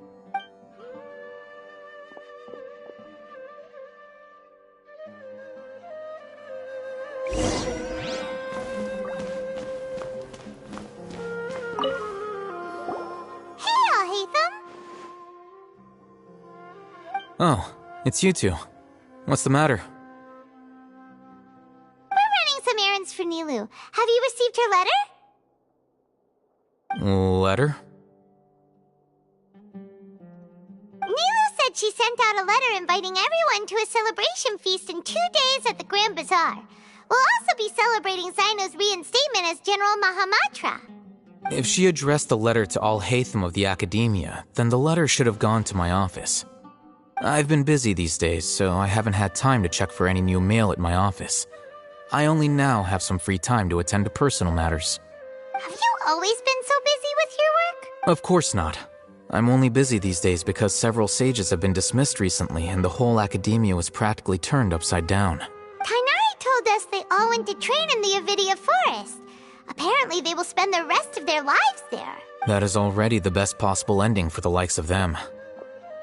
4 of the 6 great sages were possessed by their desire for power and attempted to create a new god. In order to pull it off, they even imprisoned the other 2 rational sages. To imagine such things could take place in the Academia. I don't know where to begin. Yeah, you're right. Feels kind of strange to hear them called that after all this time. But then again, the 6 great schools sounded pretty impressive too. Yes, at least that's how they're supposed to sound. It's said that when the Academia was first founded, the Dendro Archon herself established the 6 great schools, each representing one of the 6 different types of wisdom. Numerous Darshans have sprung up and faded. Only the 6 Darshans attaching themselves to the 6 great schools have stood the test of time and obtained permanent seats in the Academia. Now, the 6 Darshans are nearly synonymous with the 6 great schools, and the leaders selected for the schools are the 6 great sages. Among the 6 great sages, there is one central leader, the Grand Sage. Unfortunately, only the sages from Vahumana and Amorta remain now. They were imprisoned for opposing Azar, and were only rescued after Azar's downfall. So who's managing things in the other 4 schools now? Do they need to find someone new? Yes. Normally, new sages are selected based on a strict set of criteria. Oh, didn't you just say something about becoming a sage? If they pick you, then we'd have a huge connection in Sumeru. Yes, about that. You didn't let me finish my sentence. The person in charge of personnel affairs nominated me to be the Grand Sage in place of Azar and help Lesser Lord Kusanali manage the Academia. But I refused. Huh? But why? Can't you be a little more ambitious? I'm not even interested in being one of the 6 great sages. Like I said before, I don't like being a leader. Oh, all right. So are you busy these days trying to find others to take the job? That's not my job either. I'm only responsible for handling important affairs within the academia before the new sages take office. And the first thing I'll do is reject Kasharawar's application for funding. By the way, who was that other person just now? Is he your friend? Do we look like friends? Paimon doesn't know. That's why Paimon's asking. His name is Kaveh, my roommate. You could say he's the representative for Ksharawar scholars. Which is exactly why he always has so many problems. So everything that's happened recently must be a huge change for the people of Sumeru. Such is the work of the Academia Scribe. Well, anyway, no matter how busy you are, since you are our planner, remember to attend the celebration feast in 2 days. Alright, I'll see you there.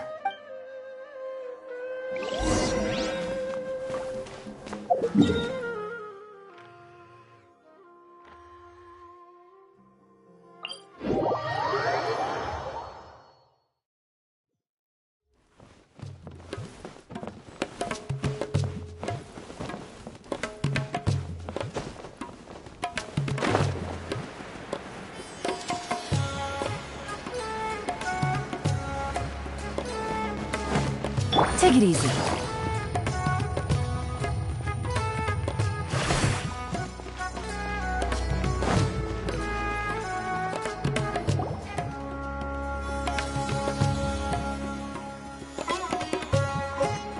This is Port Ormos.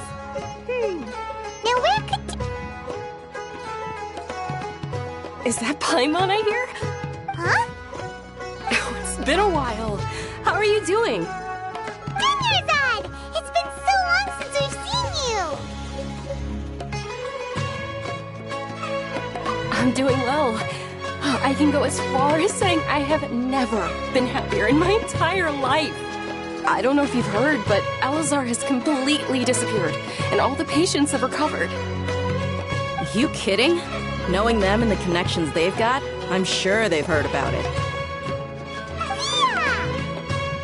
That's right. My lady is feeling better now, so I'm accompanying her for a walk. Why do you still call me that, Dia? You've already informed my father of your resignation. I guess I'm just used to calling you my lady. Old habits die hard. Resignation? You mean you're quitting? Yeah, I might start losing my edge if I keep being a bodyguard for the Homayanis. You know that my parents and I are fond of you, and that we appreciate you very much. It wouldn't be a problem if you wish to continue to be our bodyguard. I'm not a woman that's easily persuaded. You should know that by now, my lady. When I took this job, I had already decided that I'd quit as soon as you'd recovered. It's time for me to get back out there and chase that horizon. So what are you gonna do now if you're not gonna be a bodyguard anymore? I want to take a risky job and put my body to the test again. Huh? But we literally just finished one of the most dangerous jobs ever. Are you getting bored already? I know. If I hadn't joined in that plan with you, I wouldn't have come up with this idea. I guess I still get fired up by that feeling of going all out in a fight. It made me realize that I'm still a mercenary through and through. Life is short, and I'm happy that I got to be a part of that operation.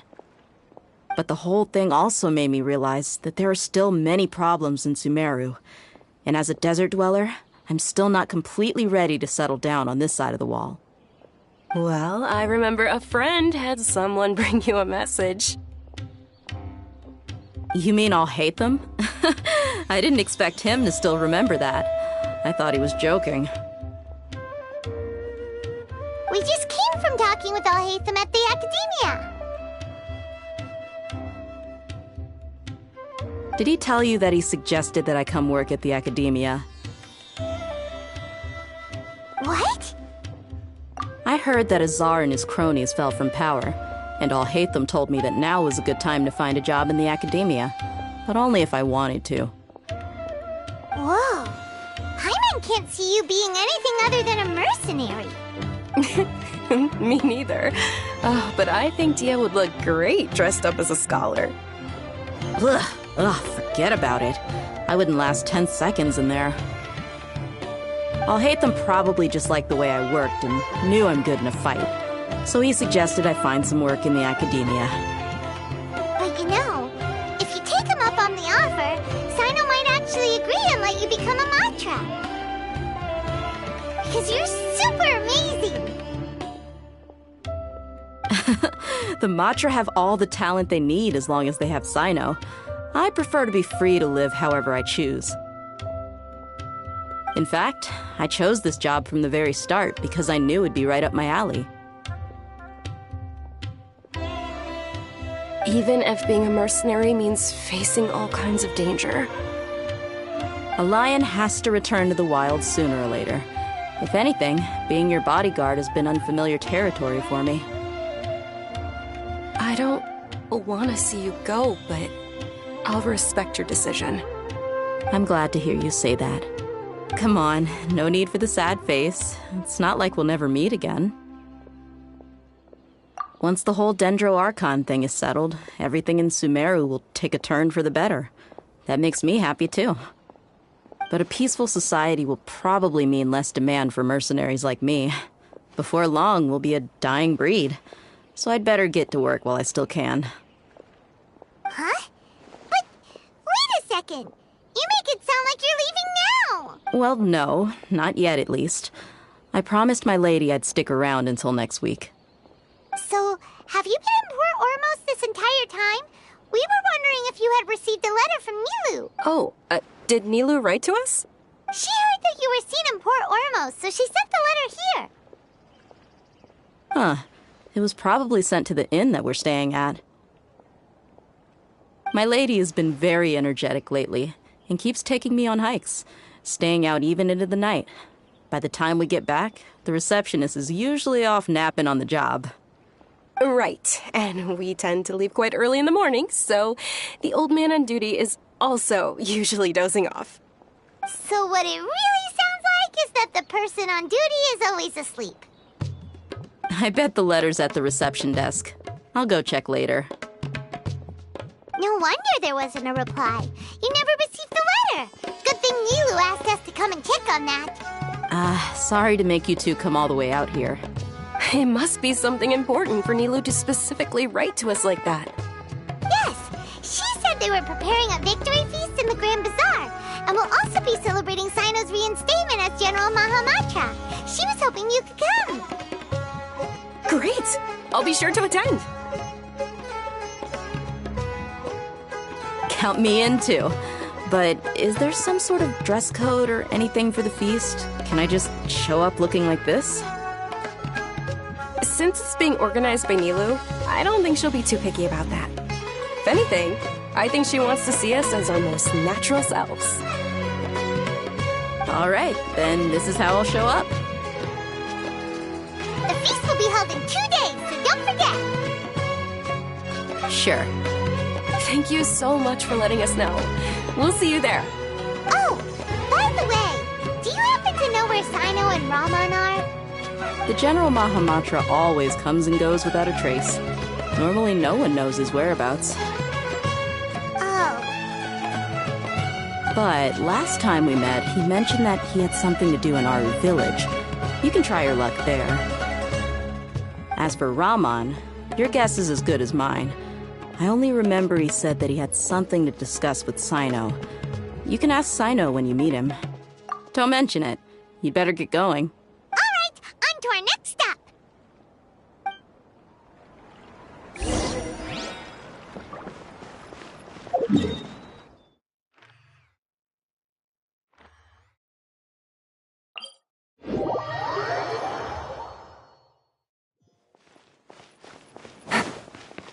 Take it easy.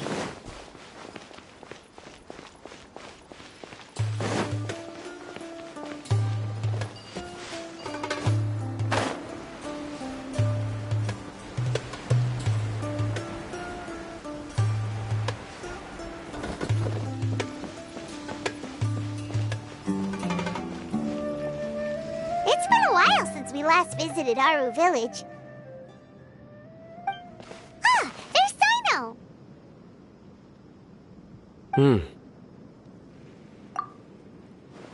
What brings you here? We recovered well, and Tanari agreed to let us leave, so now we're out and about again. It seems Gandharvaville's medical treatment is still as good as ever. And Tanari is recovering well, too. That's good to hear. Yeah, you're the one who brought us to him when we lost consciousness, right? Thanks for that. You're welcome. Tainari has excellent medical skills, and Kale is quite attentive. It was the best place for you. But why are you just standing here like a dead tree? I'm meeting some people. Oh, you mean Candace? I've already talked with Candace and the village chief. They're still at the usual place. You can go there if you'd like to see them. But you know one of the people I'm meeting as well. Oh, by King Deshret's blessing, my friend suddenly appears in the desert. Don't tell me you've run into trouble and need us to help now. Roman! And... huh? Sataria? Oh, you know me? Oh, well, you're pretty famous in the academia. Don't worry, these are our friends. No need to be so guarded. I see. I'm doing well. Many good things have happened recently. Same here. Really, I feel that my whole life has started to shine after suddenly finding a new direction. Oh, tell us everything. Yeah, you go ahead. Alright, well, I suppose I should start by saying... I've decided to leave the academia. What? It's not that I've given up on being a scholar. I will no longer pursue research like a typical scholar. But I have not completely given up on my relationship to knowledge either. I can see what you're saying now. What do you mean? I plan to leave the academia and return to teach here in the desert. Wow, so you want to become a teacher? Sataria will return to support education here and teach people from the desert. She can't teach everyone on her own, but there are many of us Eremites all over Sumeru. She came to discuss a collaboration with me and hoped that I could bring her ideas to the Eremites. Yes, it's my hope that the Eremites can help me select a group of smart people with the best aptitude for teaching.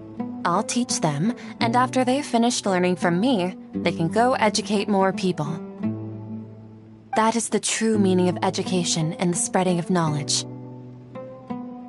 The people of King Deshret suffer from sandstorms, exile, and ignorance. Miss Ataria is more than welcome to come teach here. Her arrival is like a star shining in the desert night. The stars have always guided caravans, thieves, soldiers, and travelers who get lost in the night. Oh, please. Where's all of this coming from? I'm starting to feel a little embarrassed. You deserve these compliments. Mercenaries are accustomed to danger and don't fear death, which is why we recognize extraordinary actions the common people would easily overlook. Sataria's idea will bring much good to many people. At first, I feared it was destined to fail. Everyone knows that the academia doesn't allow scholars to teach in the desert without permission. As you know, all knowledge is under their surveillance and control, and very few desert dwellers are as lucky as me. But what I heard at that time has been haunting my heart, as if there were lightning bolts constantly bombarding my soul.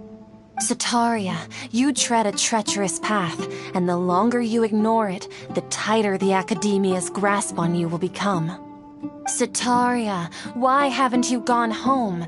Never forget that the desert that belongs to you lies elsewhere. Miss. These words sparked something in me. and I knew that I had to bring something back to my people after going home.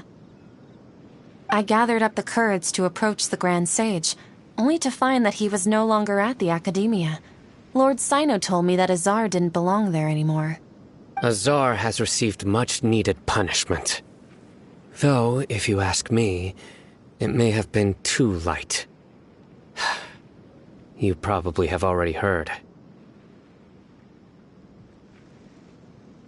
Lord Sino helped me obtain permission to leave the Academia for the desert, and accompanied me here to discuss collaboration with members of the Eremites. My plan was able to go smoothly thanks to him and Rahman. You're all doing so much for the desert. Aside from that, I also have some other business to discuss with Sino. Lesser Lord Kusanali has allocated many resources to support and develop the desert. I've done some business for her, and part of it required the assistance of the Eremites. I applied for a few batches of educational materials from the Academia, and sent them to several groups in the desert, as instructed by Lesser Lord Kusanali. I believe the people will make good use of them. That's exactly what the people here need. Physical books and other related items. If it weren't for Sino and Lesser Lord Kusanali, I'm afraid we'd never be able to get our hands on them. Apart from this, the Academia is also recruiting scholars that are willing to teach in the desert. I'll let you and Sataria know as soon as I have any more news. We must be persistent about this, and maintain these resources to ensure long-term effectiveness. This is the first time in hundreds of years we've had a glimmer of hope. I think this may be the turning point for the desert. Remember these words. Here lies our faithful priest, Kasala. His wisdom is a miracle among the people, deserving of high praise and admiration. I hope people with wisdom like that priest will rise again among the desert dwellers. Then we'll once again see the wisdom and glory that once shook the world. Enough about us. Are you here to discuss some business too? No, not at all. We're actually here on behalf of Nilu. Nilu wanted to write to everyone, but she wasn't sure where the letters should be sent, so she asked us to come find everyone personally. A celebration feast will be held in 2 days at the Grand Bazaar. She hopes that all of you will be able to attend. At the feast, we'll also be celebrating Sino's reinstatement as General Mahamatra. Although, judging from your appearance, it seems you've already been reinstated. Paimon thought you would only start working for the Academia after the feast. Celebration? It's the first I've heard of it. Tighnari was right. He really didn't know. This feast is for you, Sino. Sounds to me like you'll have to be there. It's rare to see that kind of expression from Lord Sino. You must not like feasts very much. No, not really. But well, I still have a lot to handle here. Besides, I need to look after Miss Sataria in the desert, so I'll have to pass. I'm afraid I won't be able to join you.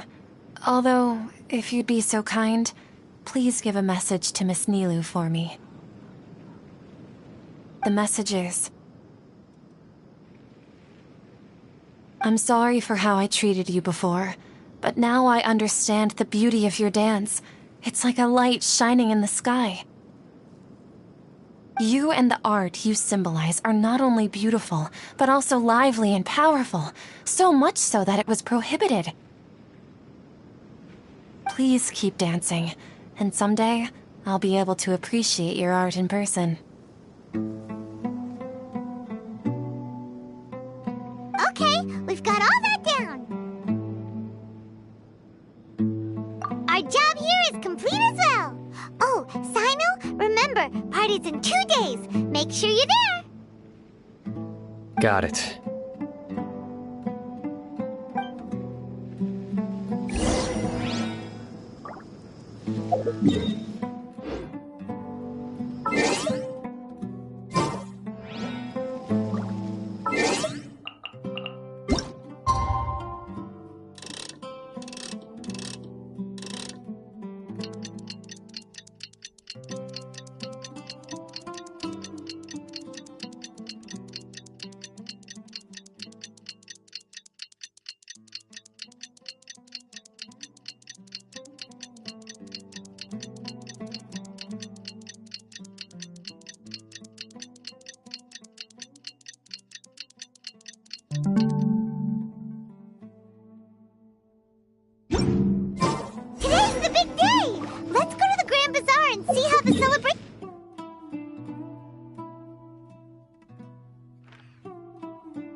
ones to arrive. I'm here. Ah, there you are. Well, look who finally decided to show up. You look like you came here immediately after finishing up some work. But we're not late, are we? It's just that everyone else arrived ahead of time. I propose that the last one who arrived be put in charge of today's speeches. Nah, there won't be any speeches today. Oh, really? Well, even better. Come join us over here. Let's share some great food and drinks, and chat about all sorts of fun things. Everything looks quite good. Wow! Paimon can't wait! Traveler, just look at all the delicious food here!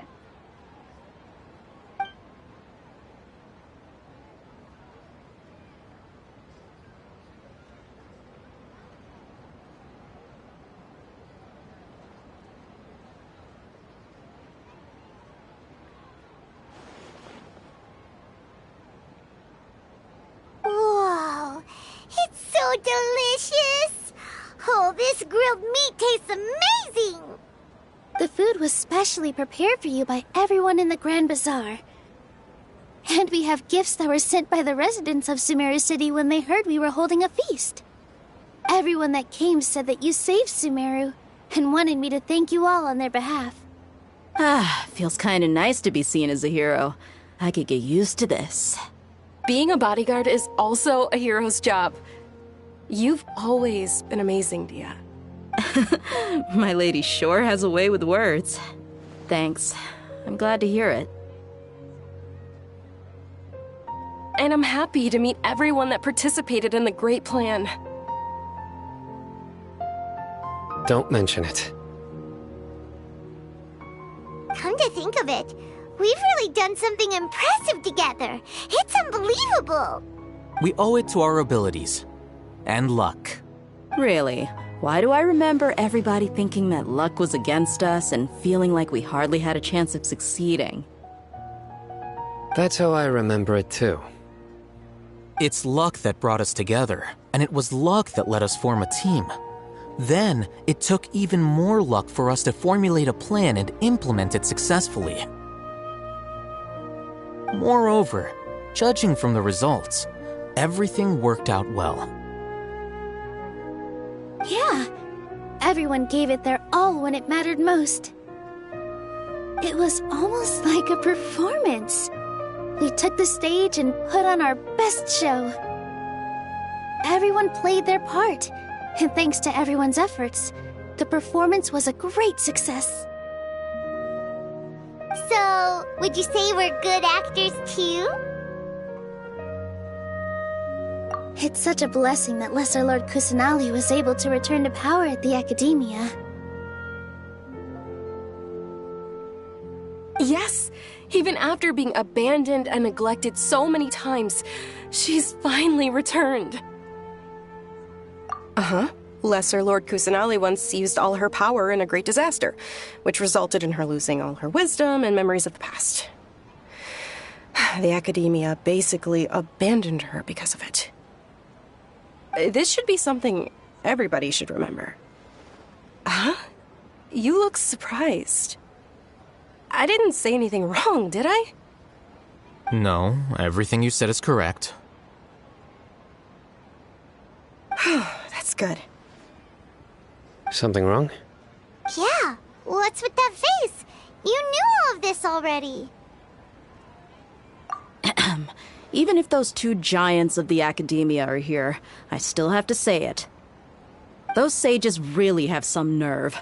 500 years ago, Lesser Lord Kusanali used all her power for the people of Sumeru, and what did they do in return?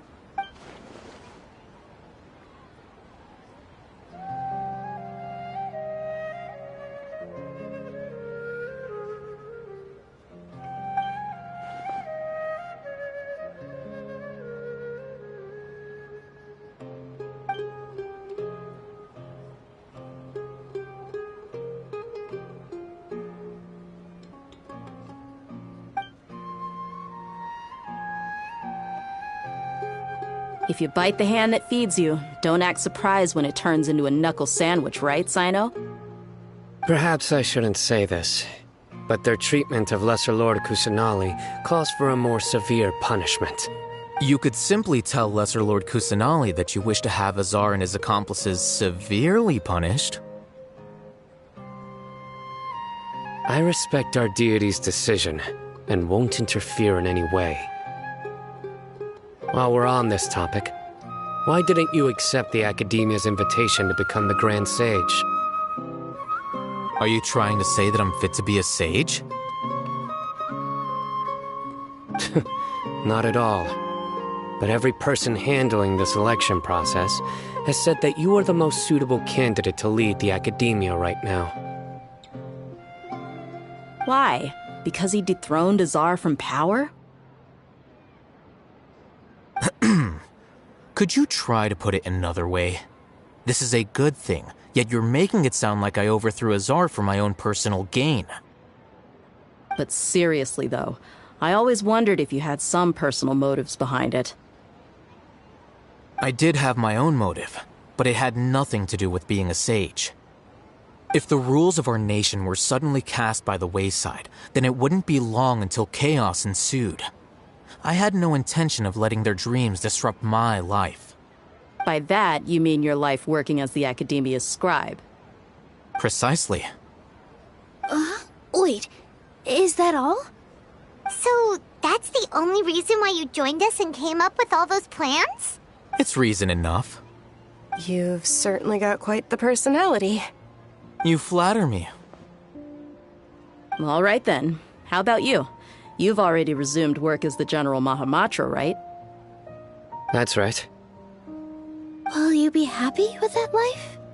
It's not about being happy. There are merely a lot of things that I must do.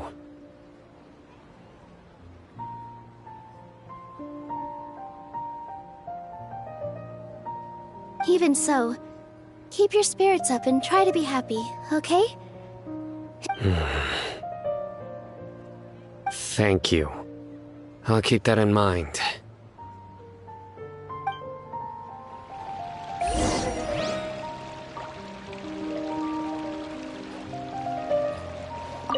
There. Well, how is it? Are you enjoying the feast today? If there's anything you're unhappy with, just let me know. That's good. It's the first time I've ever invited so many exceptional people to one place. I was a little nervous myself. You see, every guest here is quite extraordinary. It's unbelievable that we've got everyone together here. Make sure you live it up tonight. I'll be happy as long as you're enjoying yourselves. I'm honored to have her think of me this way. If I have a chance in the future, I would really like to invite her to one of my performances.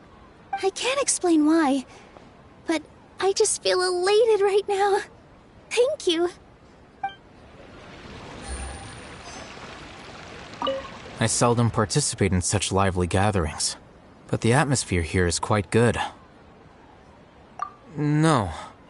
This gathering today has a unique meaning. The Grand Bazaar is lively because the people here feel happiness from the bottom of their hearts. Unlike the farces at the Academia, that happiness is an emotion that'll be forever alien to those bookworms who have driven themselves insane by studying. I seem to have taken both keys when I left the house.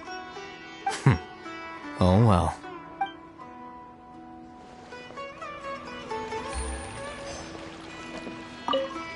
My lady, the grilled meat over there is delicious. Have you tried it?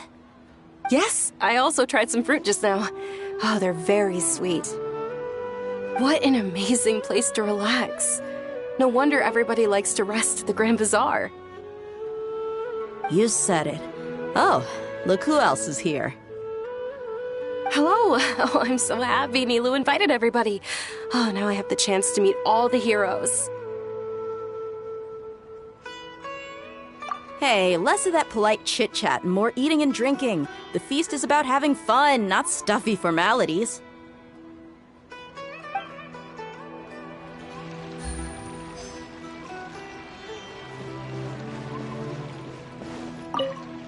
The atmosphere here is good, and everything is delicious. Yeah, I don't often come to such places, but it feels quite good. I have a lot to handle these days. Otherwise, I could show you around. There's always next time. We're friends after all. This feast is pretty good.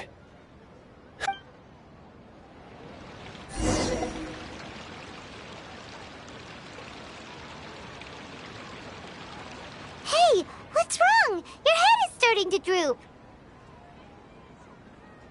Hey, you can't just fall asleep here. Paimon will go find something delicious for you to eat. You'll wake up once you've put something yummy in your tummy.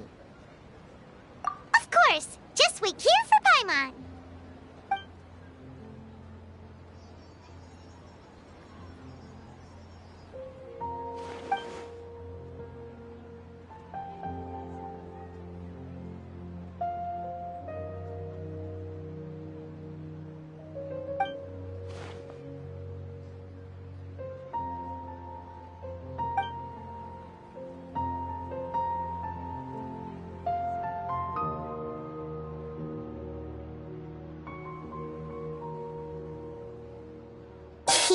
It's me.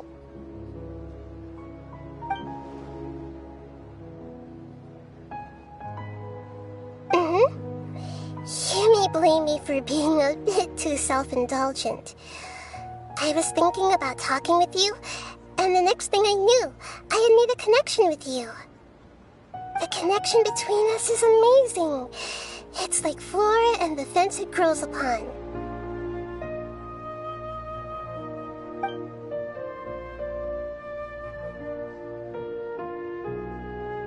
I heard there's an amazing celebration feast today at the Grand Bazaar. I wanted to have a look for myself, so I snuck in.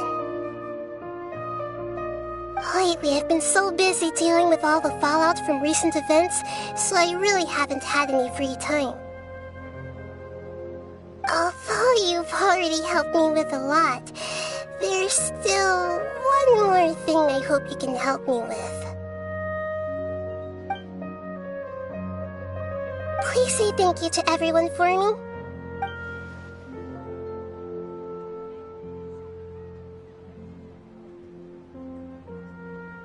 Oh, is it not convenient for you to do that for me?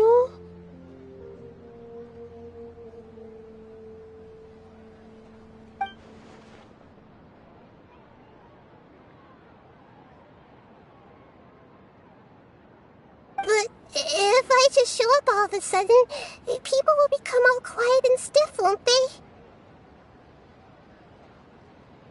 What if I end up scaring them and ruining this wonderful feast?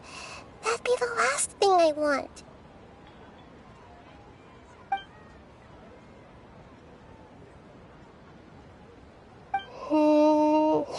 Let me think about it. Okay.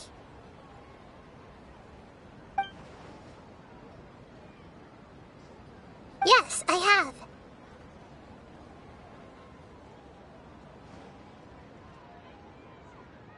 You said I should go thank everyone as myself, right? So, I've decided to borrow your body for the time being. Please don't blame me. The flora also climbs up to the fence to get closer to the sky.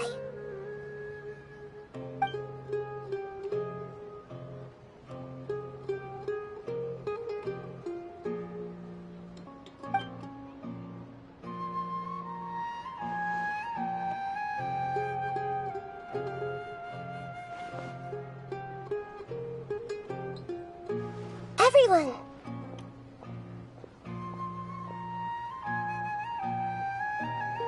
Are you awake now? Paimon was just about to bring you the food. It's me. Huh? That voice. Nahida? Hold up. What's going on?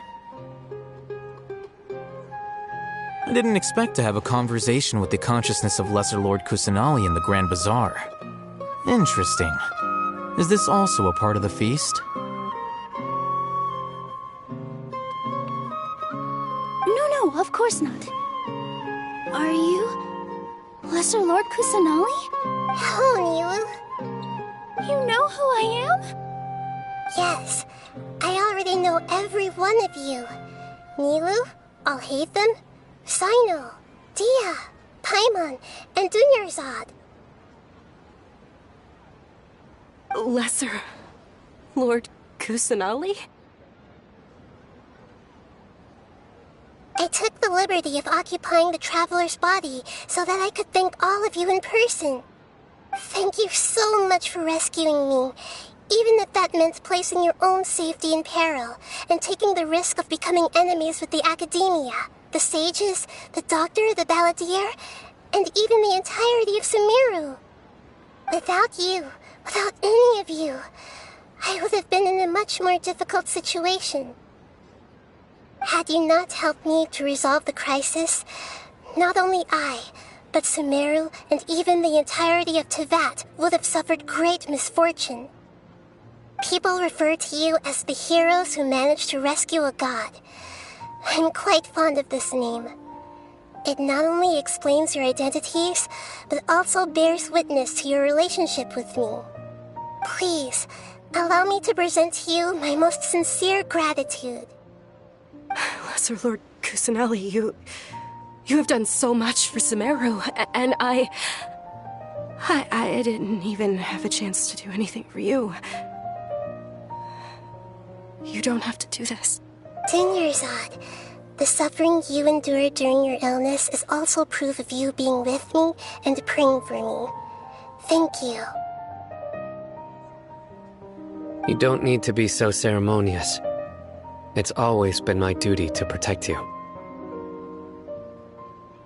This is how the relationship between the Academia and Dendro Archon should be. We just did what was necessary and set things back on the right path. You're an Archon, but you act so humble. You really don't need to be so polite with us.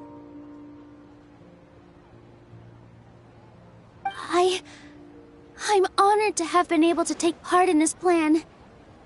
I hoped you liked the dance I dedicated to you. Thank you, all of you.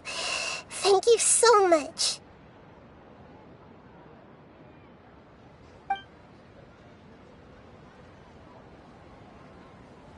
Yeah.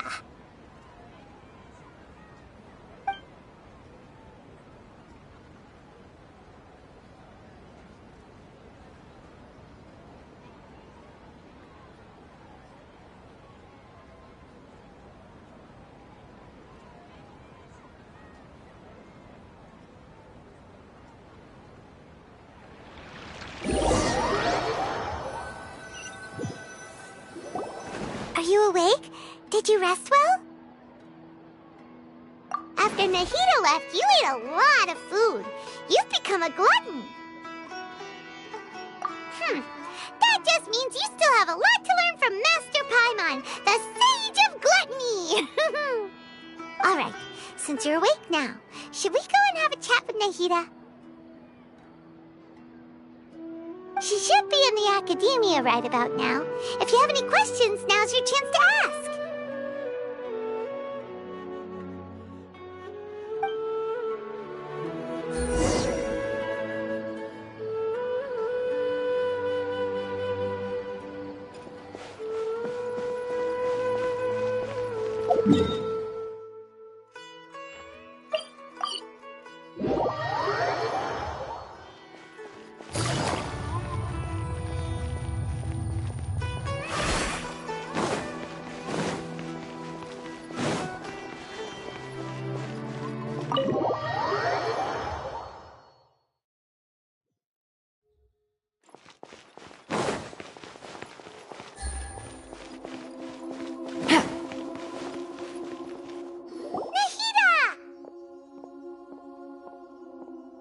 Hello, Traveler and Paimon. What a fantastic night. I'm still immersed in all the happiness and joy, like a candle floating on water. So are we, and that's why we're here to talk with you. Is there anything you want to know?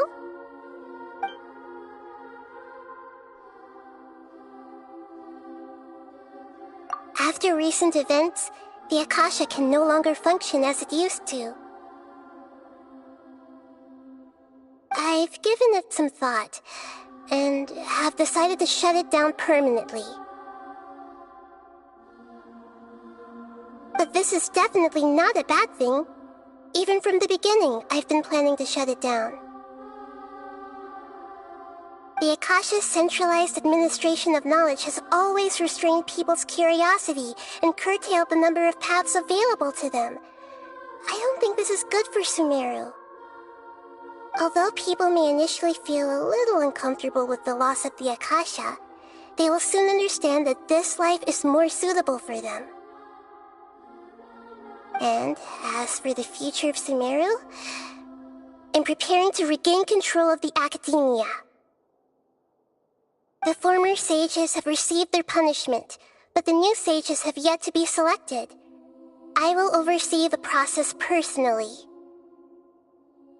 I hope that the new 6 great sages will be more focused on academics. Sumeru needs such leaders more than ever. The other big issue is the people of King Deshret. All the residents of the desert, in fact. They have been mistreated for far too long.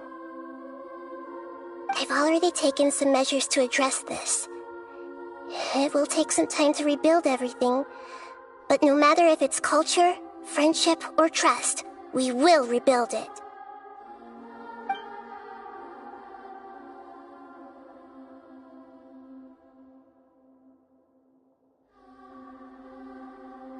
He's still in a coma.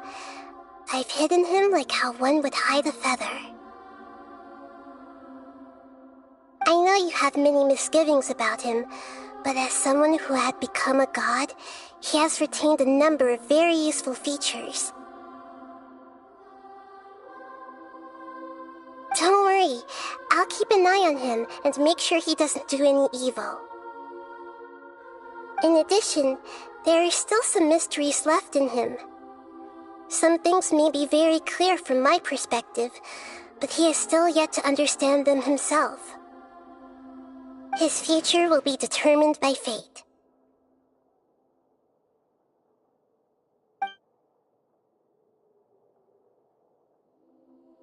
Is that where you're headed next? Fontaine, the Nation of Justice? As far as I know, that nation operates in a judicial system. Does their Archon personally judge people? No, there's a Chief Justice in Fontaine. Generally speaking, the Hydra Archon, Focalor, won't preside over individual trials. However, even then, Focalor will still make herself present at just about every trial. It seems that she just likes to immerse herself in that sort of atmosphere.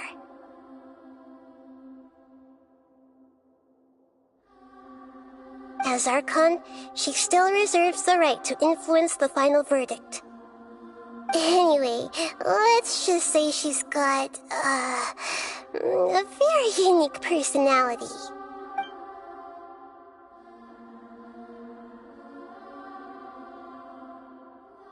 Are you sure? Isn't there something else you haven't asked about yet? Huh? You mean... About your sister. While you were resting at Gandharvaville, I took some time to perform an Irminsul search for information on your sister. Yeah! Isn't Irminsul a repository for all the information and memories of Tevat? So there shouldn't be anything on him or his sister. This is true in your case. Irminsul indeed does not have any information on you. However, there must be something different about your sister, because as it turns out, the world has recorded information on her after all. What?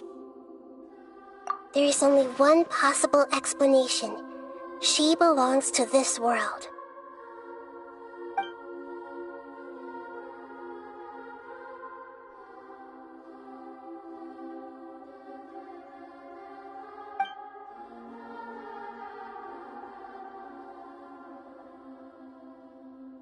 But nothing about this makes any sense! Wasn't this your first trip to Teyvat?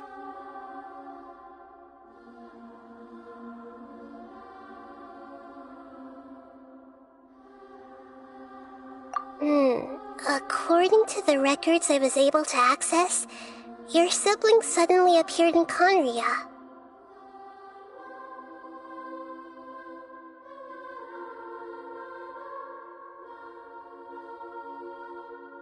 After the Conria disaster, she began her journey through the 7 nations of Teyvat.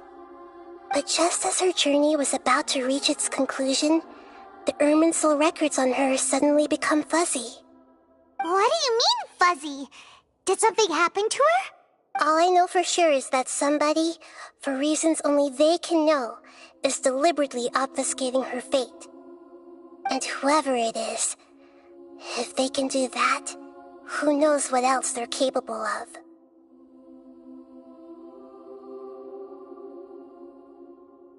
But even that wouldn't explain how she somehow comes from this world.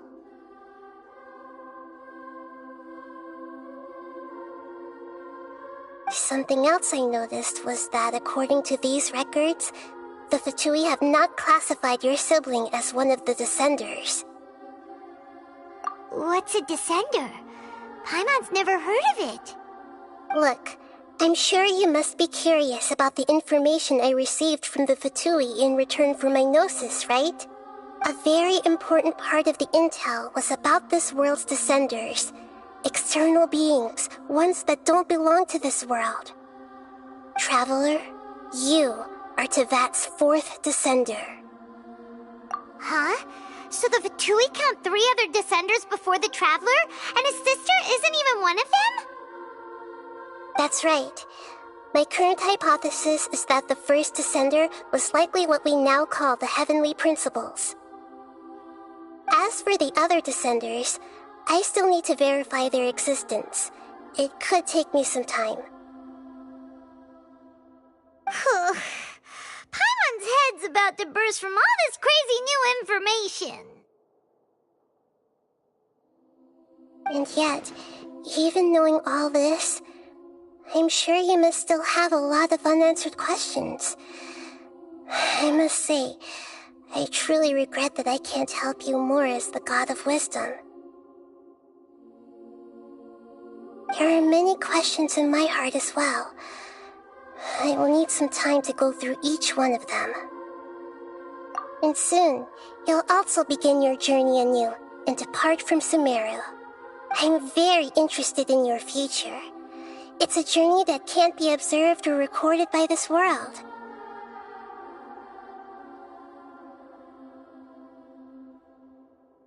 If fate is the ultimate knowledge, then your future will be the ultimate fate. Paimon's sure glad we got to meet you, Nahida. The pleasure is all mine. I can't thank you enough.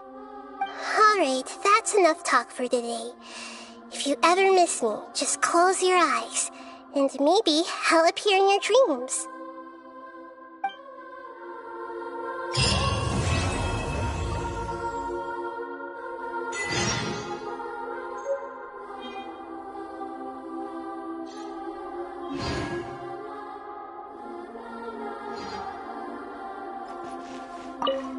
Is there anything you want?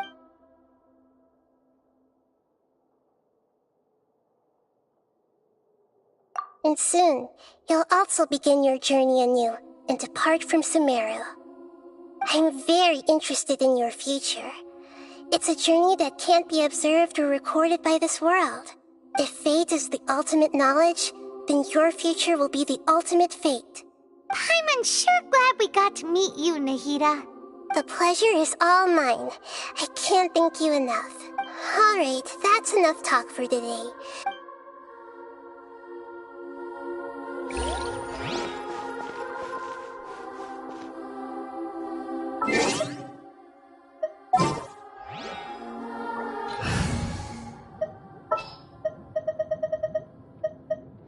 Time to broaden our horizons again. Let's go get ourselves...